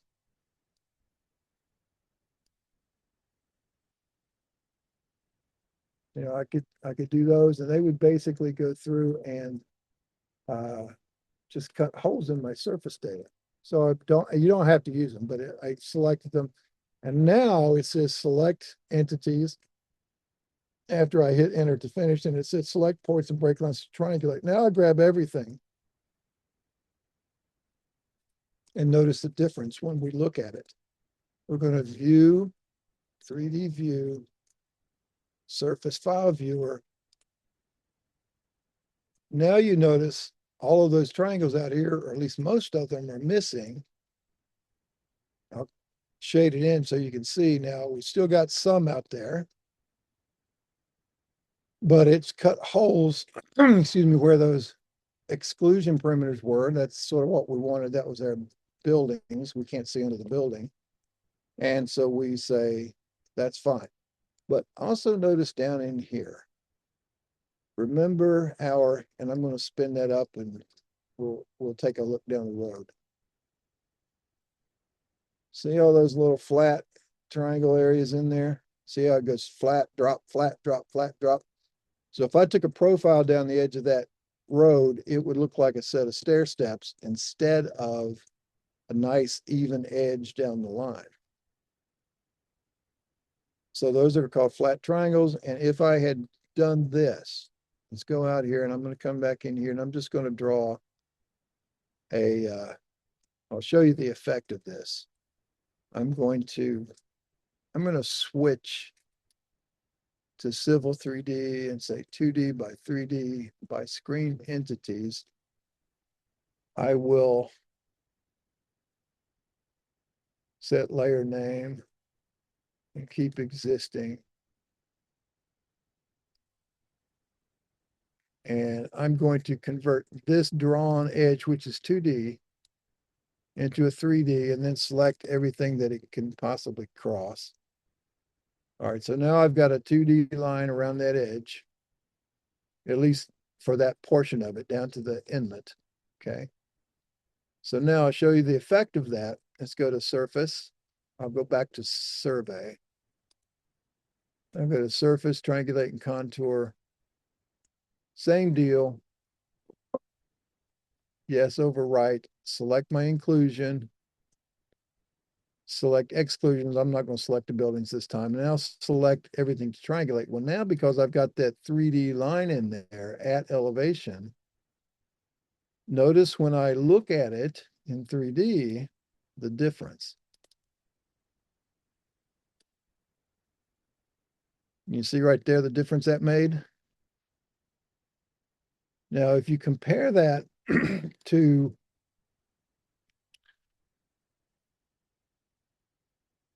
viewing the original data, whoops, sorry.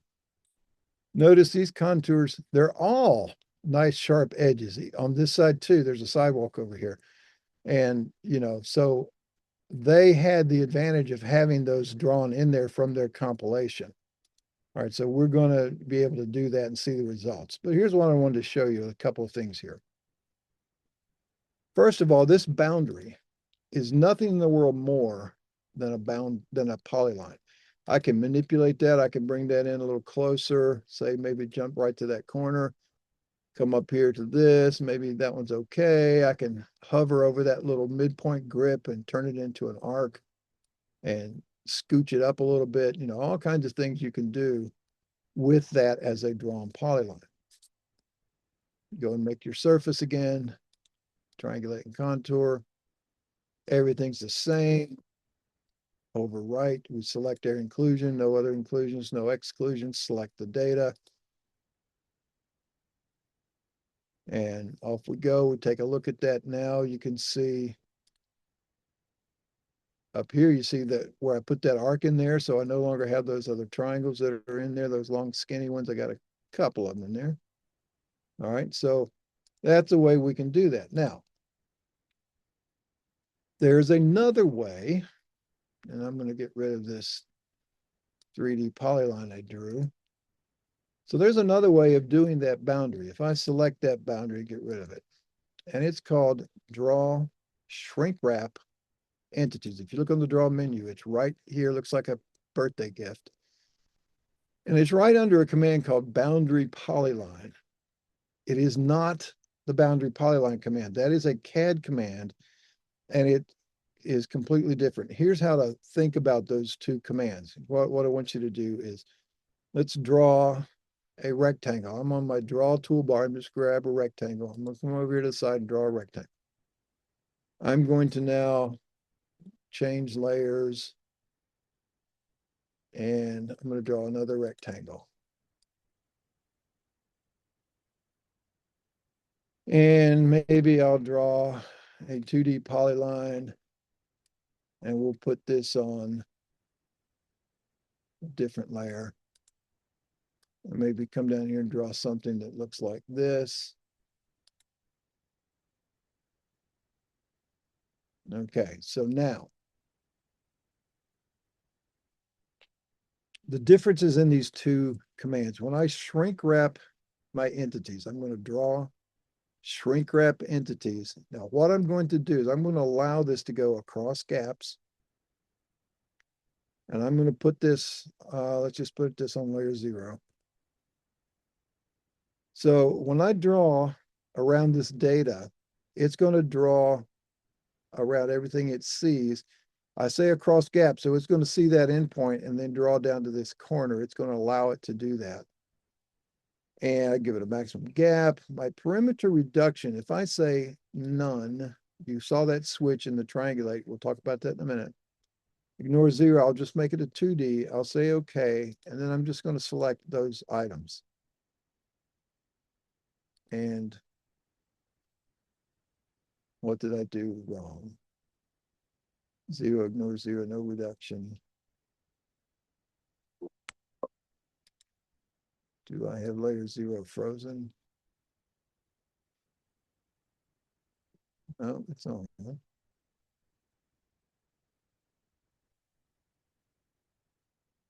try that again. Cross gaps, layer 0, no reduction.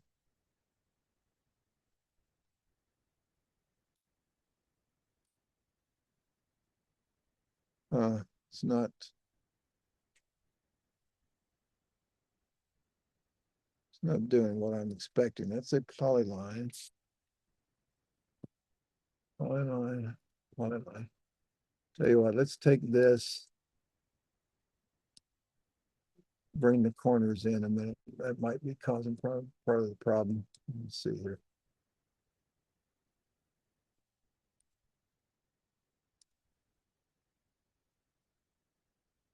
Something about layer 0. Maybe it's not liking.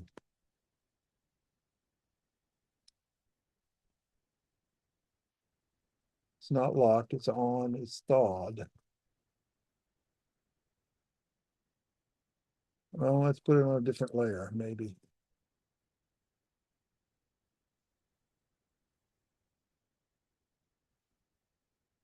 Building outline, all right.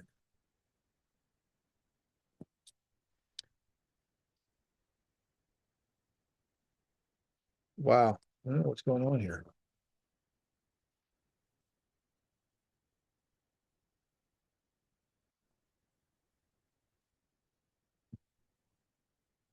Oh, I know exactly what's going on. I ignored 0. I'm going to uncheck that. Sorry. Here, let's put this guy back out a little ways.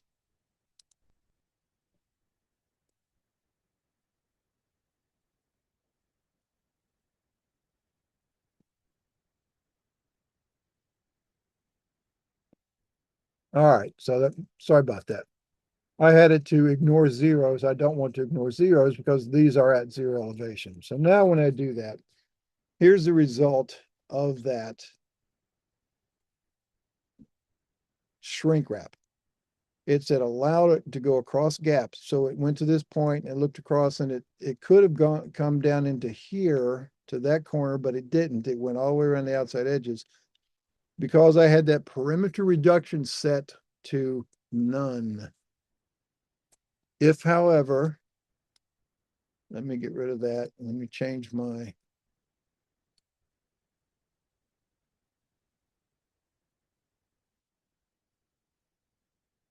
let's change layer 0 to be blue.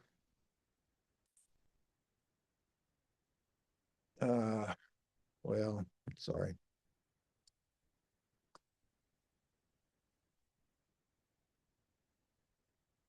There we go. All right, so now when I draw the shrink wrap boundary, this perimeter reduction I said to none. If I say high, watch the difference. So I'm going to select this data. And so now it goes out here, finds that endpoint, comes back in here and finds that little intersection point, walks around the edges, intersection, endpoint, jumps to the next endpoint, intersection, endpoint. So it really tightened things up. Now, what that is doing when it is creating that boundary, notice it said none or to high. What it's actually doing is it is triangulating all of this data. It's building the triangles, and then it walks already around the edges of it, and it starts to throw away those outside triangles. If you say none, it keeps all of the outside triangles. That's why it went all the way out here to every exterior point and came back around. Just like when we did this, it went from here and it shot all the way up to here because it didn't reduce any of these interior contours. So that's how that part works. Now, the boundary polyline, or if you draw a boundary polyline, the difference in that one is this. We'll put that one on layer 0 also. If you pick a point inside a bunch of geometry, it's as if, and I'm going to pick right in here. So that object that it just created, let me move it out of the way a little bit here, is as if you were standing inside, and these are all built walls, and you let off a spray can of paint, and it hit all the walls as it walked around it. So that is an interior boundary. It's not the exterior boundary that we're after with shrink wrap. That works the way hatching works. When you draw a hatched entity, is it bounds the outermost edges of what gets hatched in between. That's why it followed all of these inside walls. So don't get confused when you see that command on the draw menu. Even though you are creating a boundary to your data, it's not draw boundary polyline. You want shrink wrap entities. So now let's do that, and let's do it to our data. We'll put it on boundary, keep it a 2D, let it go across gaps. Otherwise, it tries to walk into it, find something else. So you do it like this now and come around here. Now there was, hold on, let me get rid of that, do it again. If I, excuse me, if I shrink wrap my polylines, let's set this to none and say, okay. And we do it again. And now that's what it looks like. And if you were to triangulate this, you would get all of the triangles in these little open areas, which is what happened when we did it the first time. Okay. So compare that to if we shrink wrap polylines and we set it down to high reduction, and we do this. You see, it goes around all these little edges and it cuts in and out, in and out, in and out. Oh, one thing I needed to do here.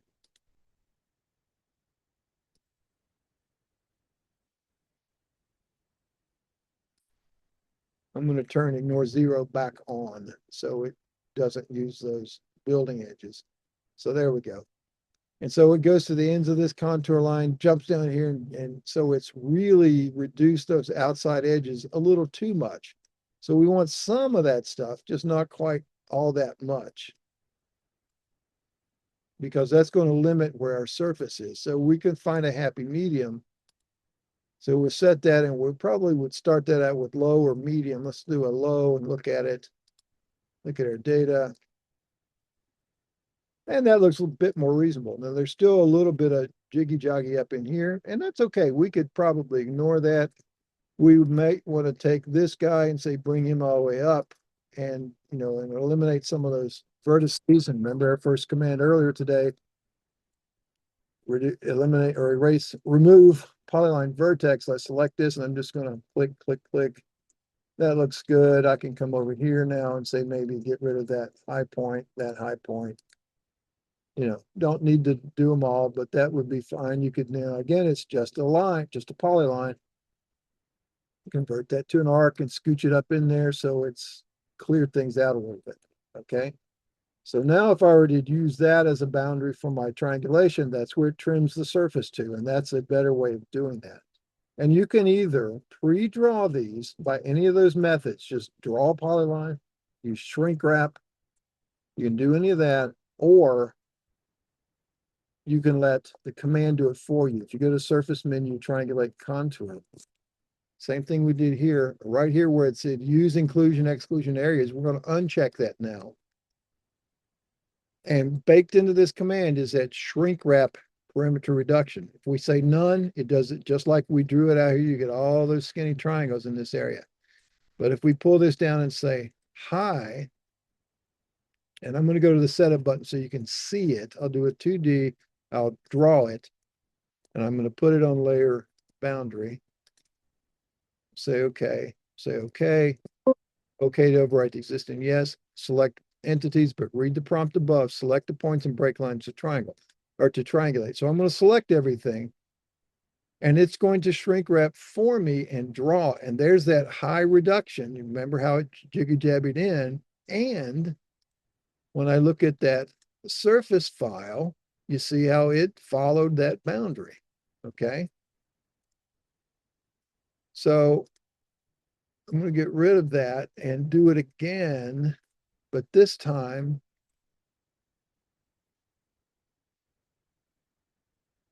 instead of a high reduction, I'm going to say a low reduction. Say okay, okay to overwrite. Grab all your data.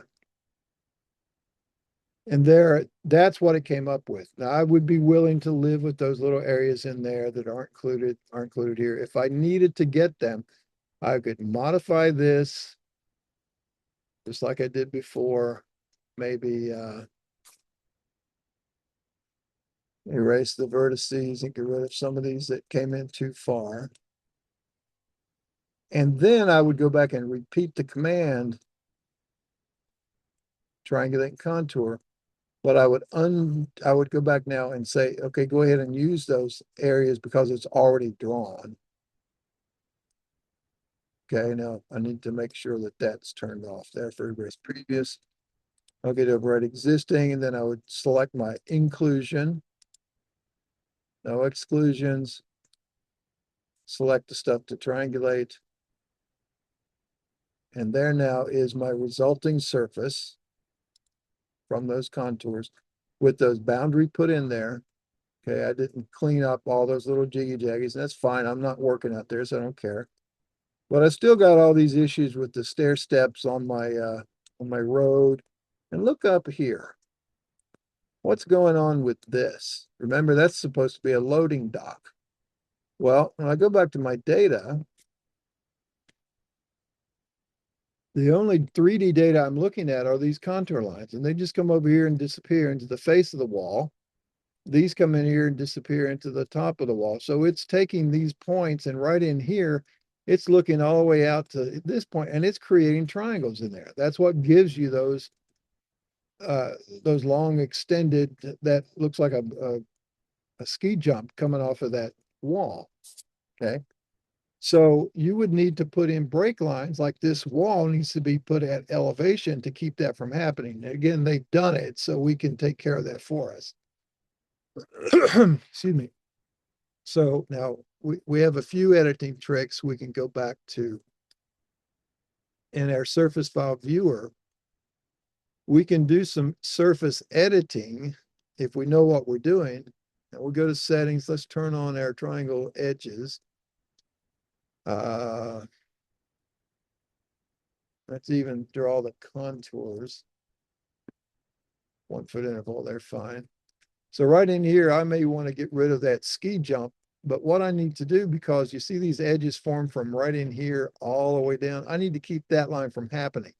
So how do I do that? I need to put in a line, a break line from, say, here to here to keep that line from crossing it.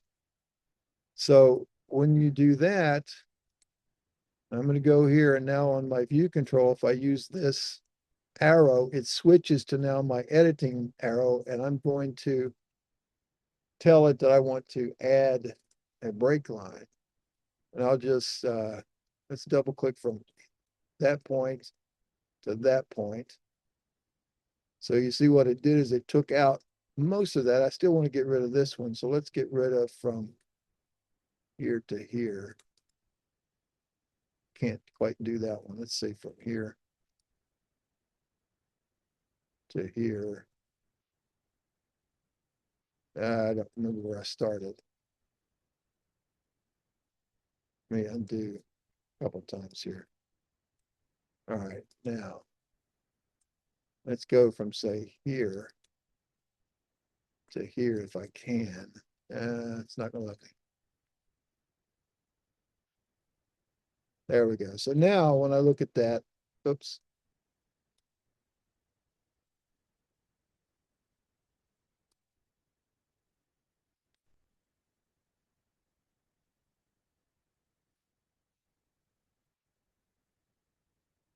Go from here to here. So now when I look at that, let me turn off my triangle edges. You see, I've gotten rid of that ski jump. I pulled this back in there a little bit at least, but I still have a bit of a jumbled mess. But I've gotten rid of, the biggest part of the error by getting rid of that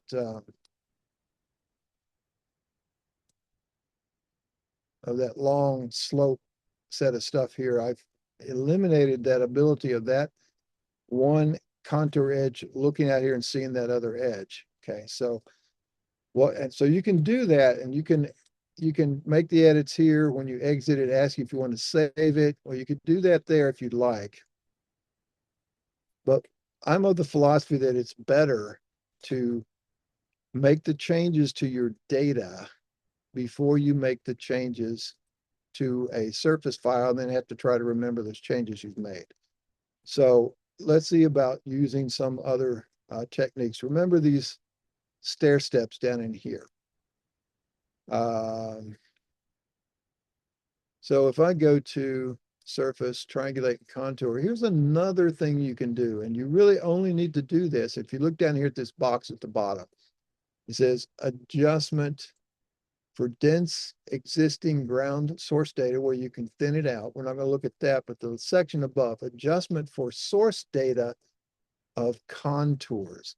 That's what we're dealing with, those flats. So if I say minimize my flat triangles, now it's not 100%, it's not perfect, but it does a lot for you. So if I say okay, say okay,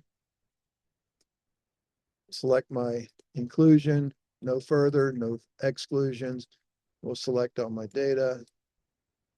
And now I'm going to get a couple of crossing edges. Where did I?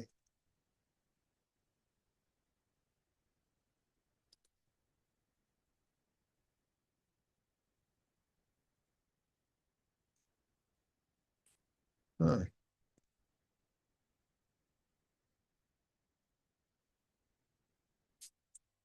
Got a crossing in here that shouldn't have happened. Let's see. I think this was, yeah, that's what happened. I accidentally bumped it around. All right. So if I repeat my triangulate contour,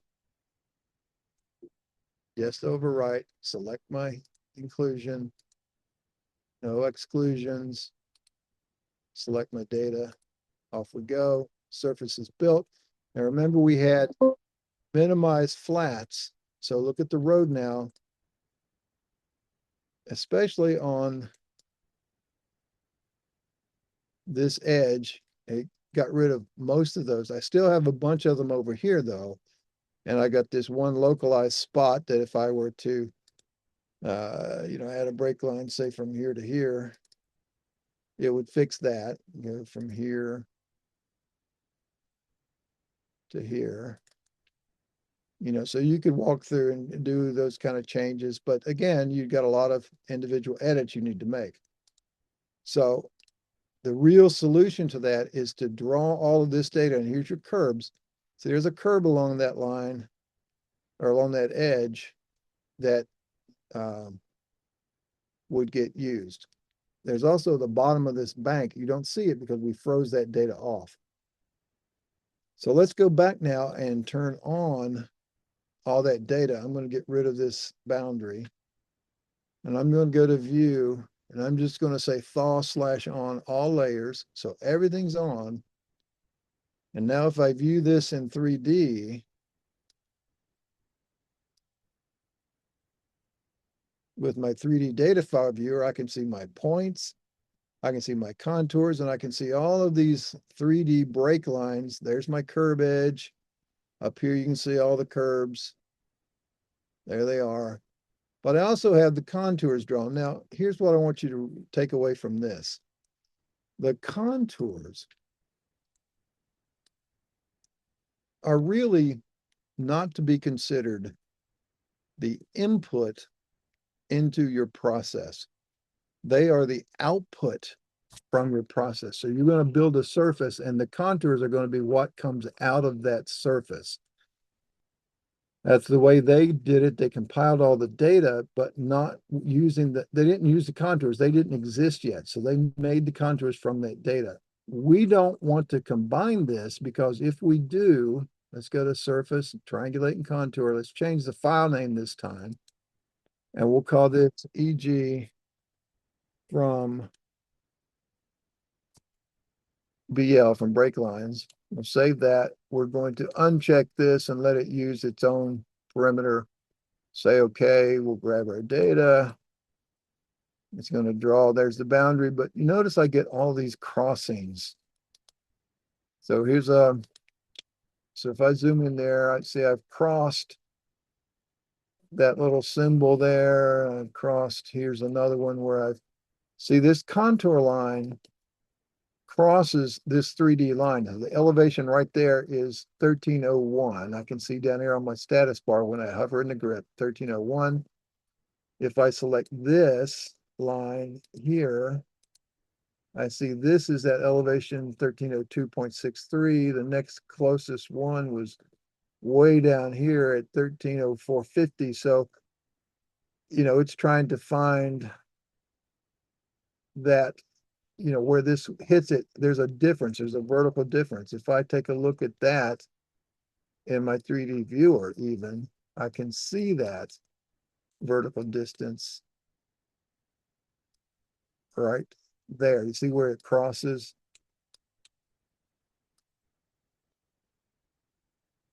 It's close, but it's not exact. So there's all of those crossings are happening because these contours are basically the output step, and they've been curved a little bit and adjusted to make them look good. So we need to turn the contours off and model from the data. So let's do that. Let's go to view,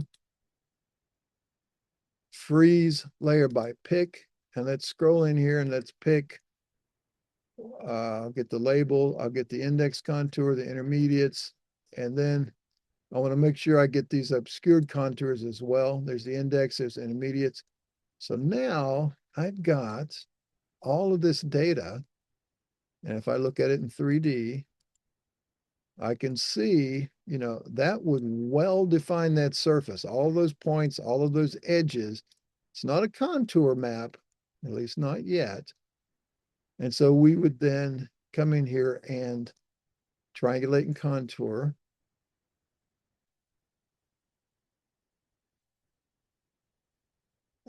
Everything that's unchecked, minimize flats. I don't need that because I'm not using source data. We'll say, okay, to overwrite the existing. We'll grab all of our stuff here. Now I've got a couple of little spots in here that are real close. And it's a head wall that they compiled incorrectly. So that's a little error in there. That's all these things are here. I'm going to just ignore that for the moment. But there's that. Now let's look at that file. So I'm going to view, 3D view, surface file viewer, e.g. from break lines. And now look at the difference. Look at the edges along that road. Look at the edge along this loading dock. Look at my curbs. See, everything shows up, even these walls and stuff over here. And if I load in on top of that, I'm going to my model tab and I'm going to choose this add a surface. I'm going to look at my surface and contours. So that's what that's going to look like. And I can double click those on and off. So if I turn off the brake line surface, there's that one. You can see the ski jump. You can see there's no curb definition. If I turn on my good one, you see where the curbs are well defined. The ski jump's gone. The edges down here are good. Whereas if I turn on the contours and turn that off, you see they're back to stair-steppy looking stuff. Okay. With the exception, we had that minimized flats on there. So that should tell you the process of what we're after. We need break lines, we need point data. And that's our job as surveyors, is to recognize what those things are. And what they are simply edges. If you remember from over here, nothing more than edges in the surface you're modeling. So if it's an edge on the ground, then make it an edge in the data. Okay, and so that's what these guys did in the aerial mapping. They found all the edges. Now they did it all with equipment very fast.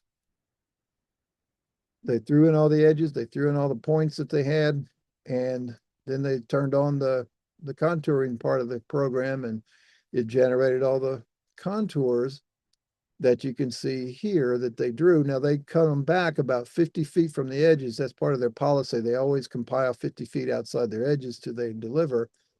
And so that's what they deliver to their client. Okay. Questions on that? I know it's like drinking out of a fire hydrant, but you see the general process? Now, I want to show you something about this coordinate, state plane coordinates.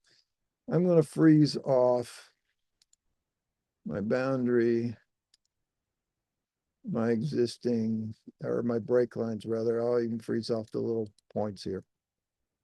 Now, here's something. This right now, if I look at my settings drawing setup, it's not established as any particular, or yes, it is. Net 83, 2011, Pennsylvania South. So there is a projection defined here. Okay. And that happens to correspond. You notice my coordinates down here at the bottom are really large. Those are my state plane coordinates. Now, the reason I want them to be there is so I can do things like this. And I'm going to switch to the GIS module because that's where this command lives. And I'm going to go up to images and I'm going to place a Google Earth image. And I'm just going to call it site. And I'll set the boundaries from the screen. I'm going to go from here over to here. And I can choose low, medium, high resolution, aerial imagery, road map, a hybrid terrain map, etc. Just use aerial. And I'll say okay. And when this comes in, you see, this is the reason we like to have it at the right coordinate value. Now I'm going to set this faded a little so you can see underneath it. Okay. So that's, you can see, good confirmation. Now, if you look real close in here, you see the back corner of that parking lot is not exactly where they've said it is on their drawing. And that's due to the inaccuracies of a Google Earth image. Google Earth is basically compiled in UTM metric, and it's not at survey grade. Those are not digital ortho photographs. If you had a digital ortho, it would line up with those edges exactly. And there's some other techniques in the other modules, like in CADNet, which is right here. You've got this rubber sheeting where you could say, let's do that. Let me turn off my snapping. So if I want to go from there to there, from there to there, let's get another spot over in this corner, if I can find one. Too much shadow.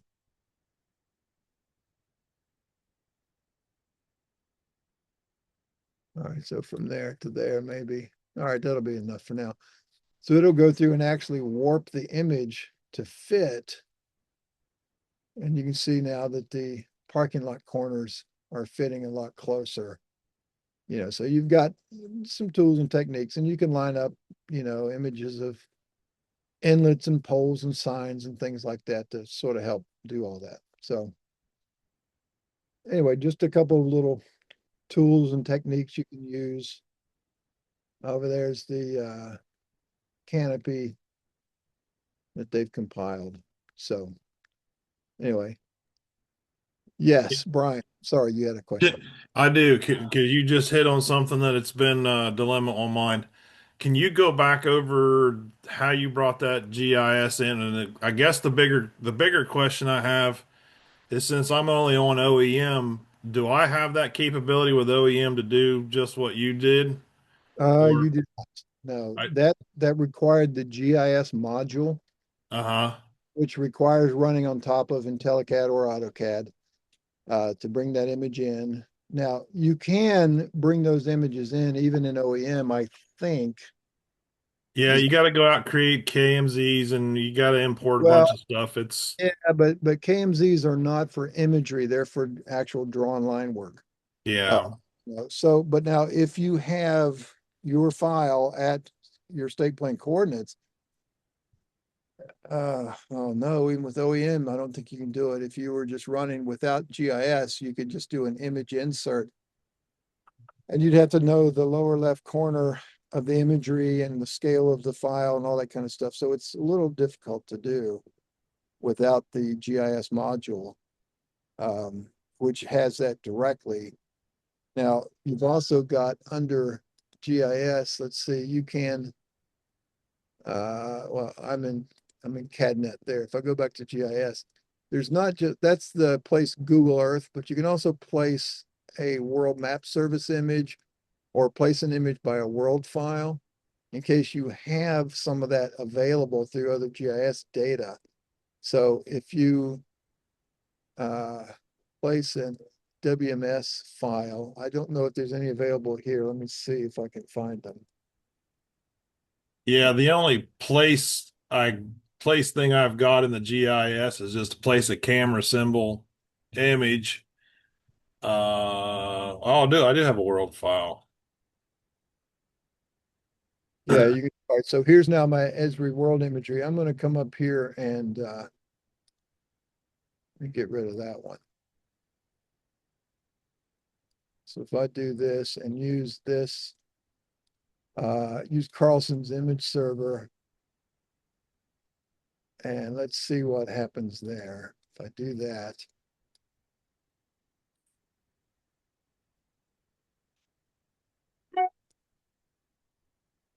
That's where I get. let's see what this does. And this should be a little higher resolution, maybe.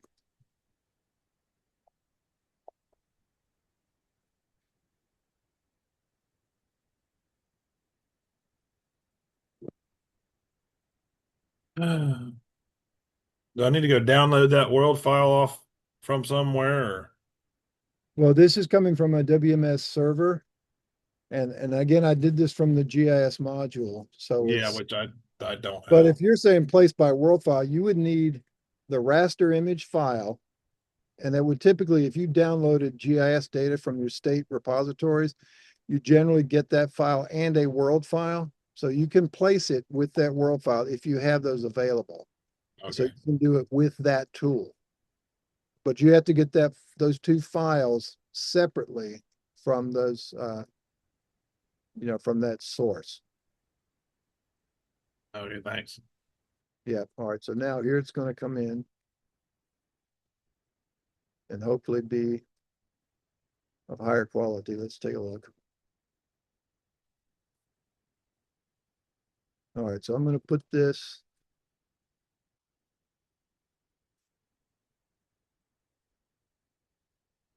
in the back and I'll make it faded so we can see a little better. And let's zoom in here. Yeah, see that's even worse resolution than the Google image was. See how the corners aren't lining up very well? Okay, but that was from that different setting. If you go to your state or local GIS servers where you can download data, look for digital ortho photographs, and those will be exact, to match your survey coordinates, and they'll come with a world file. So when you get those and you lay them in, they'll fit. You see, you won't get this missing stuff. Now, let's see, who was it? Brian McNulty, you were from Eastern PA. You may or may not recognize this area, but this is the interchange at Breezewood, which is up here on the turnpike. And this is where you get off that interchange to get on I-70 to go to Washington. Uh, or if you're coming from I-70 from the east and you get onto the turnpike up here at Breezewood interchange. So that's what this data is. It was an actual real job, so. Oh yeah, I'm a little unfamiliar with Breezewood, but Uh, yeah, I know I-70. Yeah, those of us in Pittsburgh, if we've done anything to the east, we've always had to go through Breezewood, and this is where we always stop. We go in up here to this little plaza here. There's a TA. and all that. Used to go in there when they had a Dairy Queen. Used to have to stop and get myself a chocolate covered dipped cone. So, I've been through that area many times. oh, okay. Oh yeah, and you're from Central Ohio, so you're close by. Yeah, so I had Yeah, to look I back. used to drive truck in my previous life, so Oh, yeah, yeah. I've been All through right. there many times. Yeah, so you're one of those a-holes that gets in their way when we're down here at the light. Yeah, I got you. So, yeah. Now, my uncle used to drive a truck. Do you remember back, or I don't know how old you are, but back in the 70s, I think it was, there was a big nationwide trucker strike, and Time Magazine had a bunch of pictures of all that stuff. And my uncle Danny was in the Time Magazine photograph. It showed him standing up on his flatbed on the trailer, urging on some crowd, with his bullhorn and all that kind of stuff. And he's dead now, but he was he was a character. He came up with this idea. It was fabulous. He never acted on it, but he goes, I drive coast to coast all the time. I figured I'm going to put a video camera out on the fender of my truck and I'm going to just record my travels. And we come back and we can make that and sell it to these exercise places where people are riding bikes or running on a treadmill, and they can watch all this kind of stuff and help them pass, and what a great idea. And ultimately we came up with stuff like that, but it's obviously sourced a lot differently than that. But he would do that, and he would hear rumors about engines that would run on water and, all kinds of crap. He retired and drove a tour bus all over the Southwest out in Arizona, then ultimately died. But yeah, that's quite a life. It's quite a hard one. So kudos on you. All right, so that puts us to the end of our day, gentlemen. When we come back tomorrow, we'll jump into the I want to wrap this up. We'll have about a half-hour exercise where we'll wrap up everything we've done today, including the surface stuff and the brake lines. There's a real quick exercise with a little bunch of points that sort of will go through everything that we've been looking at to this point. And you'll see how that stuff all flows together. And then we'll skip into the survey specific things. Okay. Any questions on anything to date? Thank you, Ken. You are most welcome. Nope, All right. all set here. Thank you. All right. Well, I will send out new links for tomorrow's session. It will be a new link. So I'll send those out to you. Watch your emails, and we'll start back at 9 o'clock tomorrow morning. Okay, so let me, I'll stop our recording.